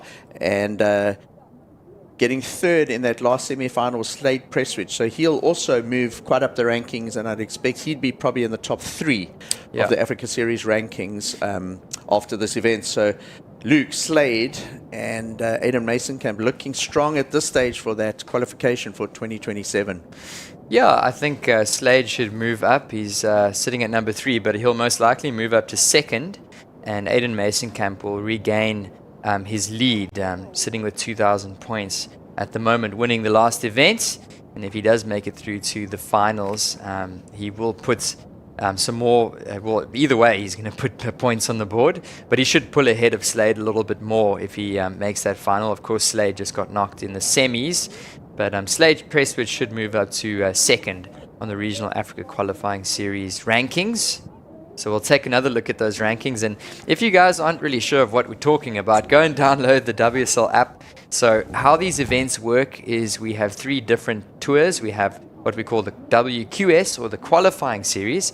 This is a qualifying series event, and the top surfers in the qualifying series per region, so this is the Africa region, get to qualify for what we call the Challenger Series. And this is a Challenger Series surfer that surfs in that Australasian region. Winter Vincent, he goes down on that last one, but he finds the turn, so successful there.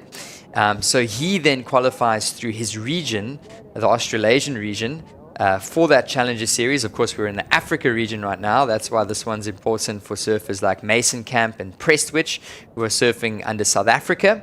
And then, of course, the Challenger Series event, which kicks off tomorrow, helps those top 10 surfers in the men's qualify for that coveted championship tour, which is the cream of the crop. That's where you want to be in professional surfing to make it a real career of longevity, and of course surf against the biggest names in the world. But this is surfer in the white. This is Vincent, and he found the finish here, so he's going to post the number on the board. That was actually a beautiful end turn, flared it out there, Mike. It reminded me a lot of that wave that he had, the 8.5 in the second last heat of the day yesterday. He's got a knack of really making that closeout floater re-entry look impressive, and I think when we see that, it could potentially come in as one of the highest scores of the heat. Yeah, that comes in at a 6.17 for Winter Vincent. So he's been coming to the shores of Ballito. I think this is his 3rd year in Ballito, and he's been impressing every year. Had a good event last year in 2025 in the Pro, and he is currently your heat leader. That's Winter Vincent with a 617 and a 433. Xavier Huxtable now in 2nd position, so it's the 2 Australians in 1st and 2nd. Surfer in the blue, Gabriel, is looking for a score of a 4.34 to move up to 2nd and advance. And of course, Aiden Mason-Camp, the local man, is looking for a 2.68 to move up to 2nd, sitting on that single ride of a 4.83. So guys, go do yourself a favor and go and download that WSL app if you're watching through YouTube or through a different stream, and then you can scroll down to the qualifying series regions and look at the different rankings.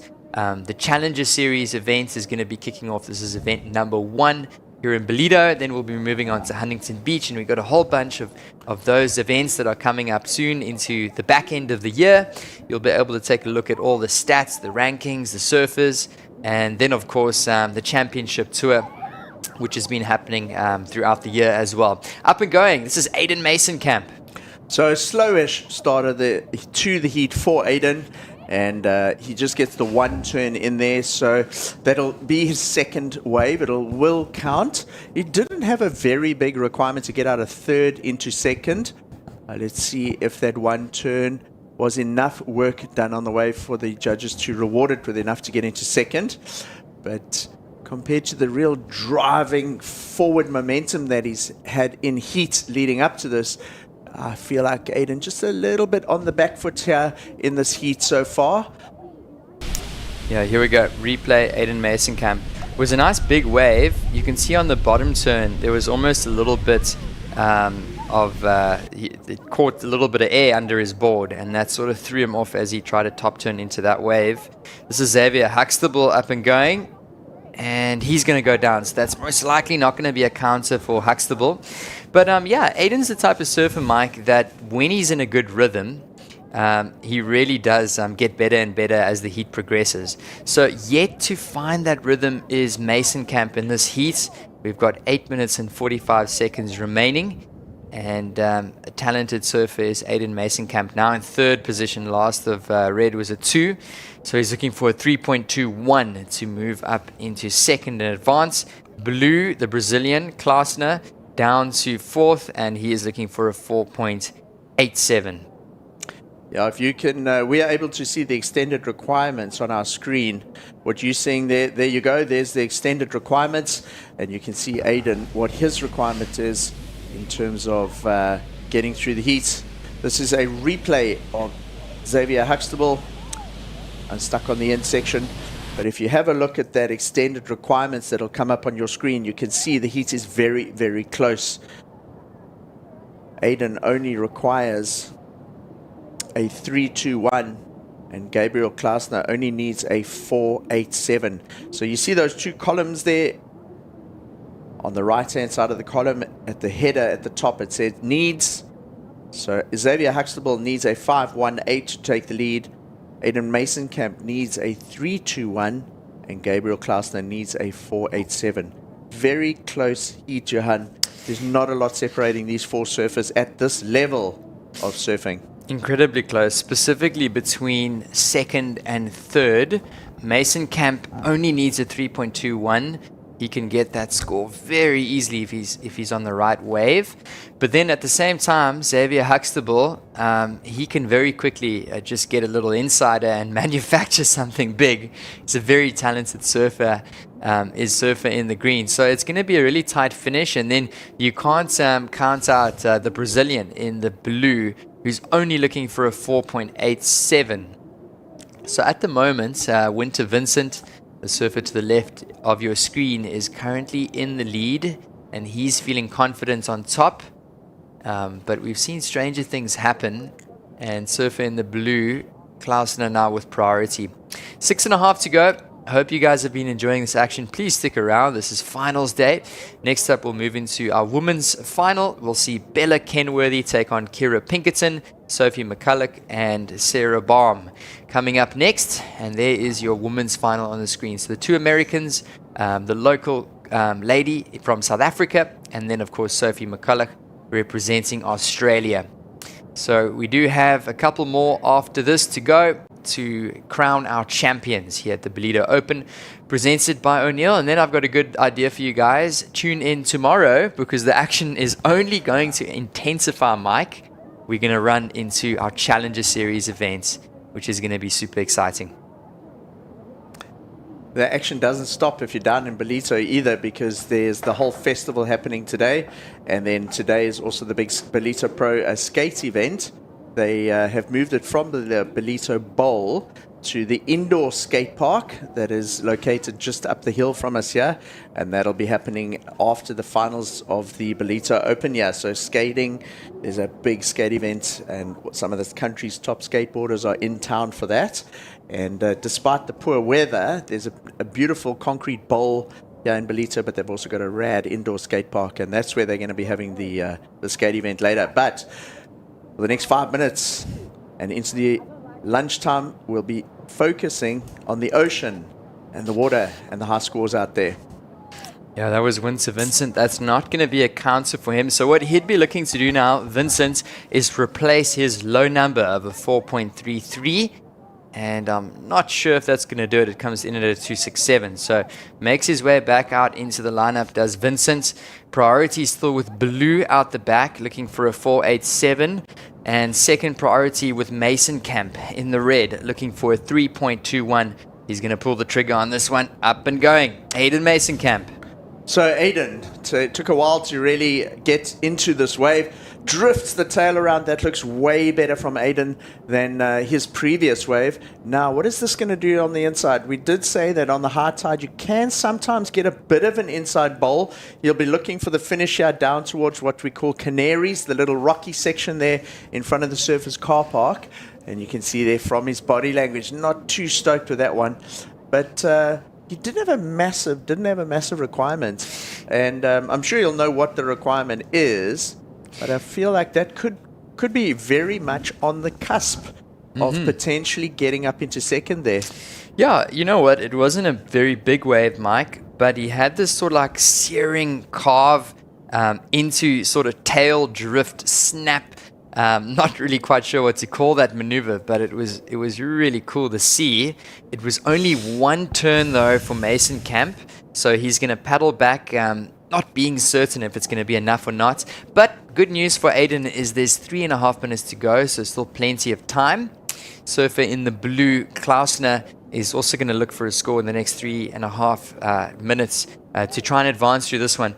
So it would be really cool to see a little replay. I'm sure we'll get a chance to see it now. Aiden Mason Camp, those scores are coming in. Will it be enough?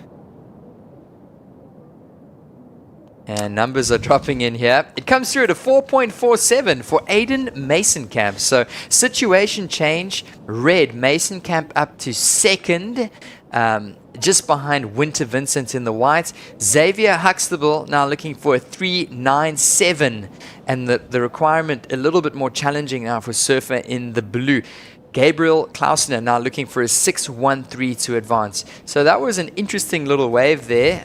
He made it work with a 4.47, and it's shaking things up here in semi-final heat number 2, Mike. Yeah, the way he sort of flicked his hand at the end of that wave, he looked a bit disappointed at how it panned out. But I like I said to you, I felt like the work he'd done initially could have just been enough to get through into second, and the job was done. So that'll give him maybe a little bit of spark of energy into the next 2 minutes of the heat. And Gabriel Klausner was on his way to something there. A lot of speed, but came unstuck on the third turn and wipes out in front of the camera.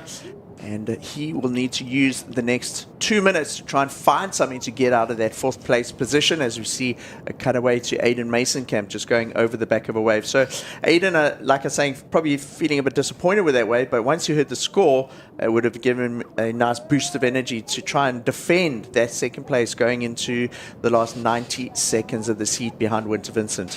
Yeah, that was the opportunity for Blue. It comes through to 2.47, so it's not going to be enough, but this is an important wave for Surfer in the green. Huxtable, nice snap to the lip. He's going to look for a strong finish, and he finds the finish. So Xavier Huxtable is not looking for a massive score. A 3.97 is required for the Surfer in the green. So Mason Camp just holding on to second position, and the danger man right now is Huxtable. Meanwhile, heat leader on a beautiful looking wave. This is Winter Vincent. Oh, straight up at the lip. Look at that long drawn out bottom turn. Flares the tail on the closeout just to put a stamp and an exclamation mark on his dominance in the heat so far. Winter Vincent with 45 seconds remaining. Him and Xavier Huxtable unlikely to get another one, but not out of the discussion. It's Gabriel Klausner. Oh, and he just gets stuck on that second turn. So important waves to drop in. A very important wave for Surfer in the green. Xavier Huxtable looking for that score of a 3.97. Of course, Winter Vincent looking to improve upon his low score of a 4.33. So Aiden Mason Camp now being left out the back all alone. Last of Blue, Gabriel locks in at a 3.3. So it's not going to be enough for Blue, unfortunately. So the only person who can really swing this heat right now is Xavier Huxtable. Scores are coming in. That's Mason Camp in picture out the back. And this one is going to come to conclusion. So there won't be another opportunity for Aiden Mason Camp. And we are going to wait patiently, Mike, for last of green to lock in. This is the wave from green. So compared to Aiden's 447, this was a much smaller inside wave, but it stood up along the bank and provided a couple of opportunities for him. It was a much smaller, softer inside wave. This was the last wave of Winter Vincent, which was a solid set out at the back. And great surfing there from Winter. Carried form throughout the semi-final. Hardly put a foot wrong. And then this was the one of Gabriel Klausner where he fell on the second turn. Yeah, that was Surfer in the blue. So scores are in. That one for green. Xavier Huxtable comes through to 3.67. So just not enough for the Australian in the green.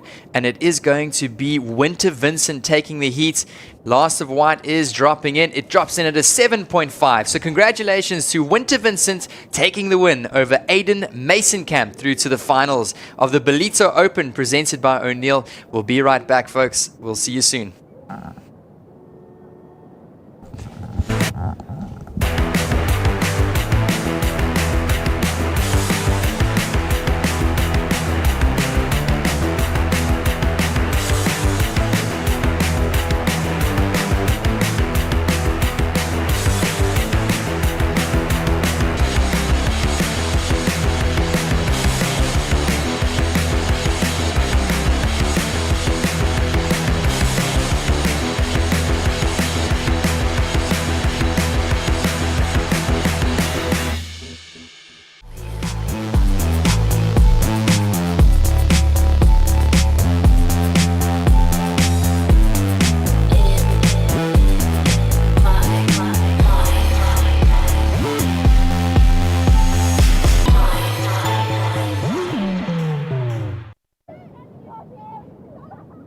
Good day greeting to you. It is lunchtime here in beautiful Ballito as it is time to go to the finals of the QS 2000. And onto your screen straight away we'll tell a story of some bigger waves still in the lineup here as we get ready to crown a champion in the QS 2000 format. It is, of course, a QS 2000. It has been star-studded on both the men's and women's sides of the draw. As we greet you from beautiful Ballito, alongside me, Greg Emsley, former championship tour campaigner, more than a decade on tour, in and amongst the greats like Slater, Irons, Fanning and Parko and the rest, and always so many stories from you, Greg. But this is a great four-pack to deal with for a finalist and for a win here, perhaps for Sarah Baum, the South African. It is a stormy day down there, and the South African fans will be behind Sarah. She takes on Sophie McCulloch, Kira Pinkerton, and Bella Kenworthy. And, wasting no time, the South African will get to work. Big open wall here. We saw her go to work like this in the semi-finals. And that one just dislodging. And perhaps a little bit of a disappointment there because that was a great clean start for Sarah Baum until that error, Greg. Yeah, just a little bit late into that lip and got hung up there and came down with that lip, causing that heavy landing. So she couldn't hold on to the finish. But Sarah Baum will be not too rattled about that. She'll reset in this lineup. There's quite a few opportunities now with the swell and the wind breaking up a little bit. So even under fourth priority, you can be paddling out wide and find a nice solid two-wave combo. Around 20 minutes to go to the high tide. Greg, you make a lure of the rhythm of the sets here as we reach the full amount of water. We're not on the biggest tides that Ballito experiences. As we watch Sophie McCulloch get her campaign underway, that'll just be a throwaway score in the context of the finals. But Greg, all four of these surfers with championship tour experience. Baum has touched on those visits with wildcard opportunities at Super Tubes and Jeffreys Bay. Of course, McCulloch and Kenworthy getting championship tour starts in a few seasons back. And of course, Kira Pinkerton has seen her moments in the CT jersey as well. Yeah, it's a very experienced heat, and these are our on-form surfers at the moment getting to the finals, and it's going to be great to see how they attack this final and obviously move into the Challenger tomorrow. Well, women's final underway. The men's final is now set with that last semi-final. Let's go down and hear from Winter Vincent, who is on his way to the finals here in Ballito. Winter, you're into the finals. What a great warm-up for the Challenger event. You've had so many good heats in Ballito. We often think of you when we think of Ballito events. Yeah, thank you. Just the QS, so it's just a start, but it's really nice to make a few heats, try out some boards and just get some time on the comp paint. You can't buy a wave out there in the free surf, so yeah, it's been fun. Nice. And obviously the final coming up very soon. You've got 2 South Africans in there. What's the plan? Plan is just to not tire myself out. Surf like 3 heats today already. I think so. I'm not too sure, around there. And the challenge starts tomorrow, so just not burn myself out. Just get a few waves, and this board goes good. I haven't ridden this board since the Snapper CT, and goes really good. So yeah, I'll probably ride this in the final. Nice. Well, good luck for the next heat. Actually, in about 1 heat, finals. Rest up, and we'll chat to you later. Thank you. Back to you guys. Well, big smiles all around from 2 pretty faces there, as Winter Vincent is on his way to the finals with Aidan Masonkamp. And it's going to be an exciting heat as we'll watch Finn McGill and Luke Thompson do battle with them. Right now, it's time to crown a champion on the women's side. It has been a qualifying series event with a high intensity. There's been great level of surfing all the way through, and certainly the numbers just reflecting that already, Greg, with an early start for Kira Pinkerton. You see a 7 in her scorecard top left of screen. That is her opening ride. Yeah, we saw Kira Pinkerton really connect with that one major turn in the lip. It was a big section. The amount of spray that comes off her boards is just super impressive. Let's have a look at perhaps a meaningful ride underway for Sophie McCulloch. Just holds on and then just gets sideswiped by the white water here. We are very close now to the high tide. A little different, Greg, to the quarterfinals this morning. But certainly some very usable waves in the lineup, and Winter Vincent in that last heat just really kept the lineup alive. Yeah, it's got those little bumpy sections with those nice sort of coping edgings that come down with a slight side shore wind. And I think this is really nice competitive conditions because it plays towards the criteria. It gives you those sections where you can really open up and put the variety in, and it also allows for that progressive part of the criteria to come into it. You'll see the surfers opting to hit that lip and free that tail up on those sections, so it makes it for really fun looking competitive surfing. Well, Pinkerton has the highlight score right now, the 7-pointer. Everybody else on smaller numbers. We just saw Sophie McCulloch, a 2.4, a little decimal alongside that. Sarah Baum went down on her opener for just a 2.17. So perhaps waiting to see numbers come our way from Bella Kenworthy, and there she is on screen, ripping into a beautiful combination.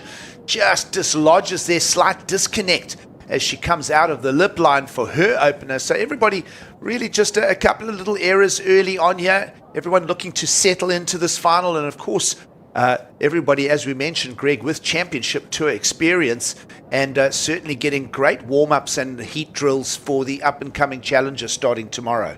Yep, they've had their warm-ups, they've had their heat drills, and this is finals time. So these surfers are only going for one spot here, and that's first place. And they've read into the criteria, they've read into what the judges are looking for today, and the surfers are surfing towards that. So you're seeing they're going for the heavy turns, the big hitting maneuvers. So we've seen a couple of incomplete rides, but the surfers know they're not surfing for second, they're going for first place. So they'll go for those big maneuvers.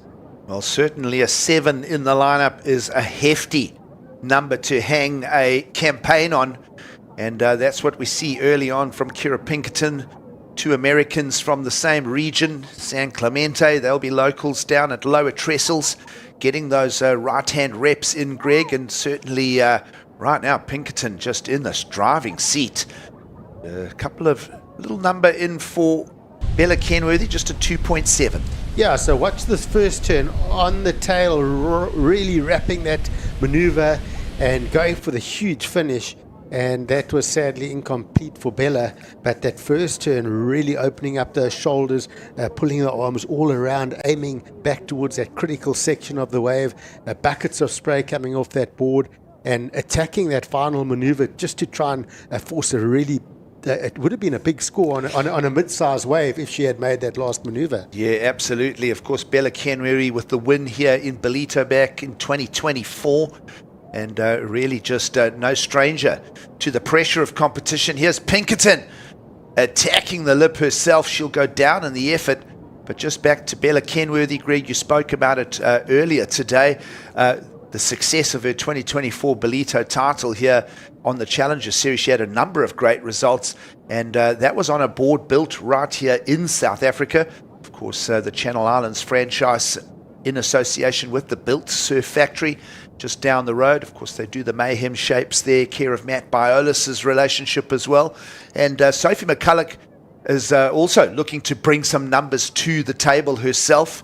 And, of course, Sarah Baum holding priority early. So super fun to break this down. And as we say, all of this really just a warm-up laps, like the qualifying series at a Grand Prix.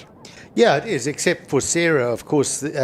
These points add towards the Africa ratings. So she's taking valuable points away from this event. That will fall into the 26-27 Africa qualifying WSL series. So it is important points for her to make sure she stays within that Challenger series for next year. But of course, her aims will be higher than that. She'll want to qualify through the Challenger onto the Championship Tour this year, of course. Absolutely. Strategic partnerships making this all happen. SMG and Yamaha, also huge thanks to them. Tip of the hat as we move through to crowning the qualifying series winners here over the next hour. And just a throwaway for Pinkerton, Greg, there. But nonetheless, her number has gone up a touch. She'll be back in the lineup. You see her there with the 4th priority as she is back in the primary takeoff zone. 25-minute final here, a little over 14 to go. And again, everybody really in it at this stage, Greg, because at the turn of a hat, any of these surfers can go into that excellent category score. Let's have a look at Kenworthy again. What a rip out of the lip right there. Single maneuver. That was sparky, and that'll go a long way towards the 2-score tally that's required to take out the heat win here.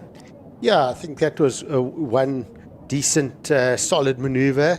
Clicked it well. Kira Pinkerton got that 7 on that first wave. That was a really big wave. That was a bigger wave. And you saw Kira looking at another big wave that she went incomplete. And just thinking back through her heats, she's really focused on size. She's looked at really finding those bigger set waves, even if it's only one maneuver.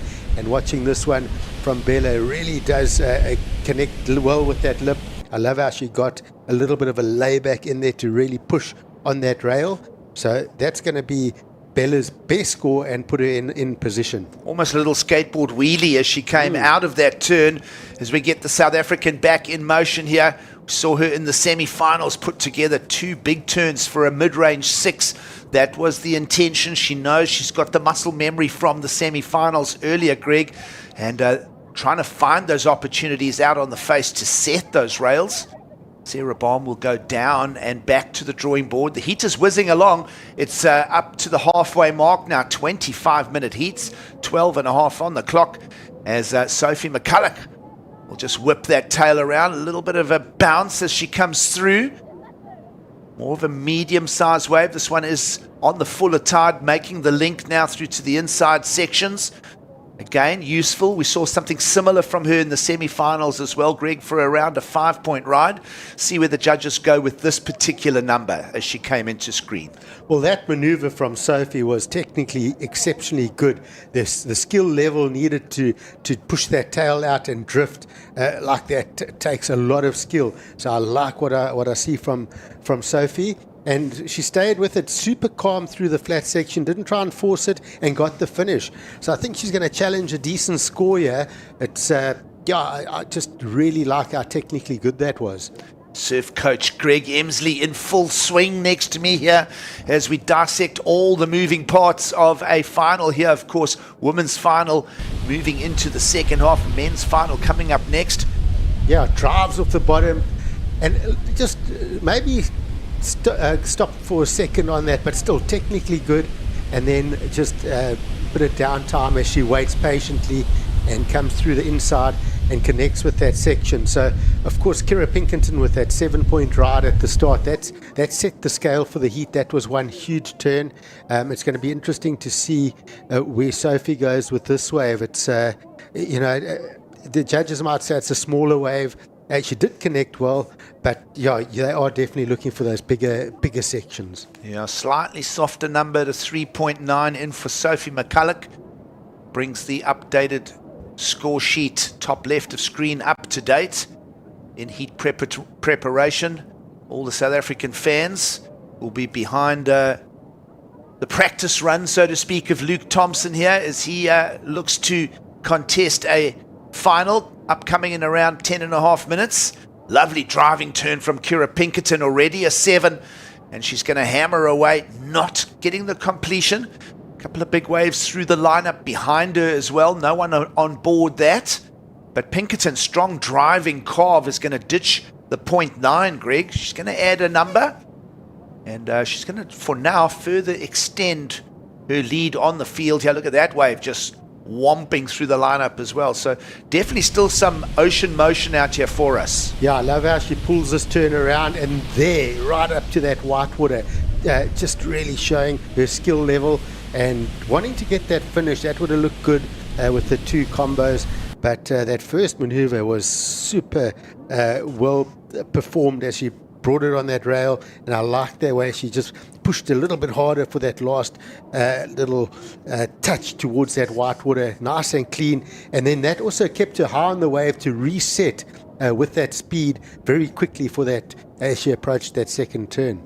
Second turn incomplete though, and just a 3.2 in for Kira Pinkerton. For now, she does extend her lead over the field. Kenworthy in second, trailing by a fair amount. If Bella Kenworthy wants to make this a good practice lap here for the up-and-coming Challenger Series, she must search out a 5.71 in the lineup.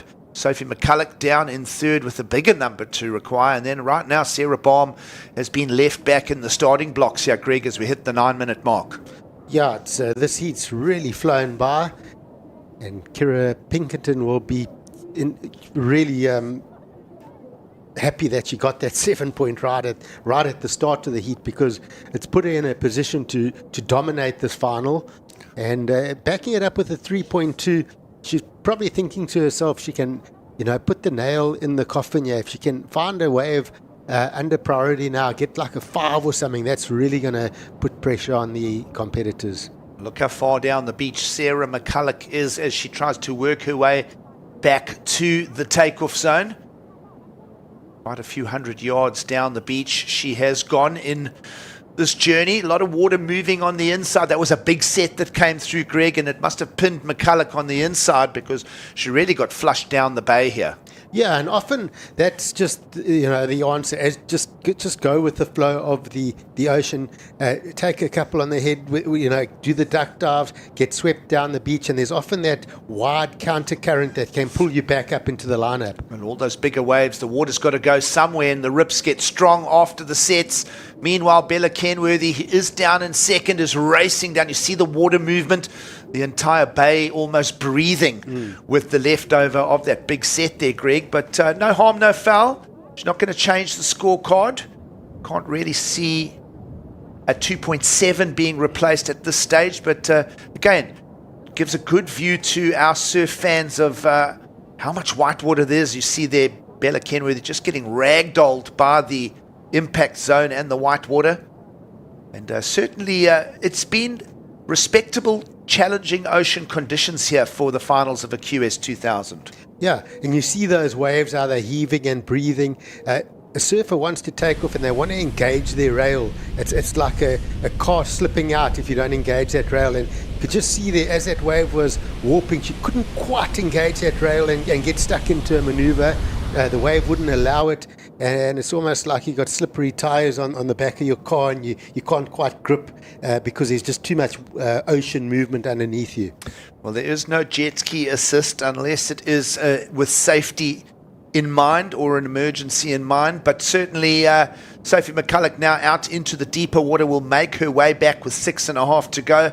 Kenworthy almost out into the clear water herself, and well, right now Kira Pinkerton and Sarah Baum in the primary takeoff zone. Are we going to see something special from Sarah Baum? She needs to find one of those bigger waves that draw. We know that she likes to open up those big rail calves. We've seen it over the seasons. And the lone South African in this heat, Sarah Baum, will just want to bring some respectability to the finals appearance here in the warm-ups for the Challenger Series. And right now, just a lowly 217 in her scoreline, plus a decimal. She does have the priority, Greg, and chances for Sarah Baum to bring us a reasonable number now.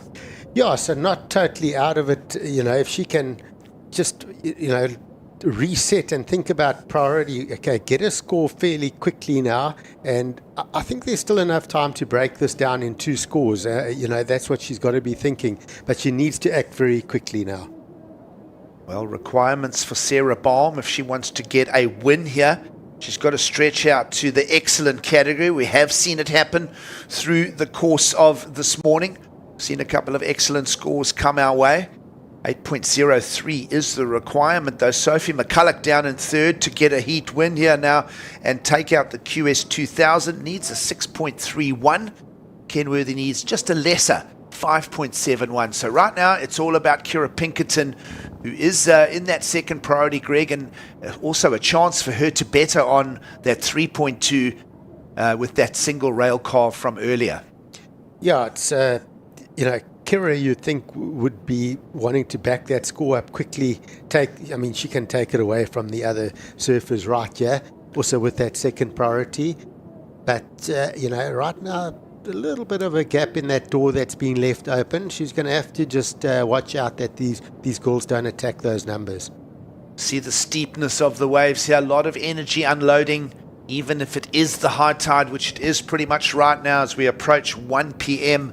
here in South Africa. Of course, people from all around, supporters, family and friends will be tuned in for our QS 2000, the Ballito Open. It's been a lot of fun calling these heats, Greg, and just getting stuck into some great subjects. We've seen surfers go to step-up boards through the course of the last 2 days. Opening round certainly in smaller, more fractured surf, and certainly some swell in the water for the Challenger Series starting day come tomorrow morning. Yeah, lots of energy still in the water, and I don't think that's going to disappear quickly. There's so much power in this. And as it breaks up, we were talking about it earlier, Gigs, I think we're going to probably see some very nice contestable waves when we wake up tomorrow morning. Yep, agree. We also are moving into the low tides in the morning. So it'll be a start tomorrow with a low tide at probably around 8 a.m. I'll double check those charts overnight. It's certainly moving now towards slightly steeper tides.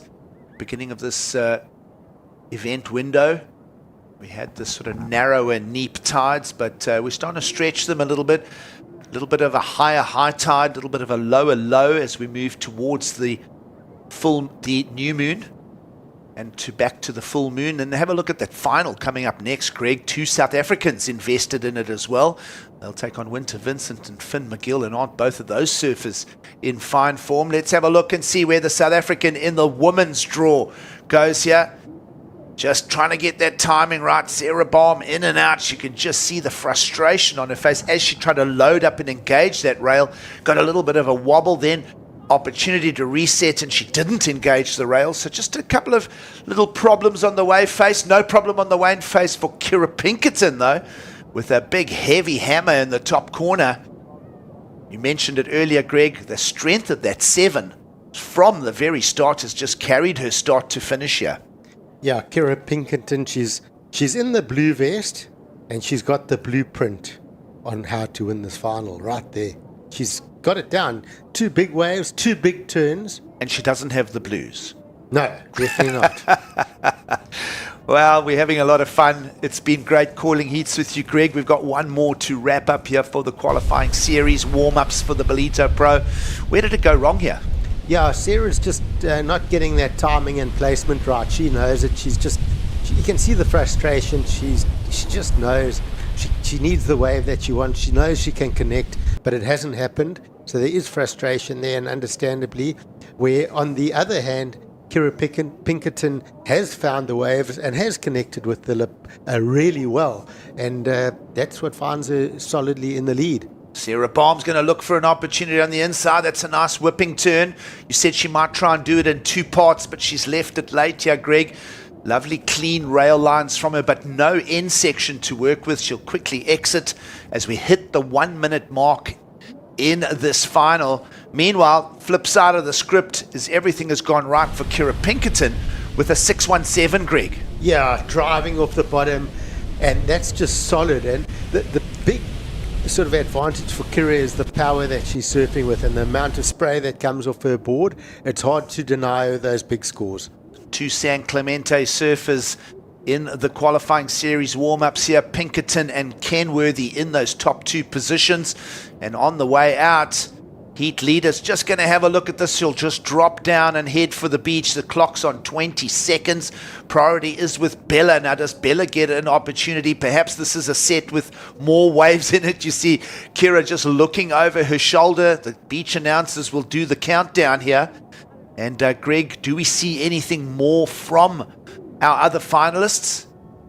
I think that's pretty much it. It looks like Yep. Kira's got the win, and what a deserving win it is. Absolutely. All credit to this lady on screen, Kira Pinkerton. We mentioned the championship tour experience of Pinkerton, Kenworthy, and McCulloch. Of course, wildcard opportunities have been handed to Sarah Baum. So that was CT level surfers out in the lineup for a regional QS 2000. Yeah, solid. And it's just been really impressed and enjoyed watching Kira Pinkerton's surfing, her rail game, the spray coming off her board, and just the power, and also super calm in her approach. She just looks like she's really enjoyed these big, heavier conditions out on the lineup. Well, it is an official result, a QS 2000 victory here in Ballito, South Africa for Kira Pinkerton. Kenworthy will get the runner-up, McCulloch in third, and the South African interests in Sarah Baum in fourth. We're going to step back, give it a little breather, and we'll be back for men's final action. Stay with us.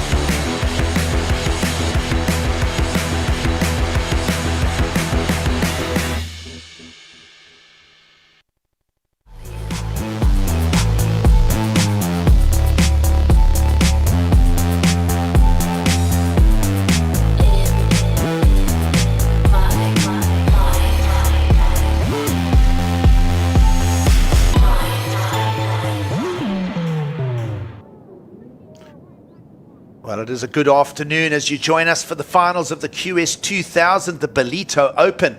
All of this part of a big 2-week festival, which is building up to the start tomorrow of the Challenger Series. Seeing a number of surfers all littered in the lineup here. And we'll pull back the tapes and see what happened there, Greg. But certainly scorecards already open for Finn McGill and Luke Thompson. Aidan Masonkamp perhaps is on the inside, or is that Sarah Baum? We're just trying to identify. And well, welcome to a bit of a disrupted first moments of the final here. We'll see what is underway. And yeah, Gig Saliers alongside Greg Emsley for the call. And we'll just delve into this moment. Of course, so many people to thank on the way here, as so many people part of this encounter and this festival. But we're just seeing Masonkamp heading for the beach here. We'll plug into the stories of this. And Greg, what are we making of a confused start to a final here? Okay, well, first of all, Aidan's lost his board, and it looks like Finn McGill as well. Something happened there. So Aidan's looking at grabbing a new board, and he's going towards Quinton Jones on the beach now. His coach. They're going to just check what's going on.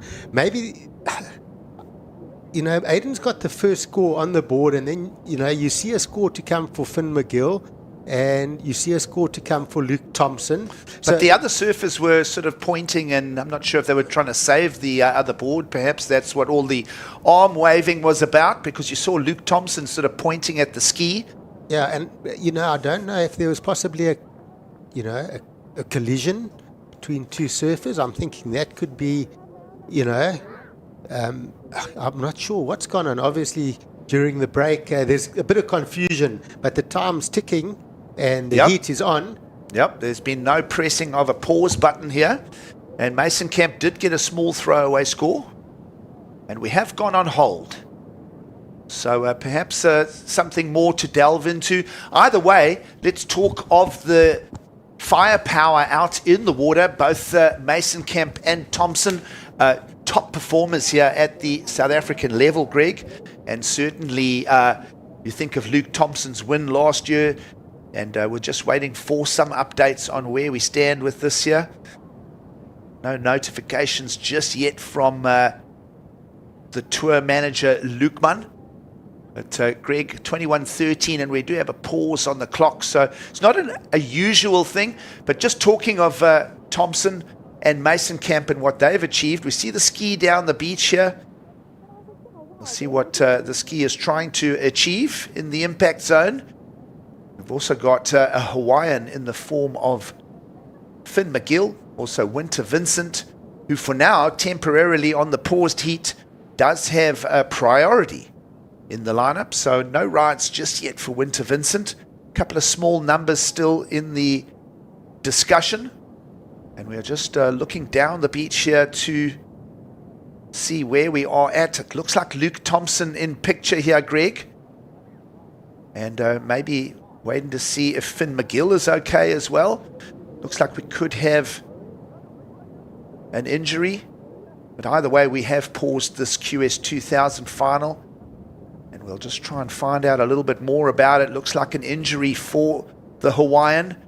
Not sure if he had an impact with equipment or such. But I was about to start discussing what Finn McGill has been achieving in 2026. And it looked like we may have a fairly serious injury underway here, Greg. Yeah, we got an injury. And first and foremost is you're in competition, but competitors stopping their game and making sure everyone's okay. So that's sportsmanship at its finest to start with. And, it does look like he's got an injury. We'll get more on it, but, it looks like he's going to be okay. Yes, and Greg, perhaps just to allude to a number of injuries with the heavy water on offer here in Ballito, Greg, we witnessed Jose Faulkner yesterday take a fairly severe injury as well, and was admitted to hospital with a broken leg.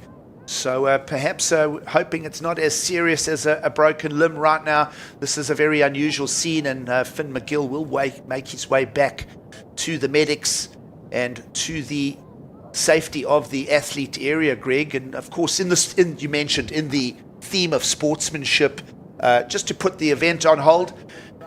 And while we drill into more about the situation, we are going to just sit back, give it a quick breather, and we'll be back to update surf fans after this break.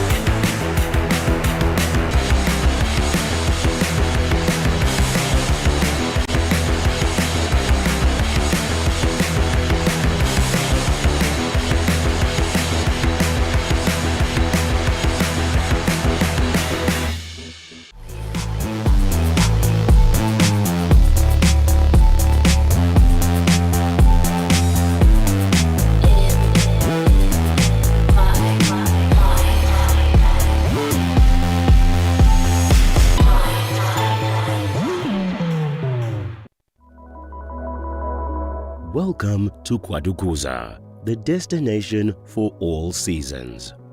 Kwadukuza is not just for thrill seekers, it's a family-orientated destination too. Stunning beaches where sun-kissed sands meet crystal-clear waters. Our town has a range of child-friendly offerings that will keep the whole family entertained. For a magical wedding, look no further. Kwadukuza offers exquisite wedding venues that will create memories to last a lifetime. It also shines as an events tourism destination. World-class events like the Ballito Pro, where top surfers ride the waves, Heritage Day, which is used as a cultural celebration of King Shaka's life every year, and the Ballito Big Week, a celebration of music, food and fun for the whole community. KwaZulu-Natal's a premier conference, strategic planning and team building destination, which is enabled by its close proximity to King Shaka Airport. Nestled amidst the natural beauty of South Africa's east coast, Kwadukuza offers a truly captivating setting for your next corporate event. Kwadukuza, the heartbeat of the North Coast, invites you to explore its beaches, enjoy thrilling adventures, create family memories, celebrate love, and discover its rich heritage. Start planning your unforgettable journey to Kwadukuza today.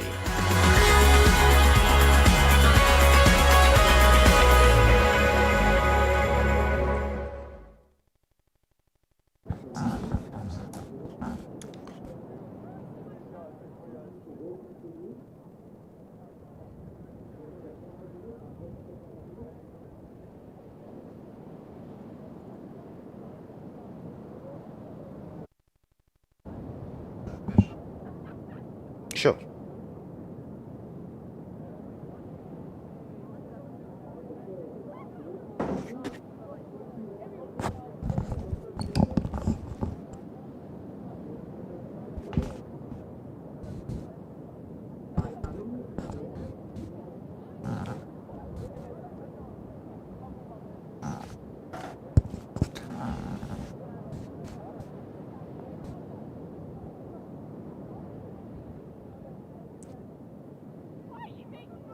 Welcome back to the show. We've had 5 minutes of a heat and we are currently just on hold. Of course, apologies for the disruption. We've had an injury to Finn McGill and we're just waiting to see what the medics do as far as assessment. It's just part of the protocol and the procedures. Gig Soleil's alongside Greg Emsley, and certainly we're chomping at the bit to get this final underway again, Greg, no matter what. But certainly at this stage also no lows, it's just all low scores to talk about. But we will bring an update when it is ready for us, and McGill is with the medics and he's in safe hands, Greg. Yeah, in safe hands, and we're not sure of the finer details, but we are on that hold, and the surfers will reset. Of course, it always comes down to safety first, and that's most important.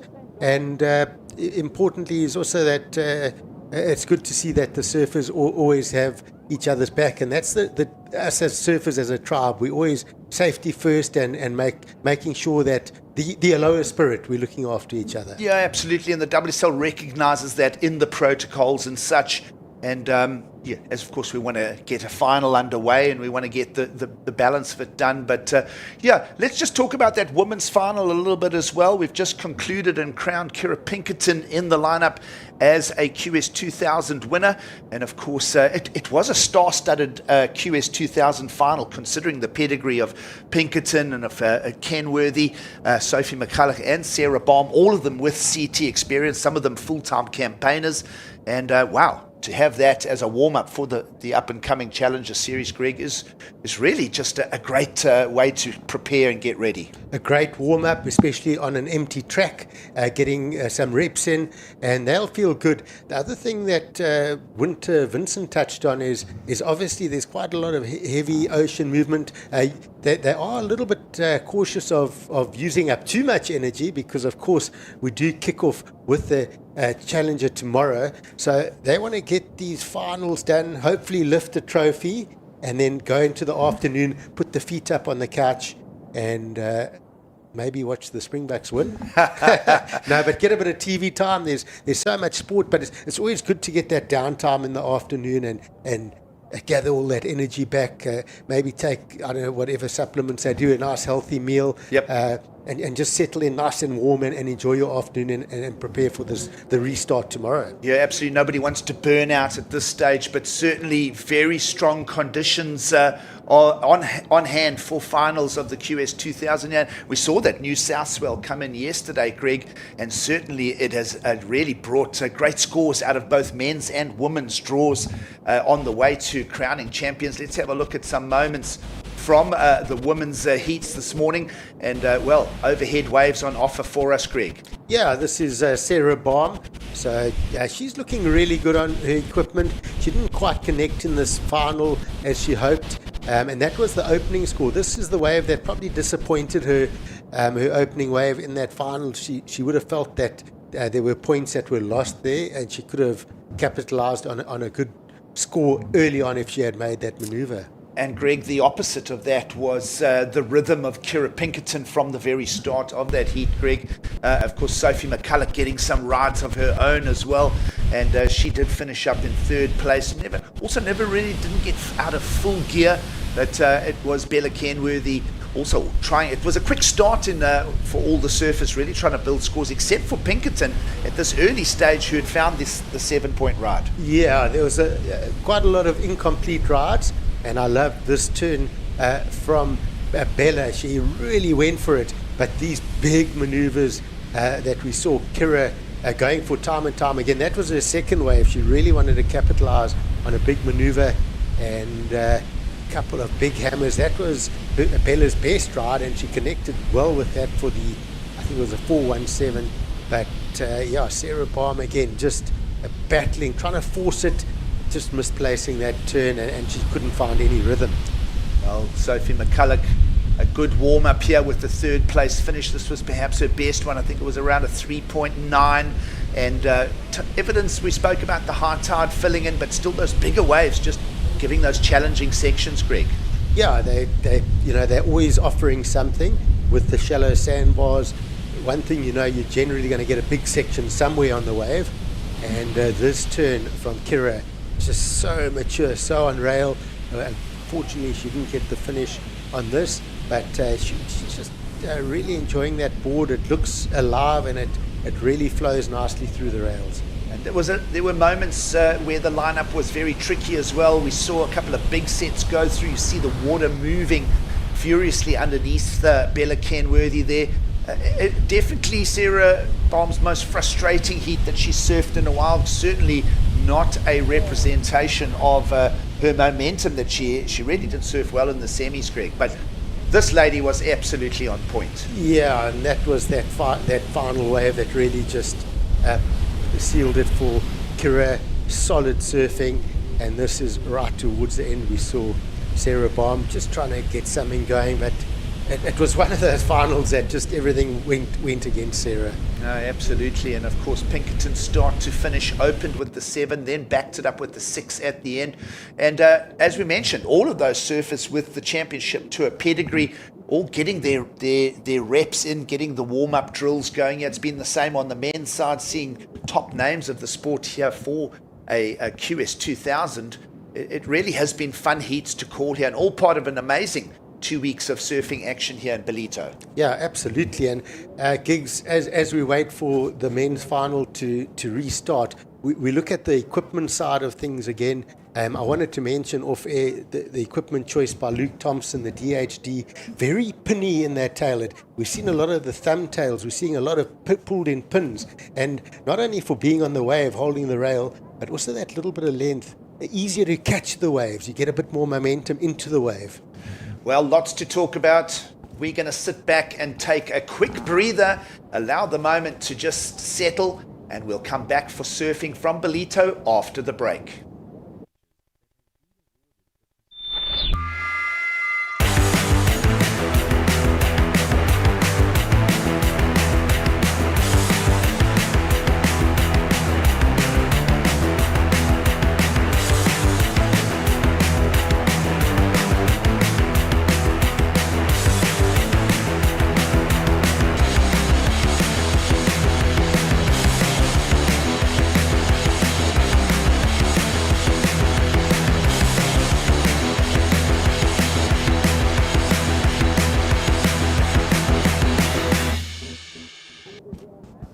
Well, welcome back to the action and coverage of the QS 2000 coming to you from Ballito in South Africa.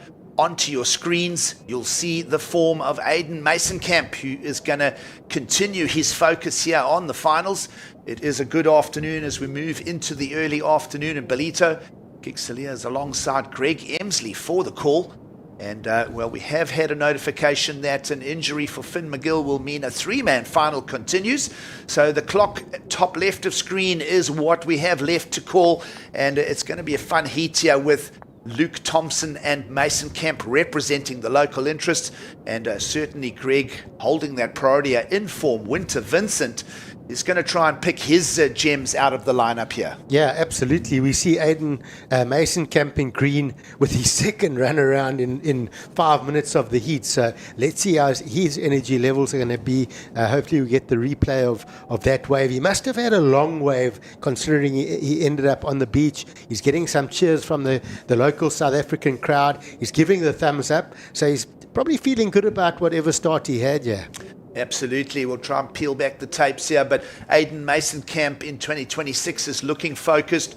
Greg, you are on the call for the Vic Bay Pro, and you saw this man really getting into full stride. I love Aiden surfing. He's just such an attacker, and look at that. Wow, those first two turns, ripping through it, critical. So good on those maneuvers, and that's why we saw that thumbs up from Aiden on the beach, and there's still more. He gets the finish, he does. Wow, what a well put together. That's really going to stamp a solid score for Aiden. The board looked good, the turns were critical, and there were buckets of spray coming off. Absolutely spring-loaded turns from Aiden Masonkamp as he will get his scorecard fired up. We saw a very strong start from eventual winner Kira Pinkerton in the previous heat, and certainly Masonkamp now rolling up his sleeves, rolling up those green singlet sleeves, and getting stuck into that one. And it's not going to be an easy heat. He's got the Ballito Pro champion of last year, Luke Thompson, now a certified championship tour surfer in 2026, out in the lineup with him.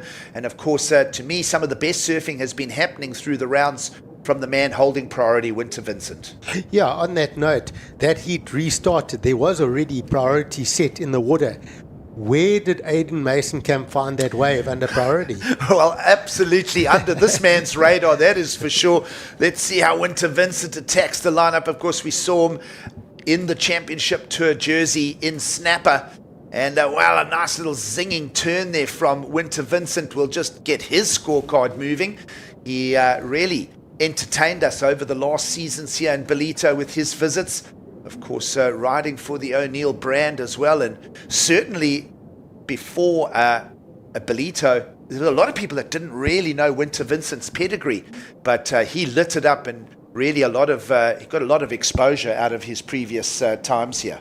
Yeah, you feel like Ballito, certainly for us, that event is where he introduced himself to the world, especially to us, and super critical on that first turn, vertical up into that pocket, sets up for the cutback, and slams a nice close-out finishing turn. So good start for Winter as well. This is an early battle here between Masonkamp and Vincent, and of course just Luke Thompson now to get involved.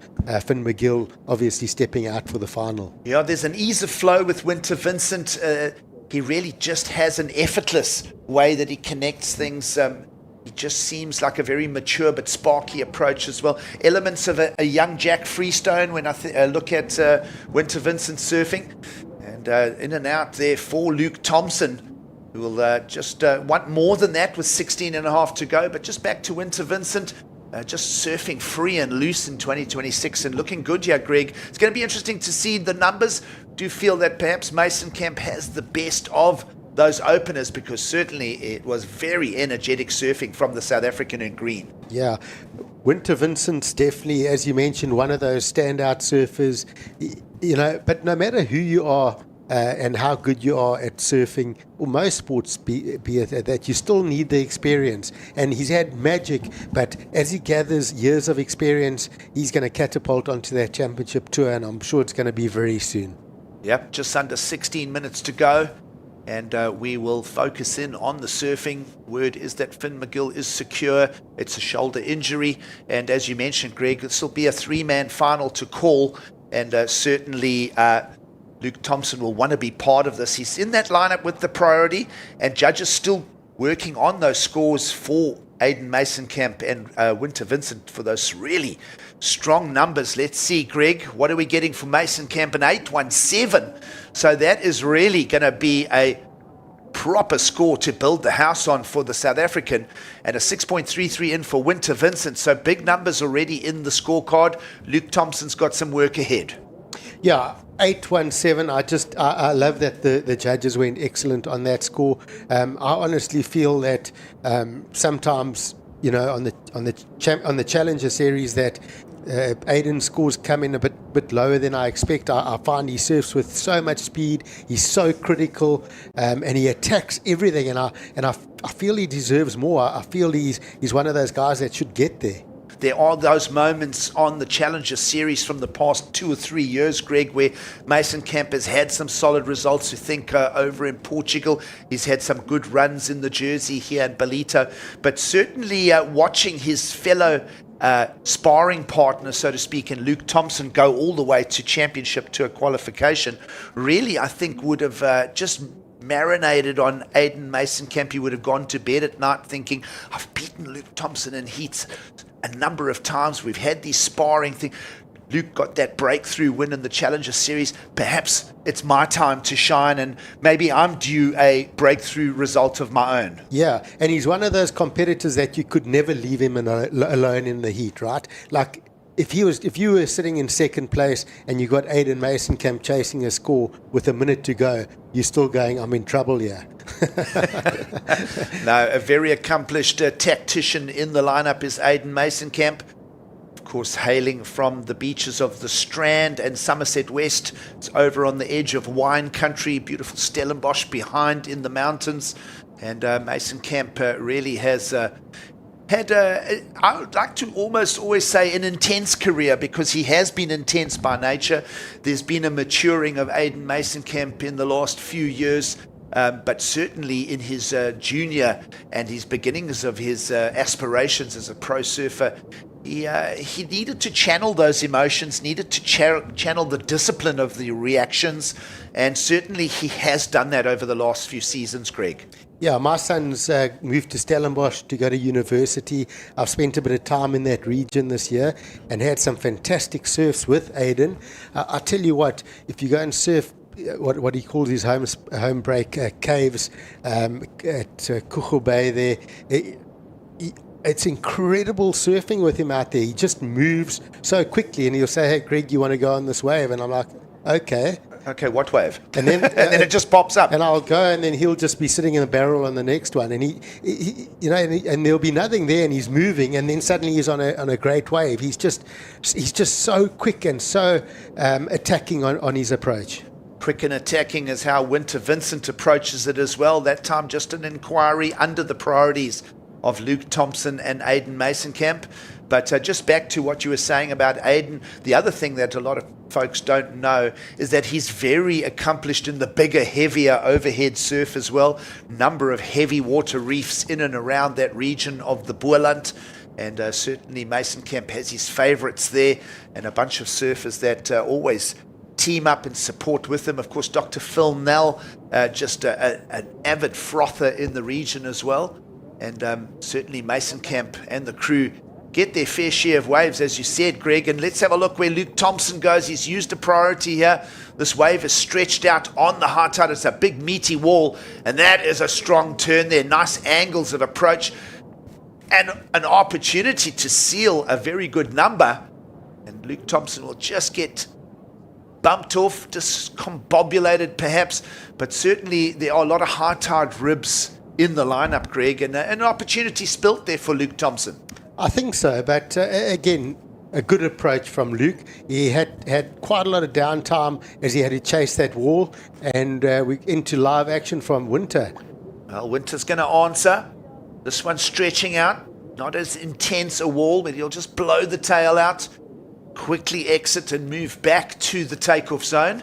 But nice encounter there with Aiden Mason-Camp right at the beginning to set the pace, and Winter answering, but just a couple points short. And as I say, felt that Luke Thompson would have really brought himself into the battle here with a completion on that last score. Yeah, and back to my point, he had to go massive. If he knows he's got to get somewhere near that 8.17 that Aiden's holding. So he went big, and he just caught that nose on the finish. And even if he had completed that wave, it maybe would have been somewhere in the close to a 7. So he had to push as hard as he could. He knew he had a lot of downtime, and he had to go hard. And not a bad strategy from Luke, but it is going to put him under pressure now. Well, of course, photographer Waterman Pierre Tosti on duty here and just capturing all the moments.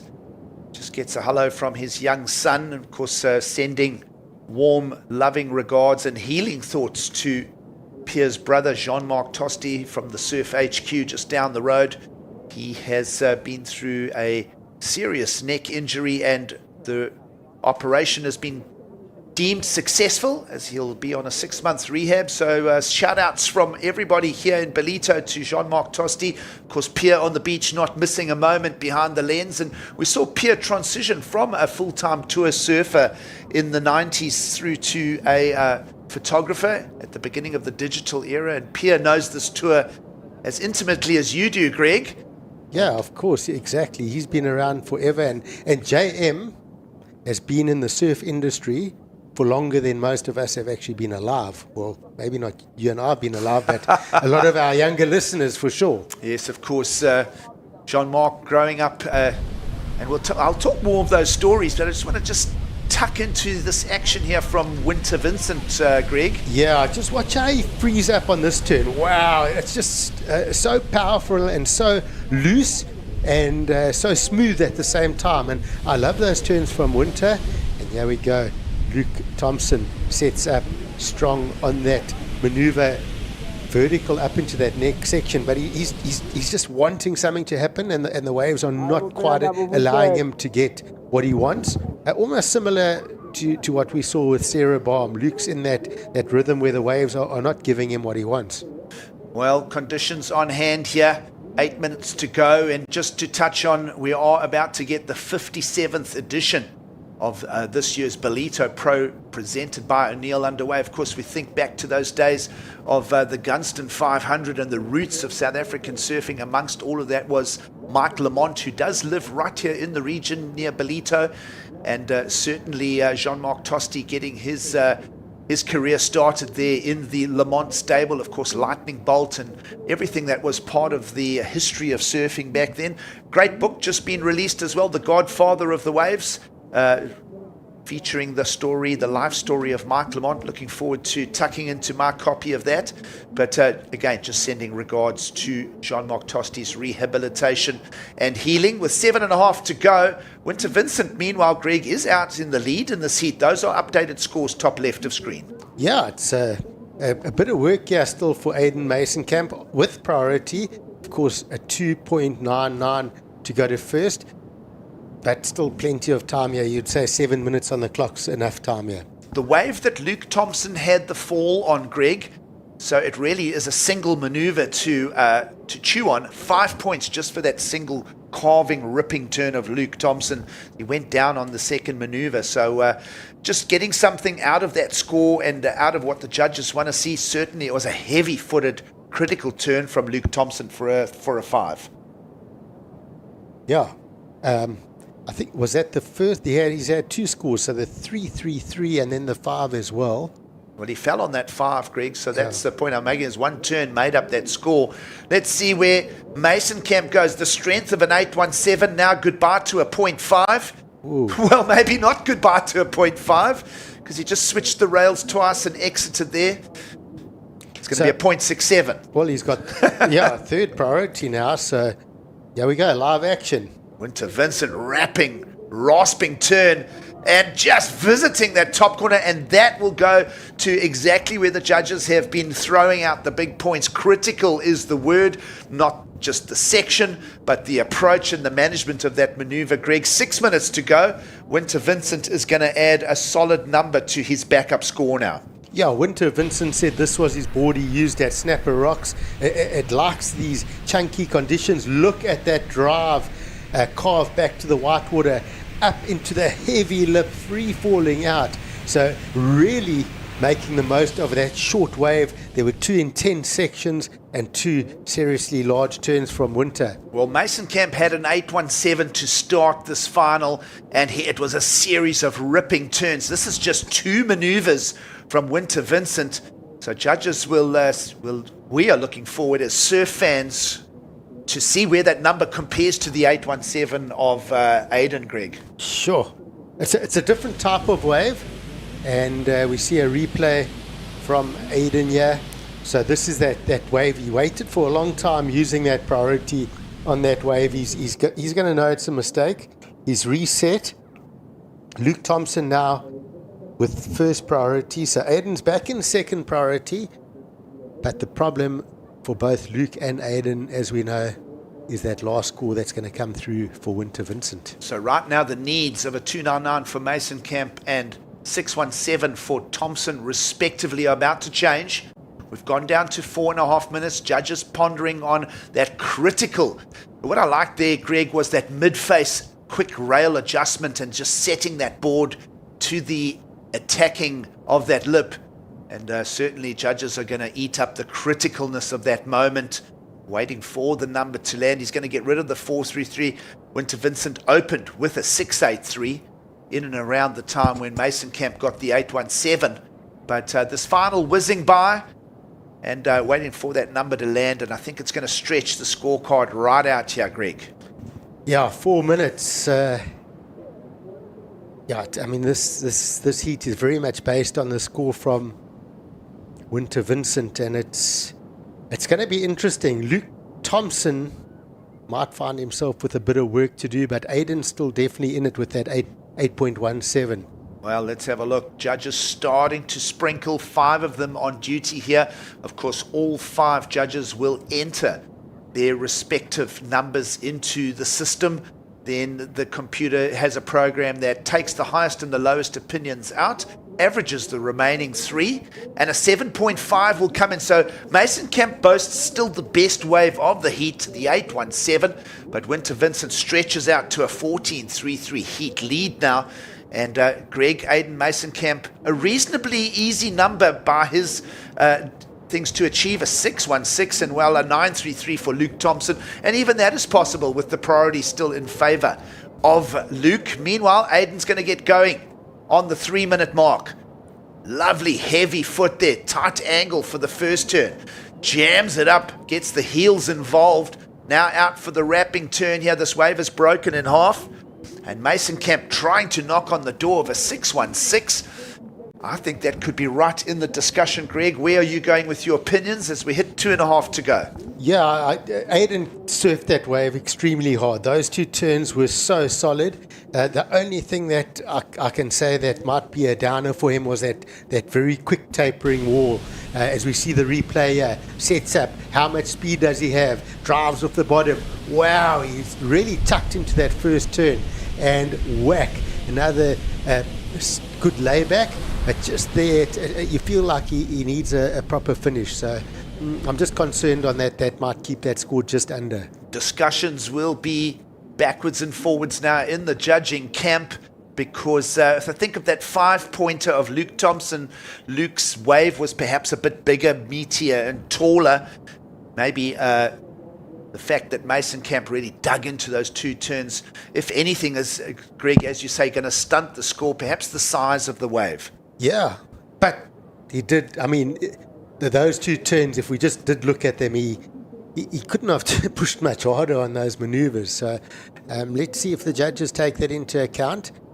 So he does need a 616. So it's a strange number, because, you know, if the judges think it's a 5.5 or a 6, it's going to be just under. They got to be thinking 6.5 almost. Well, just over 1 minute to go and waiting for the numbers to trickle in.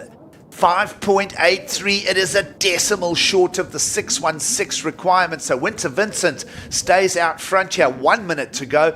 Can Luke Thompson get involved and salvage something in this final year, Greg. He's sat with the priority now for several minutes, and perhaps just the full high tide, maybe just sort of affecting wave selection decisions in the lineup. The clock is counting, but certainly Winter Vincent setting the pace. 7.5, opened with the 6.83. But a lot to talk about here in this heat. Mason Kemp's 8.17, found that one early. So it's been a heat where it's been really hard to call a final outcome until around about now. Yeah, absolutely. And credit to Winter Vincent. He's 6.83 and the 7.5 may not have been that big a scores if he wasn't such an exceptionally talented surfer. He really surfed those waves up. Yeah, no, absolutely. Especially that 8.17 really just blitzed that. There was no denying Mason Kemp's score there. But Winter Vincent has shown consistency in the lineup. He's on good equipment, and the warm-up laps are so-called been done here, Greg.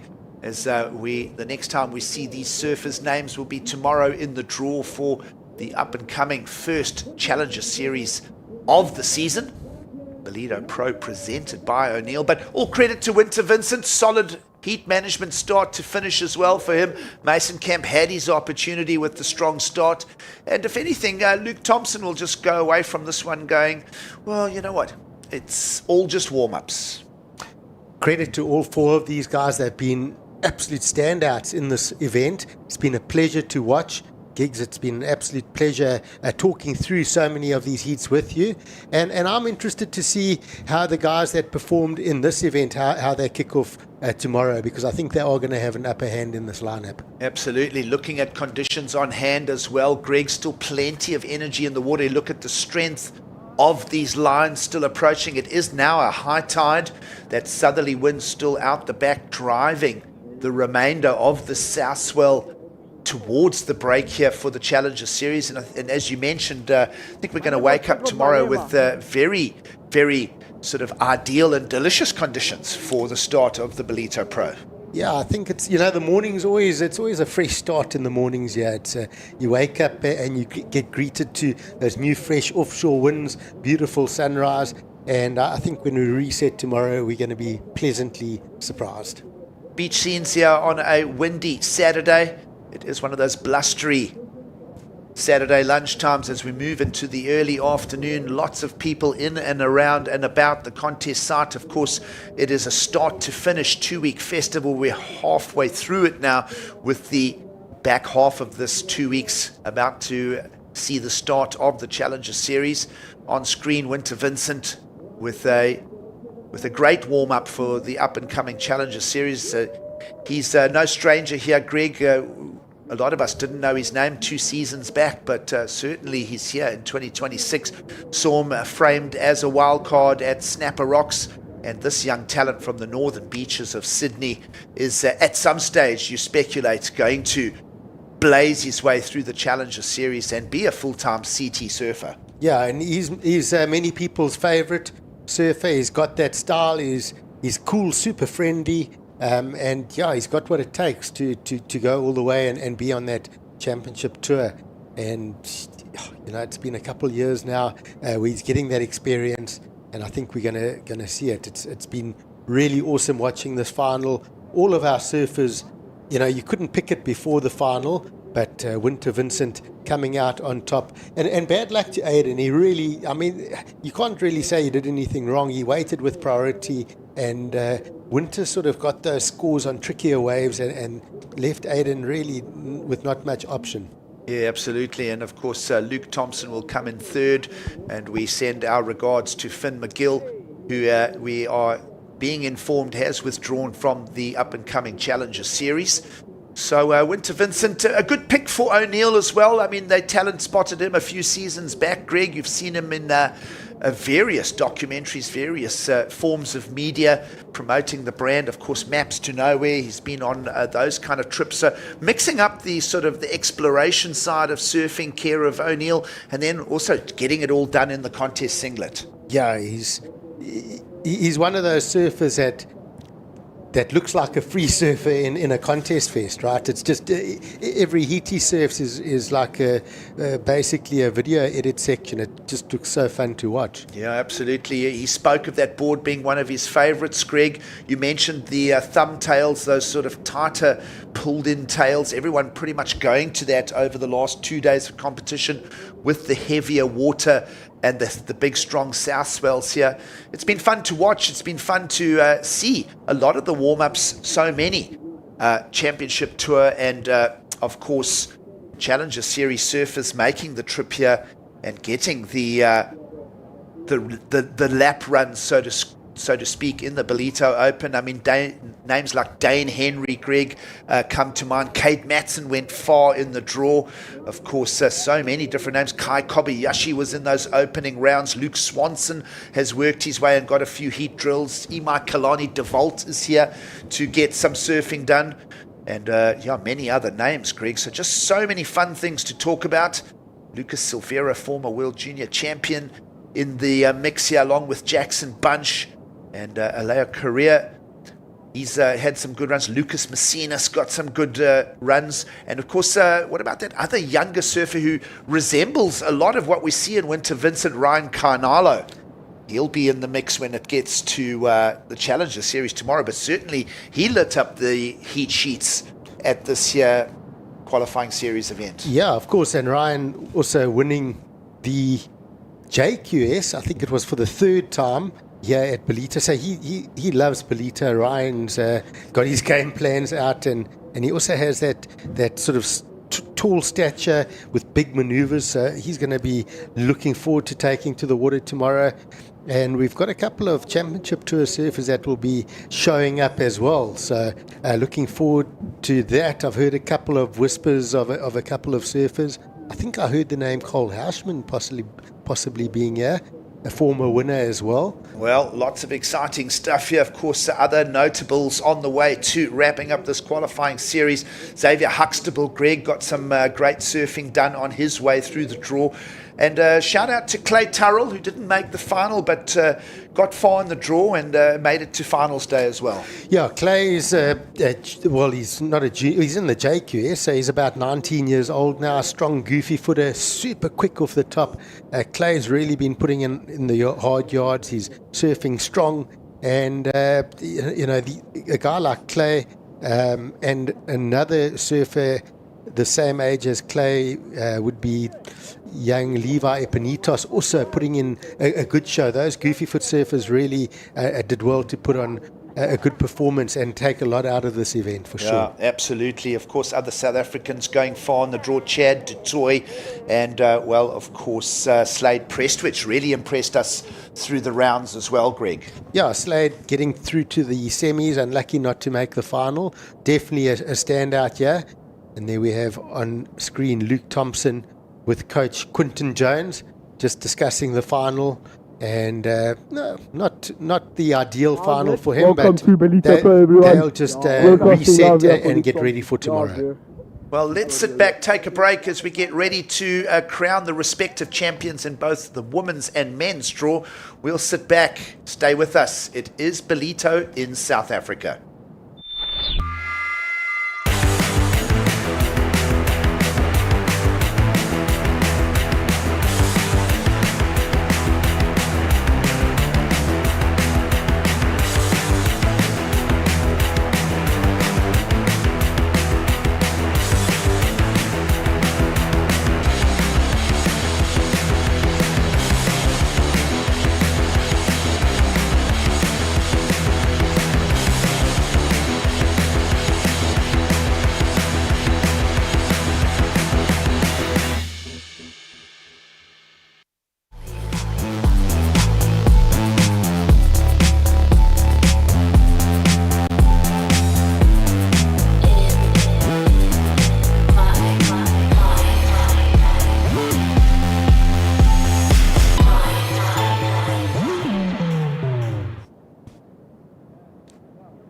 Welcome back to the beach. Beautiful Ballito here, part of 2 weeks of lots of surfing in and around this beautiful contest site. Gig Saliers and Greg Emsley We've been in for the call. We've had a lot of time picking apart and tearing and giving all kinds of opinions on this series of surf events. Greg, of course, you've been here to see the Rookie Rippers over a week ago now, and into the O'Neill Smith Shapes Ballito Pro Junior, and then, of course, about to get stuck into the prize givings of this year, the Ballito Open, the qualifying series 2000.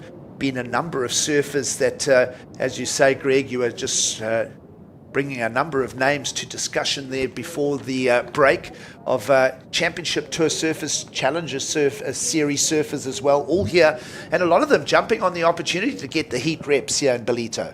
Yeah, absolutely, and it's it's going to be a massive start to the Challenger Series when we kick off tomorrow.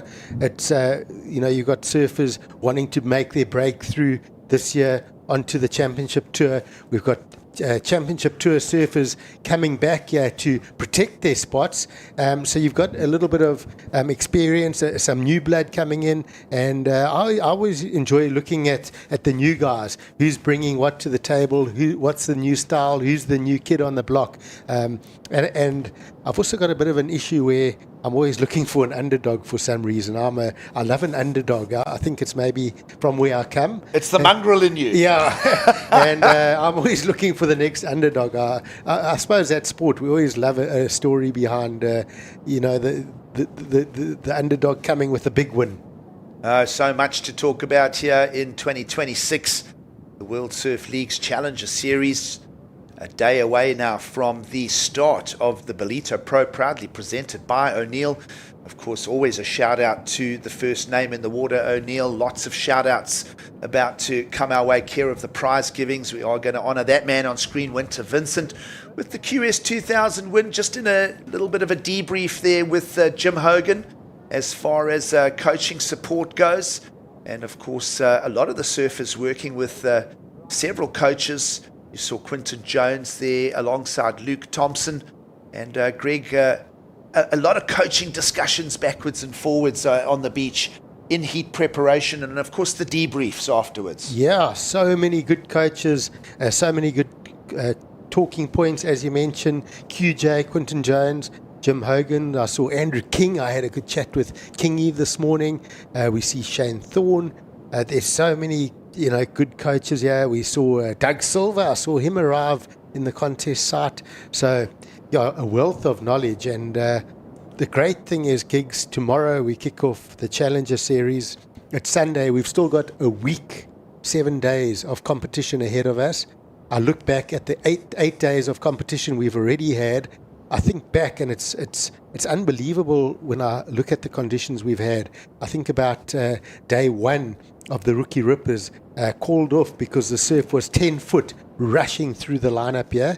The next day settled to solid 6 to 8 foot. We saw a youngster, Ra Culpepper, get a 10-point ride with a perfect tube all the way down the beach, so deep. So we know the sandbanks are there for that.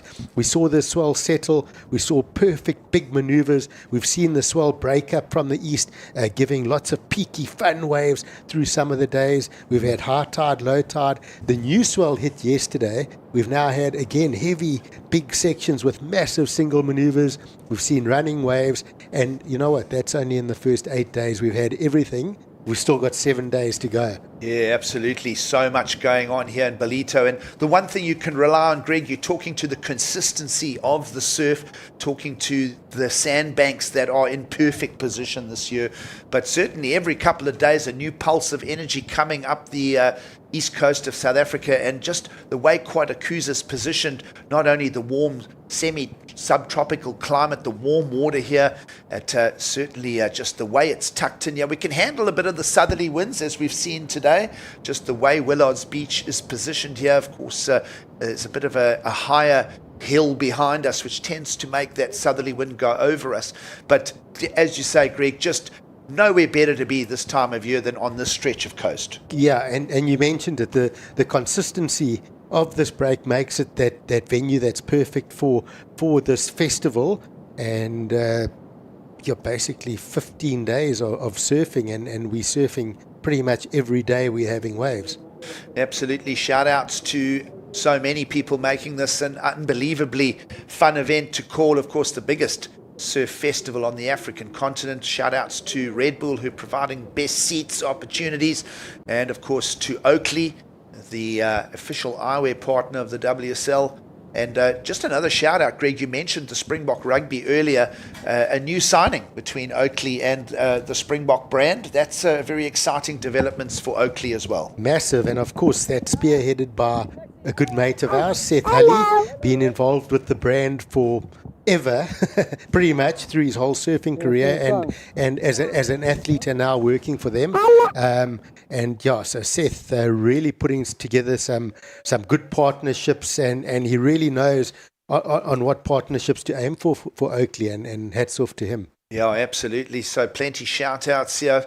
As you see the scenes here, we just are waiting for the prize giving to set up and to crown both Kira Pinkerton and Winter Vincent. Both of them internationals, by the way, so opportunities in both finals for South Africans to grab the accolades and the honours, Greg, there. But nonetheless, worthy winners in both Winter Vincent and Kira Pinkerton. Yeah, absolutely. They were hands down some of the top performers throughout the event, and of course in the finals they chose the right ways and did the big maneuvers, flawless surfing. Another note on the different conditions that we've seen in Ballito, and I find this quite interesting, is different days favour different types of surfers. And that's what I quite enjoy about Ballito. You have the heavy days with heavy right-handers. You sometimes then have some left-handers at different wind directions. And today seemed to favour the natural footers. We saw the finals, between the two finals, Sarah Baum, the only goofy footer making those finals. But we've seen over the years that becomes a talking point. Today was the day for the natural footers. Yep, I agree with you, Greg. That is a very valid point. And when we get to the big Challenger Series event start tomorrow morning, we've had a good look under the hood, so to speak, at a couple of new names as well. And I just want to bring up Douglas Silva, the two-time Brazilian champion, who really has brought some sparky performances to the scorecards. Any names especially standing out at you there as far as sort of newer names coming to Ballito? A lot of the names we do know. Yeah, it was a couple of guys that really stood out. Vitor Ferreira, I thought, put on a very good show. He was on his backhand. He looked like he was going all the way in this one.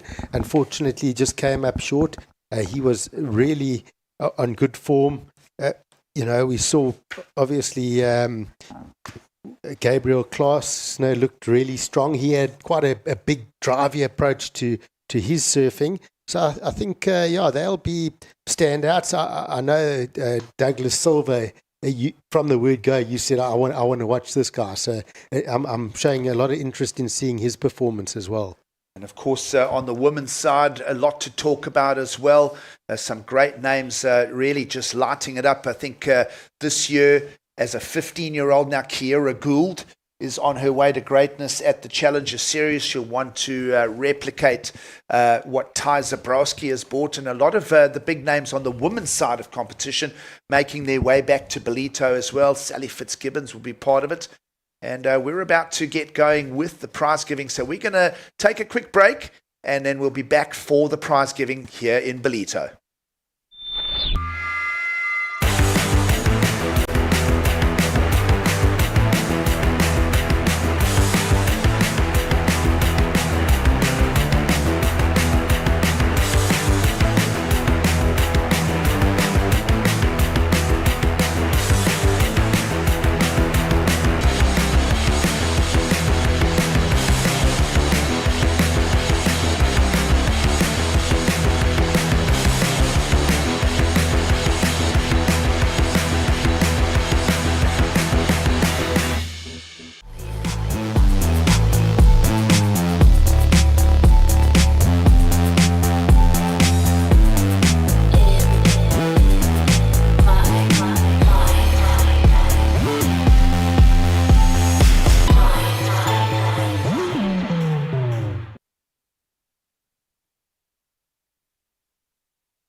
Well, Greg, we're moments away from crowning our respective champions. It's been probably the most star-studded qualifying series 2000 event that we've ever been involved in. And as I say, all of this in the warm-ups to the Challenger Series. There's names on that stage that are going to set the pace when we get to the opening rounds tomorrow morning. And we're just standing by, letting the prize giving just settle in. We are moments away from crossing down to Mike Frew at the stage. And with that, let's throw down to Mike Frew. He's down there for the prize giving. Thank you, Giggs. Welcome to the awards presentation for the Ballito Open, presented by O'Neill. Stop number 2 of the regional qualifying series in Africa. We'd like to extend our sincere gratitude to O'Neill, the title partners of this event, as well as Quarterfinal Municipality. And then thank you to our event partners, SMG Yamaha, Corona Zero, and North Coast Korea. A massive thank you to the event organizer as well, Paulette Bundy as her team, as well as the entire WSL Africa team. Can we give all those people a massive round of applause? This event wouldn't happen without them putting all that effort and, of course, all the funding in. Then, a big special to everybody here on the beach, everybody that's joined us today. A thank you to the local community of Ballito and the surfers who share this incredible place with us.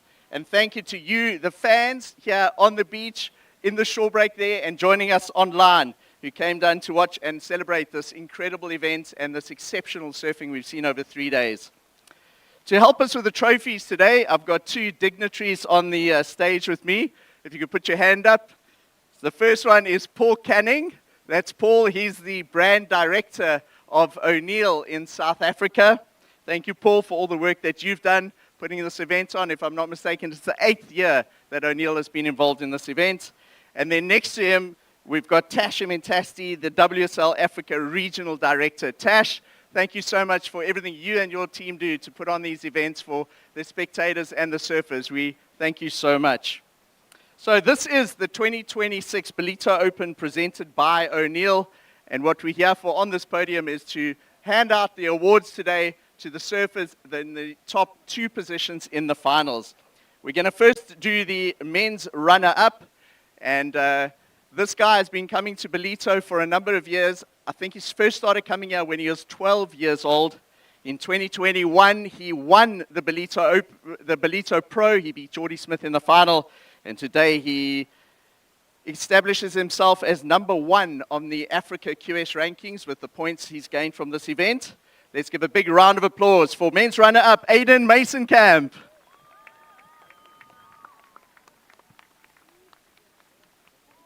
Well done, Aiden. I'm going to give you a chance to say a few words. Yeah, thanks, Mike, and yeah, thanks to all the event sponsors and just WSL for putting on such a great event. It's yeah, really awesome to always come back here. I've been coming here, as Mike said, since I was 12 years old, and competing in this event through the juniors, through the QSs and the Challenger. So yeah, it's really nice to just always come back, and it feels like second home here. So yeah, thanks to everyone on the beach supporting. I really felt the support while running up the beach after that first wave, and it was really nice to just have everyone there, local support, and yeah, thanks to all my sponsors for making this all possible for me, and yeah, just letting me do what I do, you know, and enjoy what I do. So yeah, well done to Winter Vincent as well, absolutely ripping as always, and everyone here. It's yeah, just amazing to be here and looking forward to the Challenger Series. Yeah, using this as a great momentum builder, and looking forward to tomorrow. Let's go. Woo. Thank you, Aiden. Right, now our women's runner-up. This young lady was here in 2024. She actually made the Ballito QS final, so this is her second final in the Ballito QS. And she won the Ballito Pro. She's a Ballito Pro champion in 2024. Let's give a big round of applause from the USA. Congratulations to the ladies runner-up, Bella Kenworthy. Bella, I'm going to allow you to say a few words too. Yeah, I just want to thank everyone that put on this event.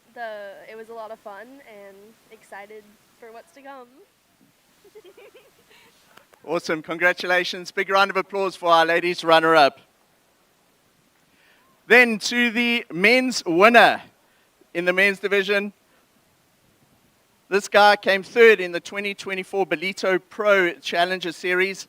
If I'm not mistaken, it's his third trip to Ballito. He's becoming very familiar with this wave and has established some fantastic momentum with this win going into the Challenger Series events tomorrow. So it was a great warm-up. Let's give a massive round of applause for the men's winner of the Ballito Open presented by O'Neill. Well done to Australia's Winter Vincent. Winter, you want to say a couple words? I'm sure your mom and them are watching back home. Yeah, hey everyone. Thanks for coming down and supporting all day. It was a fun day and stoked to get the win. So thank you to O'Neill for presenting and thanks for everyone being down here. Well done, Winter, and well done on the momentum you've built so far. We wish you all the best in the Challenger Series. Now we go on to the ladies' winner. Kira Pinkerton won the ladies. She was third in the Ballito Open in 2025 and the 2018 World Junior Champion. And then also carrying some great momentum here, starting her campaign in Ballito, leading into the Challenger Series. Let's have a massive round of applause from the USA, our ladies winner, Kira Pinkerton. Kira, you want to say a couple words? Hello. Can you hear me? Yeah. Thank you to everyone who came down to support, and thank you to the WSL and to everyone who was a part of this event. A huge thank you to my mom and dad back home, to Adam Duffner and my mentor Krista, and just everyone who's been supporting me. I've been very grateful to gain a lot of confidence, and I'm excited for the challengers. Let's give our first and second place surfers for the event big round of applause. And of course, all four of these competitors are here for the massive points that are up for grabs. The big one that is the jewel in the crown of the Ballito Pro this year, the Challenger Series, which starts tomorrow. So keep an eye on conditions. There's a very high possibility it'll start tomorrow morning. And the first call will be at around 7 o'clock tomorrow morning. So we wish you guys all the best in that and take your momentum through to the rest of the week. We hope to see you on the podium here next week, Saturday. All the rest of you, enjoy the rest of the afternoon. There is a skate event that's happening up at the junction. And then, of course, there's some music, festivals, and rugby to enjoy later. Back to gigs, you and Greg back in the studio. Yeah, thanks, Mike, for that. And, well, of course, just so much to chew on there. Mark's pretty much covered it all there, Greg, as far as the warm-up laps go. And certainly he made a very important point there of taking that momentum from this qualifying series event through to the Bit Challenger, which we say we are expecting to get going tomorrow. Yeah, we're straight into it tomorrow and take that momentum. And just seeing those athletes on stage, that will feel good to them. How awesome are those trophies? The shield, I mean, that's just awesome. And they're going to feel good. As I mentioned earlier, they'll go put their feet up for the afternoon and feel good. They'll sit on the couch, all the finalists with a smile on their face going, I had some good heats. My boards are going good. And let's go tomorrow. Yeah, absolutely. Just wanted to just add to what you mentioned there. That is the Zulu Shield, the classic shape. And of course, there'll be bigger versions of that come next Saturday for the Challenger Series winners. And of course, so many names have taken those titles. It's a rich history. This is the 57th edition when we get competition underway tomorrow. The other thing, Greg, in the background of that prize giving, that southerly wind just driving things along, that'll keep that swell fairly steady as when we come back tomorrow morning for the call. Yeah, let's. I'm looking forward to seeing what tomorrow brings. We know there's swell out there. We're expecting it to clean up through the morning, and I think we've got to get ready for a start early on tomorrow. So that will wrap it up from the Qualifying Series 2000 event here, the Ballito Open. We'll bid you a good afternoon from myself, Gig Cilliers, alongside Greg Emsley. And it's a sporting weekend with lots going on. We'll see you all again as soon as tomorrow morning.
Welcome to Quarterfinal, the destination for all seasons.